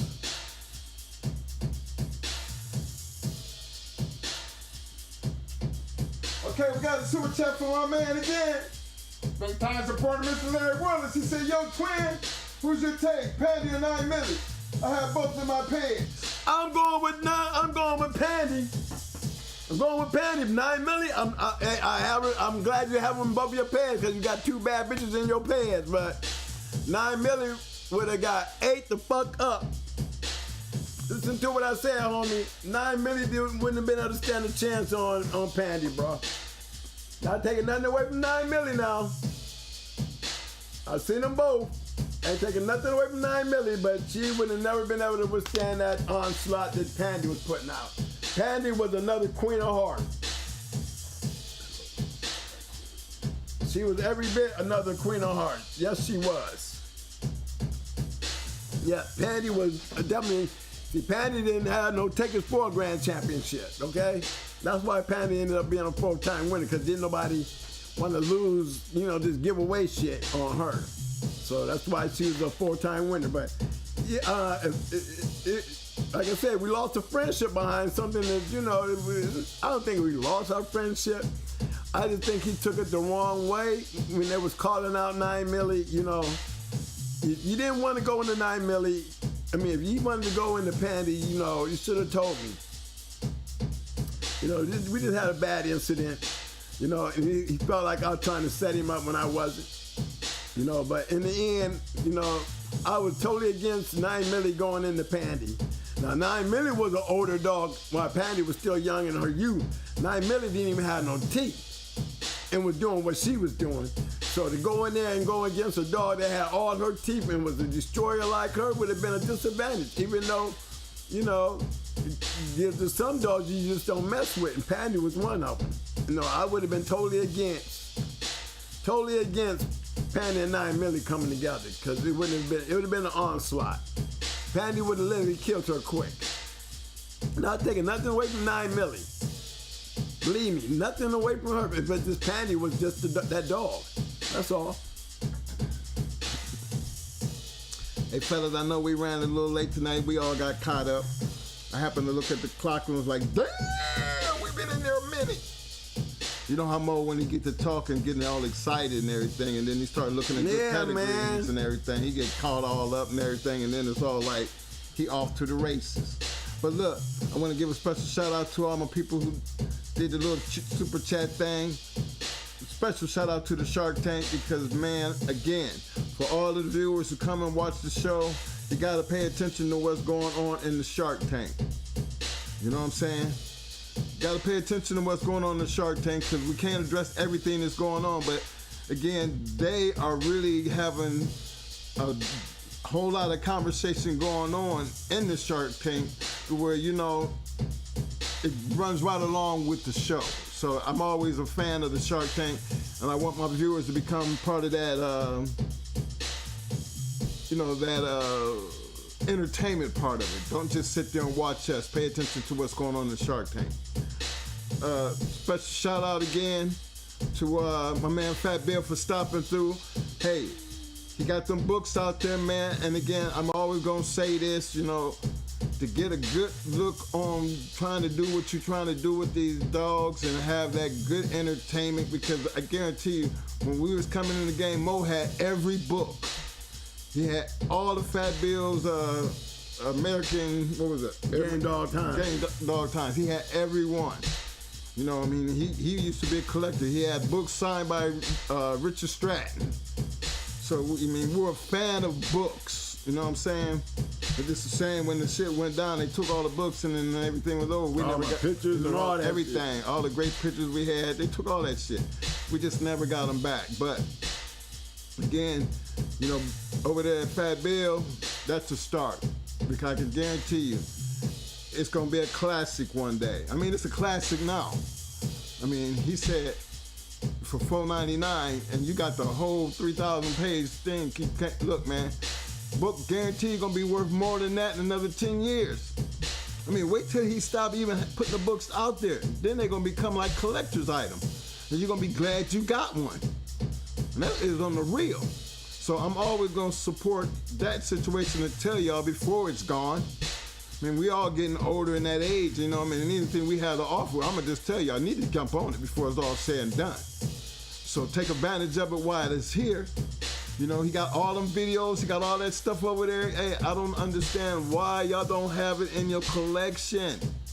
It's a must have to have entertainment for yourself. Damn everybody else.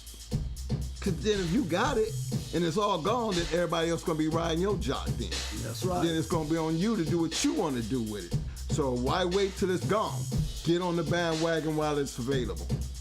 Again, shout out to the Shark Tank. As usual, y'all do what y'all do and you look good when you're doing it. Appreciate the love. My name is not Toby, it's Kuto. I know. I will never let the chains lock me down, guys. I'm only telling y'all what I did. I am not promoting anything. Don't look for this channel to promote anything, because we're not promoting anything illegal. So let's not get this thing misconstrued. I don't want nobody out there shaking in their britches, because I'm not trying to be a car, because I don't think it's not about being a car. It's about keeping everybody safe, all right? When I talk dog, I will take it all the way up to the gray line. But you'll never see me step over it, okay? So with everybody in understanding that, You know, it's up to y'all to stay safe on y'all end. I got my end. Y'all just make sure y'all got y'all end, then we'll all be safe. You understand what I'm saying? Yeah. That's what he's saying. But, you know, we're going to be back. I mean, I appreciate everybody in the poll, too, because that gives us a little temperature check because we felt the same way. The 90s was really hot. Mm-hmm. You know, we ain't taking nothing away from them 80s because without what was going on in the 80s, that prepped everything for the 90s because the 90s was smoking. You know what I mean? So they really did have to do something going into 2000 because that shit was just crazy. And I'm pretty sure the people over there at the SPCA love to see this video in year 2000, 9%. 9%. That means that they're being effective. You understand what I mean? That's just showing you that they shit is working. When y'all's numbers supposed to be better than the 90s, it's way down there at the bottom, proving that they're systematically destroying the dog game. Yeah. And it's starting to show. Yeah. I guarantee the numbers are being worse now because we don't even know half of what's out here. I'm glad we showing pedigrees, but then we're not promoting anything, so it's good to know that people are still breeding good dogs regardless of what the hell going on. I'm not here to tell you what you do with your dog. I'm just telling you make sure you have good dogs. If you're going to have the dog, have good dogs. If you're going to have good dogs, you need to protect those good dogs by following the disclaimer and do what it takes to keep the people off your yard. That's all we're saying. That's all. You know what I mean? As long as y'all doing that, one damn thing I'm going to always say that we want you to do more than anything. Always. We're going to always want you. Always. You know what I'm saying? Let them know, Mo. Always. He meant that. I mean, when the twin power activate, and I hope y'all feeling that because we always scratch to win. All the time, man. Yes, sir, baby. We always gonna be on that. Peace. Look, we're gonna check y'all out. We're gonna definitely check y'all out. You know, Talk Shit Tuesday. So everybody stay safe through the weekend. Appreciate all the viewers that came out. Man, it's getting big. And I appreciate everybody helping us because I think we just crossed over, so we like 80 people. We're 80 people away from 2,000, y'all. 2,000, y'all. So I want to do this within a year. If y'all can help us out a little bit, pass get the your word cousins, around. get your friends, just tell them subscribe. Just subscribe. That's all. Just get them to subscribe. That's all. Because we're just trying to get it going. And so far this year, we have out-achieved ourselves. You know, because we would have never expected to be where we're at. And, you know, all appreciation on top of all that. And then just to be alive, to be able to do this, is even a bigger plus. So now we wide open now. You both didn't have our close calls, guys. Right. We both fighting, you know. We both on borrowed time now. We don't know what that borrowed time look like. So now we just all in now. We all in now, y'all. Damn it. We just gonna... Fuck it. This is what better's bet. That's right. Bet on the scratches now, baby. Yeah. You got to bet on the scratches Look now. Here. Guarantee you got two gamers over here. Guarantee that. Guarantee you put us in the corner. I swear to God, we coming. So we ain't playing with this. You know what I'm saying? We doing the damn do. And we wouldn't be able to do that without you. That's right. We're going to always give appreciation and love. Y'all don't forget to hit that. We're going across the bottom. You know, the Cash App is down there for people who ain't doing that super chat. You know what I mean? Just drop through there in the Cash App, drop something down. You know what I mean? Again, it don't matter how much you're doing. The cost of what you're doing don't matter. It's the fact that you donate is what we appreciate more than any and everything. Because we really trying to do something going into 2023. Yeah, really. Something totally different. We want to put some faces to what's in the Shark Tank. I'm not scared. Don't be scared. We ain't doing nothing wrong, y'all. Ain't doing nothing wrong. Ain't nothing to be scared of. But it ain't nothing wrong about sitting around talking about dogs. We've been doing it for the last year, and you know what? We have enjoyed ourselves. And if it's gonna make the game that much better, talking about what we used to do in the past, and the love of these dogs, and how to take care of these dogs, and how to be safe about these dogs, hey, we giving back to the game. We giving back to the game and where the game was given to us. That's right. And it's up to y'all to keep that going long after we gone. Come on. You know what I'm saying? It's on y'all. Swing. Yeah. And as we swing on up out of here, doing that damn do. You know what I'm saying? Y'all keep doing what y'all doing, and I appreciate the love. I love all them thumbs up. I love all them muscles. I love all them damn roses, and I love y'all. So until Tuesday, y'all keep on pimping. Keep on scratching all day. You know what I mean? And keep on loving. Yeah, what's my dog of the day gonna be? Cappuccino! Cappuccino! I got to go with the fam on this one. Come on! Yeah. Meet y'all in the parking lot, fam.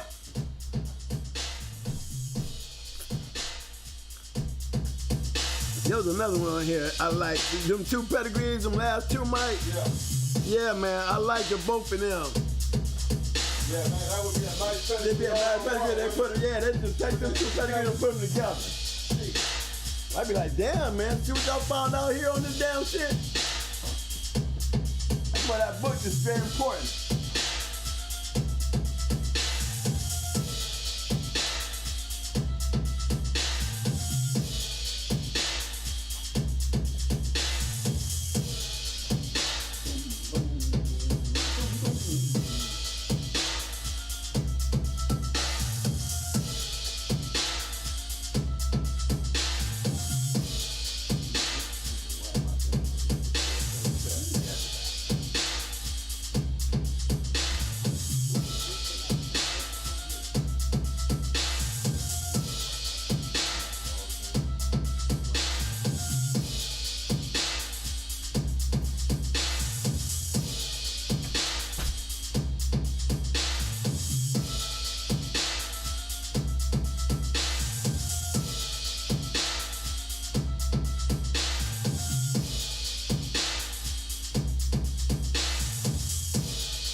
about that, fellas? Trying to check out that last minute on the chat. Another good show. Appreciate the love, Pit Tone. Pitbull Tone, appreciate the love, baby. Scratch Line, what's up, fam? Appreciate the love, fam.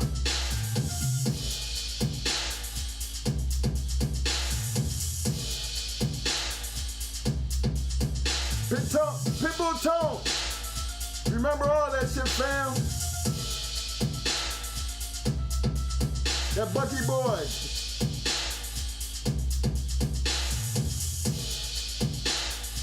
I'll see y'all in the parking lot, man.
Okay.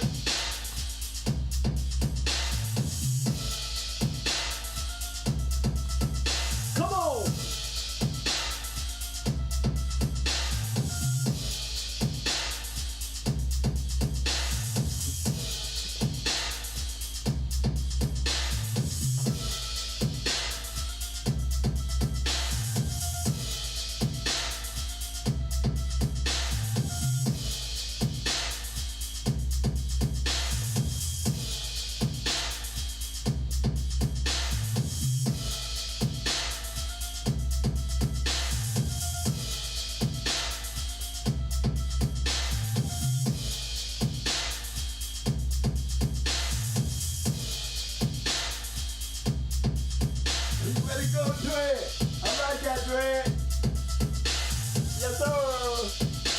Shout out to my man Dread. Preach, fam, preach, baby. Preach, fam.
Shark Tank, love them boys.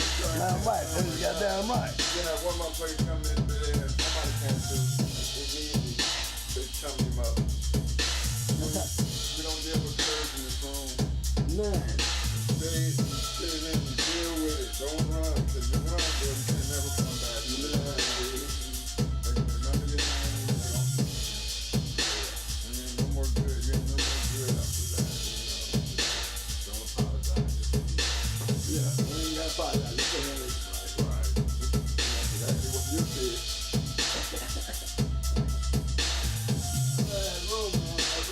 shit. They motivate you.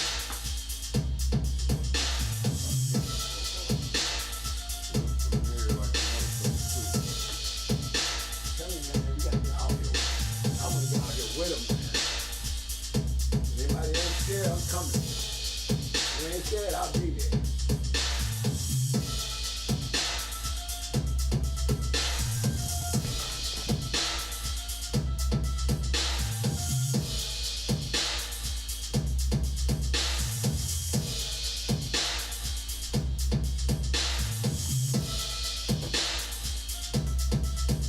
What? Come on!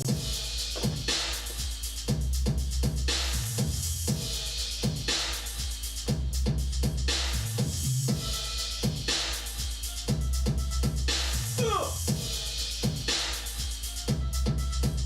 Come on!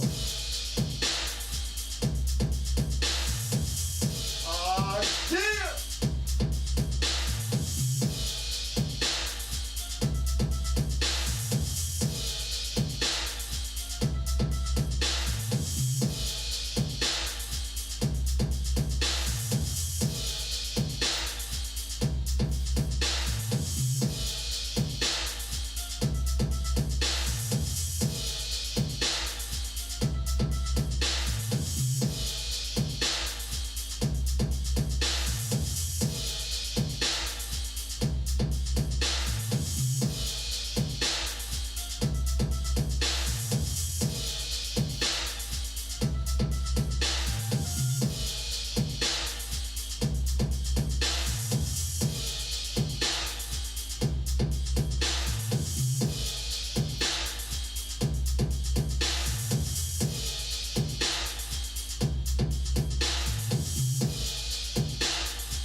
Again, for all you new viewers, come by and y'all watching the show. Don't forget to hit them like buttons, fam. Don't forget to hit them like buttons. And show enough, don't forget to hit that subscribe button. Appreciate the love. See you Tuesday.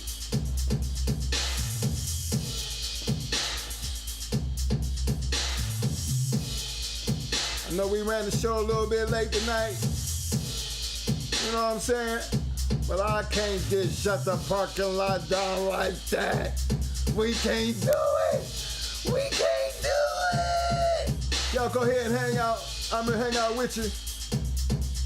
Again, shout out to the Shark Tank. Shout out to the motherfucking Shark Tank.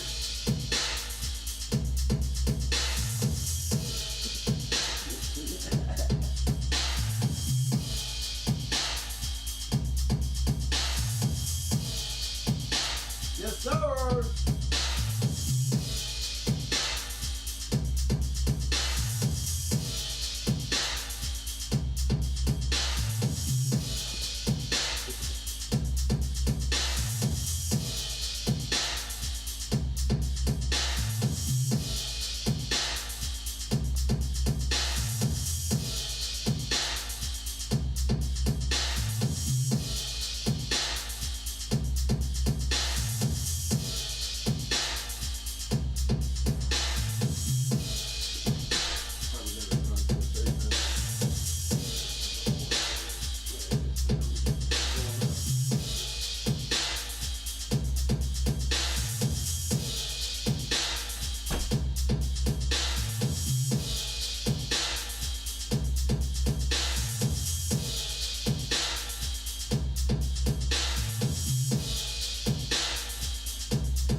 Hey, People Tone.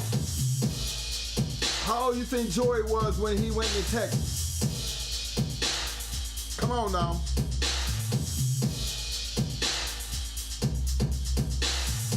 You wasn't that, they wasn't, Joey wasn't no young motherfucker either.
Man, Ron King, what's up, fam?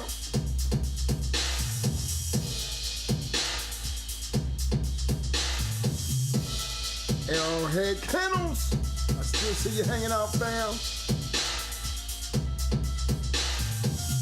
I'm just trying to hang around long enough to hit that magic number 800. Right now I'm 8 away, so y'all just bear with me. Bear with me.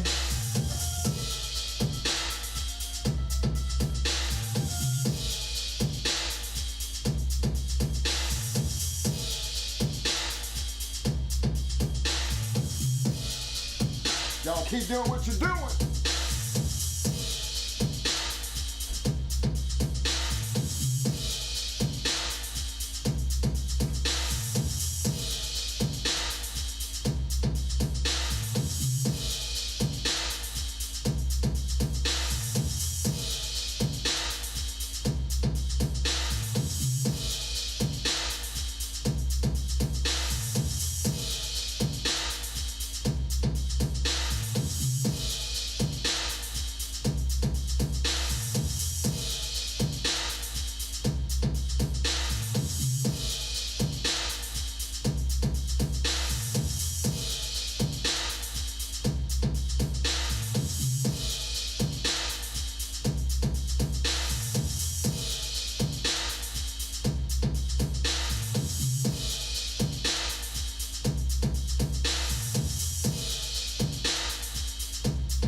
Mary Scholes in the house. What's up, fam?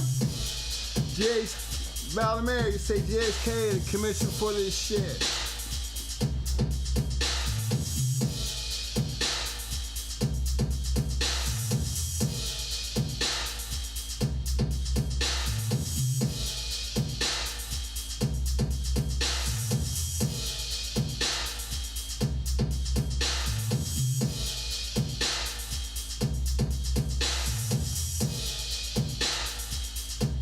Alright, fellas, I'm 5 away. 5 away from that magic number. 800. Got 42 people still hanging around. So I'ma just hang out with y'all. I'll let y'all know when the goddamn light, when the parking light starts to flash.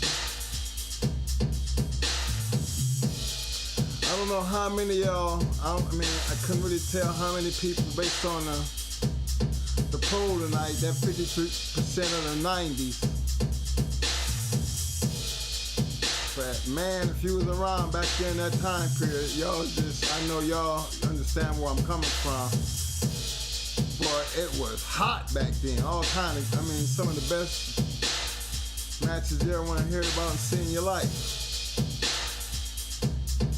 Actually, some of the better breeds was going on. You know, that's why I was always a believer in, you know, a working dog, you get a chance to see what you fixing to get.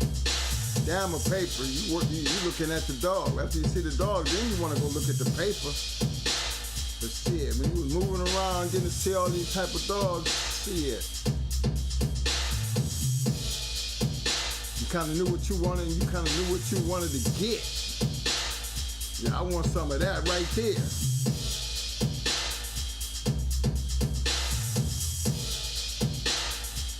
There's a whole bunch of that going around.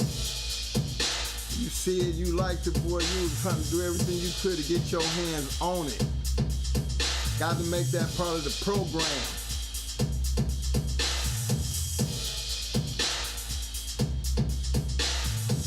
Cause once you got it and it's on your yard, boy,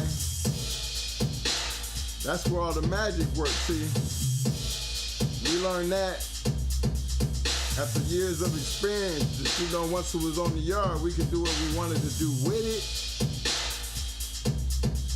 And understanding the formula, go back to some of these old pedigrees, you see what I'm talking about. People were still breeding that going hard shit long after we was gone. And still getting good dogs off of it because they understood. You need a good dog to at least be able to do half of what you're trying to do.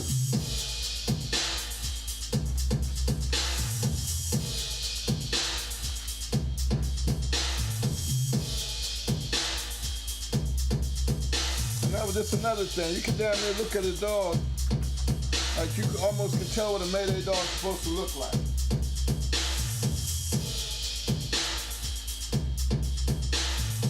You can almost look at a dog and know, you know, like even some of the dog Fat Bill got. I put out there. You know a Fat Bill dog when you see it.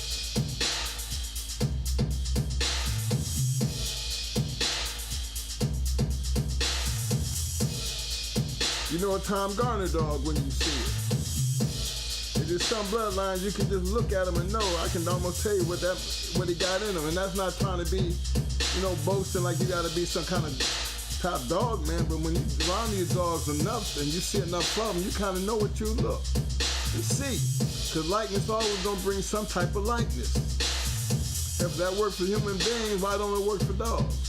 Works for all other animals.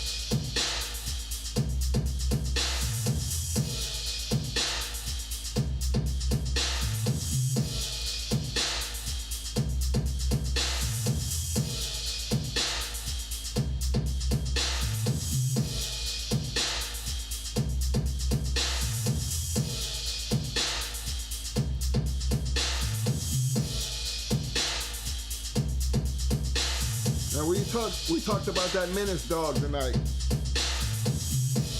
how he wound up on our chopping block and wound up producing all the dogs that he produced. and Menace was a chocolate dog.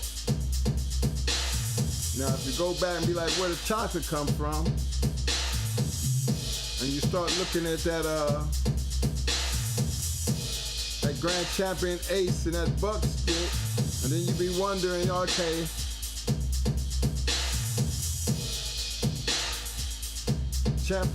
Grand Champion Ace was off of Charlie.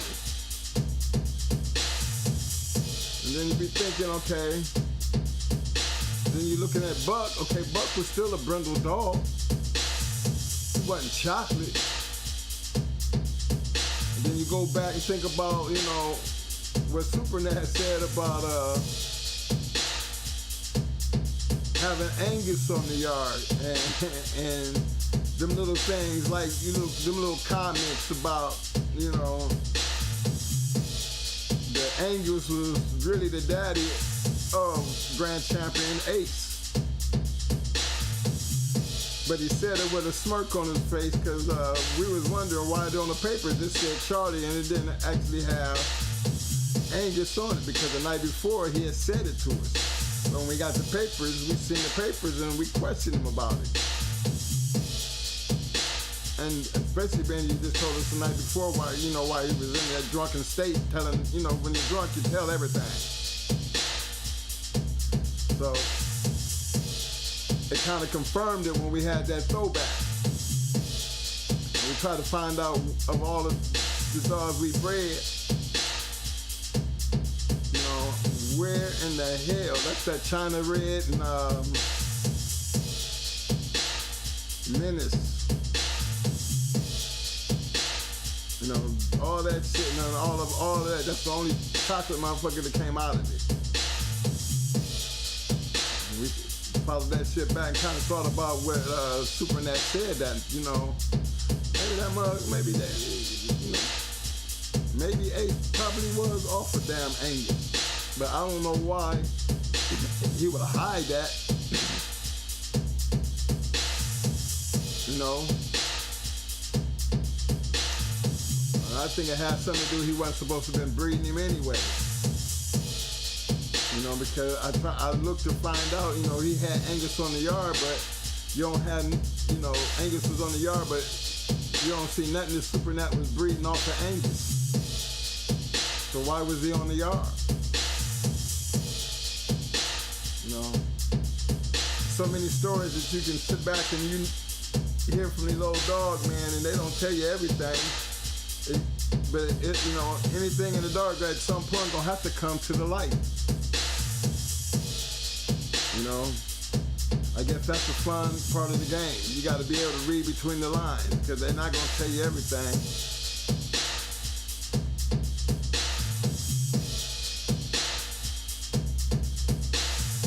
Hell, we didn't complain about neither one of them.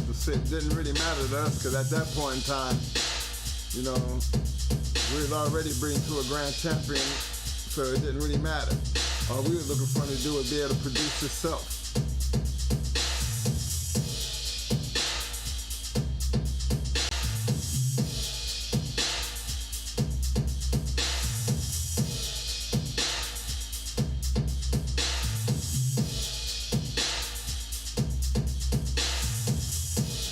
And everybody kind of had it right, you know, a lot of that damn, well, they say Mayday, but we really wasn't looking at the Mayday situation. You know how Mayday was bred.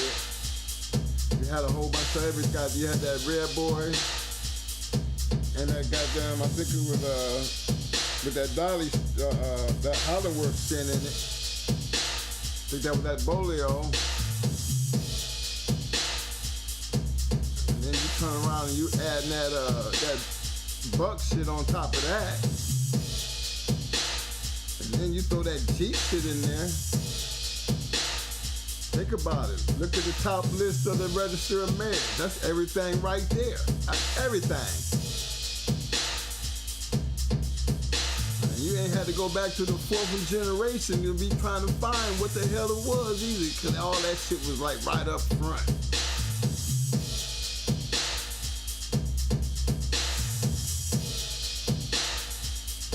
I just look at it like the sports guy had the blessings because damn, I'm telling you, we had some badass dogs. It was what it was. You know, sometimes I wish we had took the breeding program a little bit more serious compared to instead of just breeding to hunt, you know what I mean? And concentrated a little bit more on breeding to preserve. You know what I'm saying? Because think about it. The ones we let get away, they went in other people's hands and they did things with it. You know what I mean? And for them to wind up with shit and then we wind up with nothing. That's it. You know. Oh, but I think we had the best shit is the shit the guy took. And they end up killing, but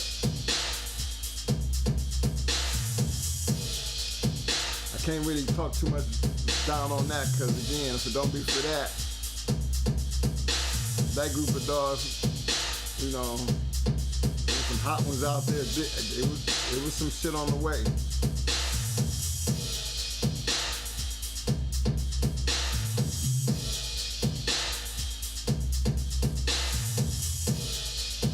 I forget somebody asked a question when Mo said it was some things that we did in our later years on the way out. I'm pretty sure other people, you know, we've spoken on that, you know, in our videos. Not something we hide and run away from. You know, we did a whole lot of crazy, well, he did a whole lot of crazy shit toward the end because then he was you know, just looking to hunt. It got hard for us to get anything locked up, so he didn't care who the hell it was. I mean, he didn't care, you know, shit. We went into a situation where we was going 5 pounds uphill, knowing the only reason they knew what they was doing. They knew we was the one coming, and they tried to take advantage of the shit, and they did. Because Mo didn't say no. He said, we here now, we gonna do this.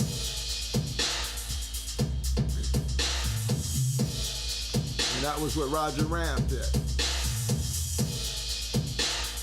And even that went an hour 30 before Mo picked up.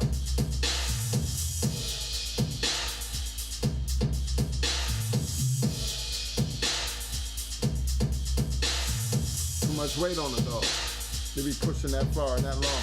It wasn't like he was getting dominated. It's just we knew he couldn't do what he wanted to do, pushing that much weight. And I gotta give a little credit to the other dog. The big dog, he was there, but he was catching so much hell that we were Mo actually thought we were finna stop him. But in the process of doing it, we're gonna lose our dog. It wasn't worth that. And when we made that at the hour 30, we made that scratch. And after we seen Roger Rhymes make that scratch, he picked him up. The big boy, he didn't seem like he wanted to go nowhere either. So sometimes you gotta fold him. Know when to fold him, and that was one moment we folded. And he blamed that on himself because you know damn well he didn't have to do that.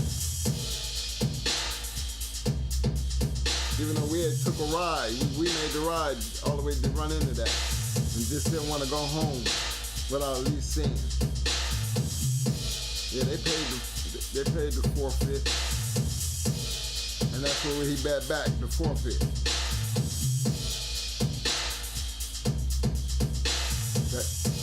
You make those kind of mistakes, being greedy, got caught up in his own emotions, wouldn't listen.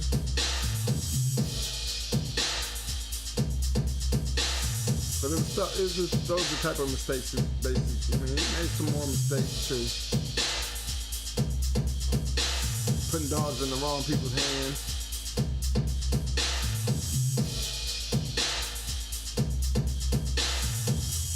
Knowing we'll never give a dog to somebody who's trying to hunt. especially if we ain't using that dog to hunt. So,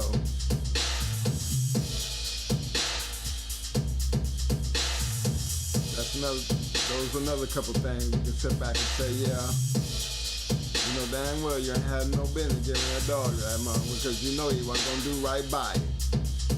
Kept telling me it ain't a match dog. They didn't, you know, hard head make a soft ass, so mess around and mess up a good dog.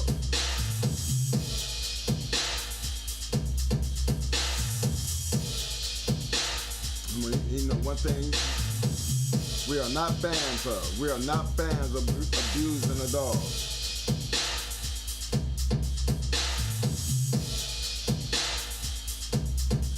Abuse is just not something on that, you know, that don't I don't comprehend that.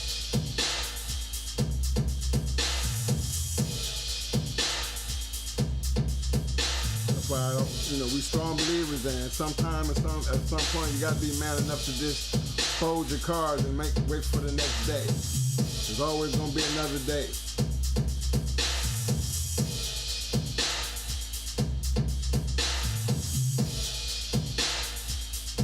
But I guess he'll go back into detail on that because that's just one of the questions I've seen toward the end there. That I didn't want to get Mo started in it because then we'd have been here a whole nother half hour to an hour with him talking because, you know, he good to talk about just as much as he talk about good, he'd be willing to talk about them wrongs too. Because we don't want y'all to make the same mistakes we did. Remember, we were making mistakes on the way out, but remember, we was also making them greenhorn mistakes coming in. So we ain't gonna never sit here and act like everything was hunky-dory when it wasn't. We was different than nobody else out there.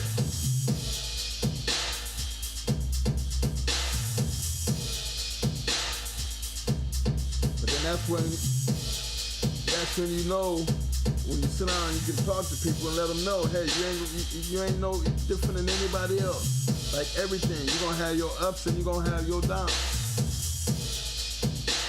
But hopefully along the way, you're gonna learn something, and through that learning process, you're gonna get better. And that's what matters. And that covers everything, from the care of the dog, to the handling of the dog, to the breeding of the dog. Everything associated with them. As time go on, you're going to get smarter and you're going to get better.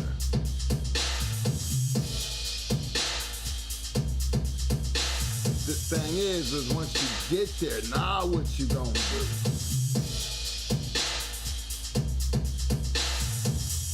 It's like becoming a professional athlete. Now you're there. To stay there, you gotta be up on top of your J.O.B. Gotta be able to maintain that level of excellence.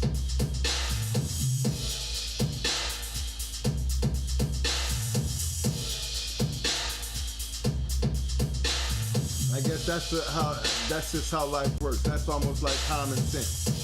Especially if you're a competitor, anything that you're gonna be competitive in, you know what I mean? There's risk to this. And that's what makes the difference between who's who.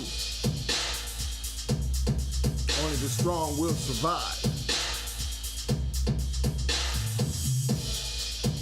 Well, look, fellas, we done hit that 804 mark right now, and you know, the parking lot light is already flashing. I still got 30 people hanging out. Current viewers, I appreciate you guys looking and everything. For all the new viewers, y'all don't forget to hit that subscribe button. We got a common goal we're trying to reach by February 28th. That'll be our 1-year anniversary on this show. And our goal is we're trying to make it to 2,000 subscribers. I know that might not sound much to a lot of people, but for us, it's a goal that we're trying to achieve, because coming into this, man, we were trying to get this to 1,000 just to be able to go live, and guess what? They made it happen. And I mean, it happened quick. So, you know, that's big to have 1,000 subscribers, and then all of a sudden you're going live and you're doing your live videos, and now we can go out and do live everywhere else, you know. That was the goal that we was trying to obtain, just because we wanted to be able, if we wanted to go live outside and sitting in this office, or in front of this, you know, our little office here, little office studio, we wanted to be able to do it. Now, true enough, we had the ability to go live, but we still ain't been out and tried it out yet, you know what I mean? Because now that we have it, we want to do live. We want to do live our way. Not just be outside walking around and just, you know, trying to show a yard or nothing.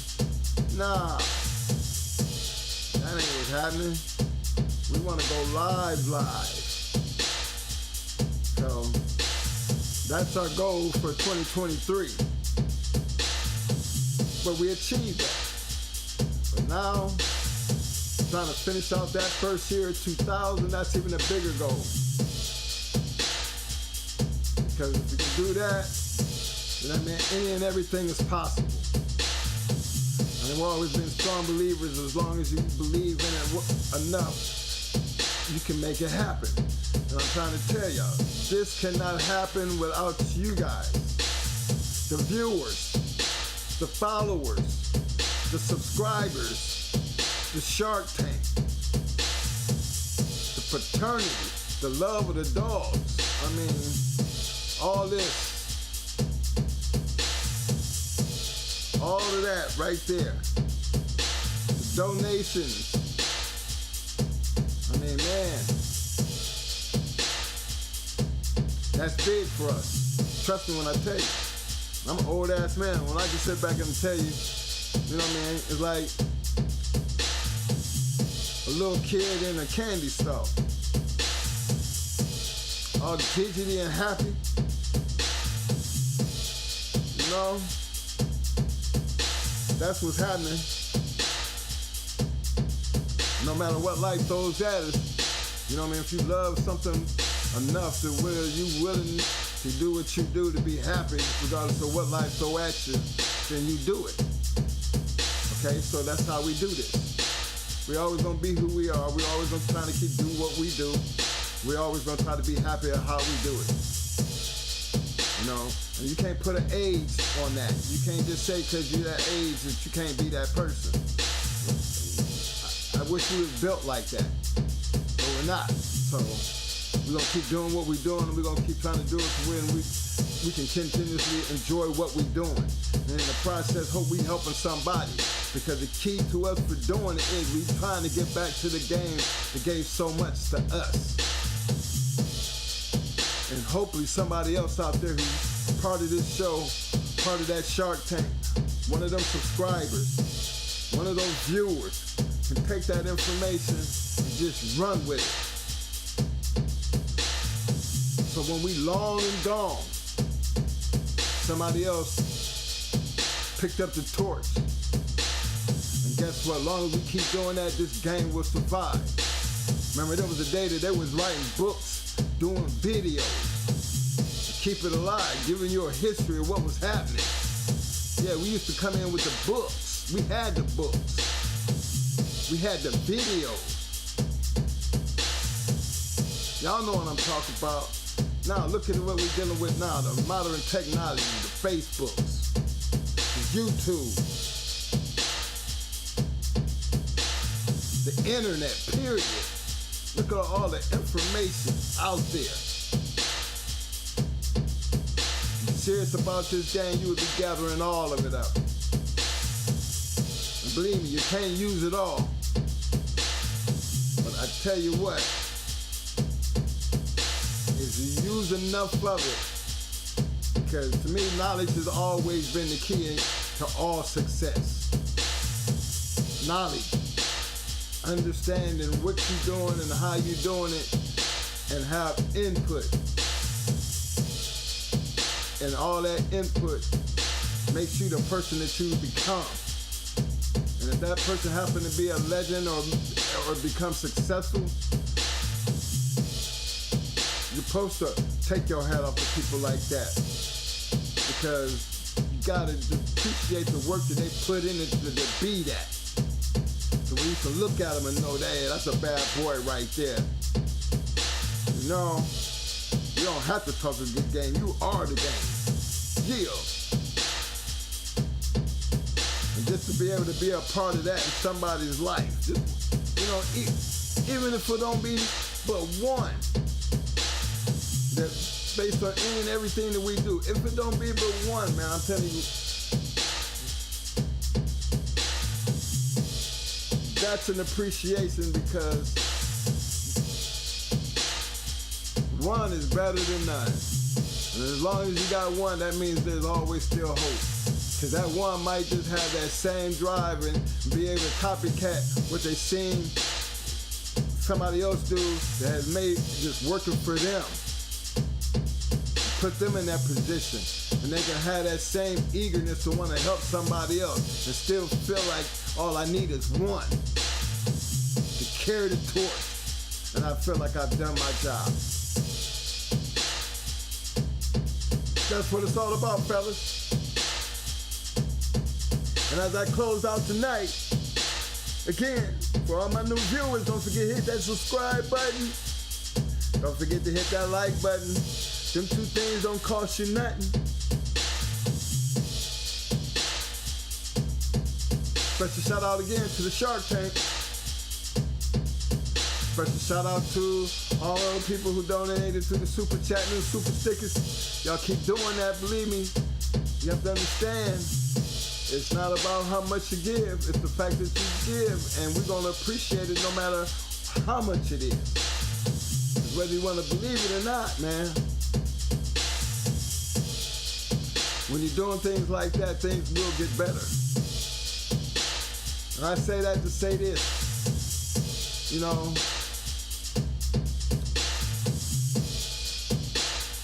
my man on Monday Night Football went down. And he had a GoFundMe page. And all he was looking for was $2,500 to give back to some kids. That was a goal he had set. He hadn't reached that goal. But the minute that man hit that field and didn't get up, and it's like we sat there and I kind of felt like I know what he was going through, because the same thing they was doing to him on the field was almost the same thing that they was doing to me, but at least I was in the hospital when they was doing it to me. This man was out in the middle of the field and his heart done stopped. Young man, 24 years old. Y'all know how that feels. You know, seeing it at such a magnitude, it moves the country. Everybody had a certain way they felt about what they had just seen. And if you've been following the story, my man is back woke. They done pulled the tube out of the first thing he was talking about when he got a chance to, not even with the tube in, they gave him a piece of paper so he could write down something. The man gonna ask him, who won the game? You know what I'm saying? That's how I felt. That's exactly the way I felt when I couldn't do the show Tuesday night. I wanted to know if y'all did go ahead and at least try to do the show. And I know that might sound crazy to some people, but you know what? When you love something so much, I understood, because I just went through the same thing. And you know what? The same way the Bulldog game reached out to me and was sending me prayers and concerned about how I was doing, the whole world felt the same way about that young man that was laid out on that field. And that GoFundMe page now is over $6 million in donations. That's what you call showing love. You know what I'm saying?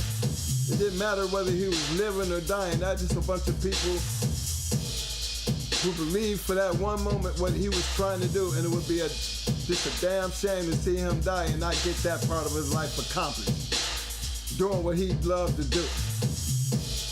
And this is the way we feel. We're gonna keep trying to do what we love to do. We're always gonna appreciate no matter what you give. but it's the fact that you're gonna give. And I know when he wake up and he found out this happened, you know, what was actually going on and what the world did for him, you think that man ain't gonna wanna get back on that football field, keep doing what he was doing at 24 years old? You're damn right he's gonna do it. Cause you know what? I'm 61 years old, still trying to do it. So age don't matter when it comes to loving what you do. And that's all that matters right now when it comes to this Going Hard Kennels Reloaded Talk Show. We're gonna love to do it, we're gonna love to do it, we're gonna try to keep doing what we're doing and try to be real about it every time we do it. So long as y'all follow us, believe me, you're gonna get exactly what you see. Try to be the best that we can be at doing what we do. So long as y'all showing the love, we're gonna keep giving the love because this is what we love to do. So, again, Talk Shit Tuesday, Hot Mic Friday, 8 p.m. For all those who don't know, for everybody who watches the video, I always tell you, don't just watch the video, check out the chat. We call it the Shark Tank. A lot of information be going on in the Shark Tank, so you can follow along with the show, check out the pedigrees. But hey, pay attention to what's going on in the Shark Tank because there's a lot of information that's going on in the Shark Tank that we actually do not address on camera. But I see it as it's happening real time in the Shark Tank, and I can guarantee you, you're gonna find a whole lot of information that's in cohesiveness with what we're actually talking about. And that makes this show that much better. It's not like they're just sitting back talking about people. They're actually helping each other, giving out information that you wouldn't find anywhere else. So hey, I'm always gonna shout out to the Shark Tank because it's the Shark Tank that made this. And moving forward, we're always gonna make sure that we're gonna do our best to make that Shark Tank even bigger. Because we don't want you to be a part of it. Now, the way you got to be a part of it is, first of all, you got to show up. And if you show up, that's just halfway there because now all you got to do is participate. Your participation gives me an idea of how you'll work with the Shark Tank. When I see that type of stuff, sometimes you might not get it the first time. Maybe the first time you just come and you might say one or two things and you don't say nothing else. Well, I don't forget that. Because the next time you come, I'm still gonna be looking and you done showed up again. You're already halfway there. Might loosen up a little bit, now you start participating. And once I see that participation, then I know you'll fit right in because that's what this Shark Tank is built on. Participation, being able to have your opinion, being able to add to what's going on, being able to be a part of something that's happening in real time. You will get that hardware. You will be wearing that blue. You will be an official member of the Shark Tank. And to me, I hold high honors to everybody in that Shark Tank. So until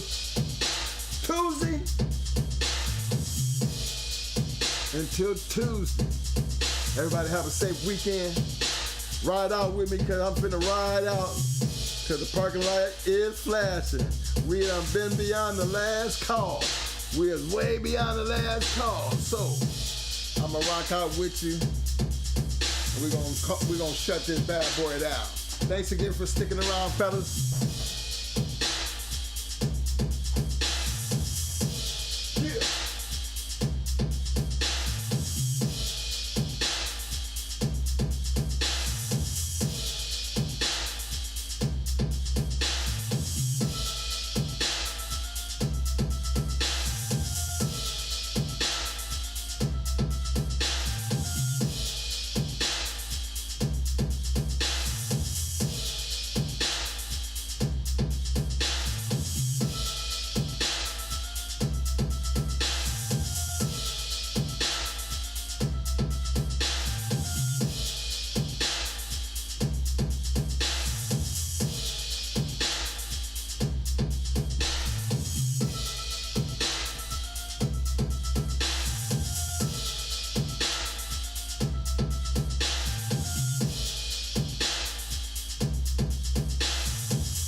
I'm out.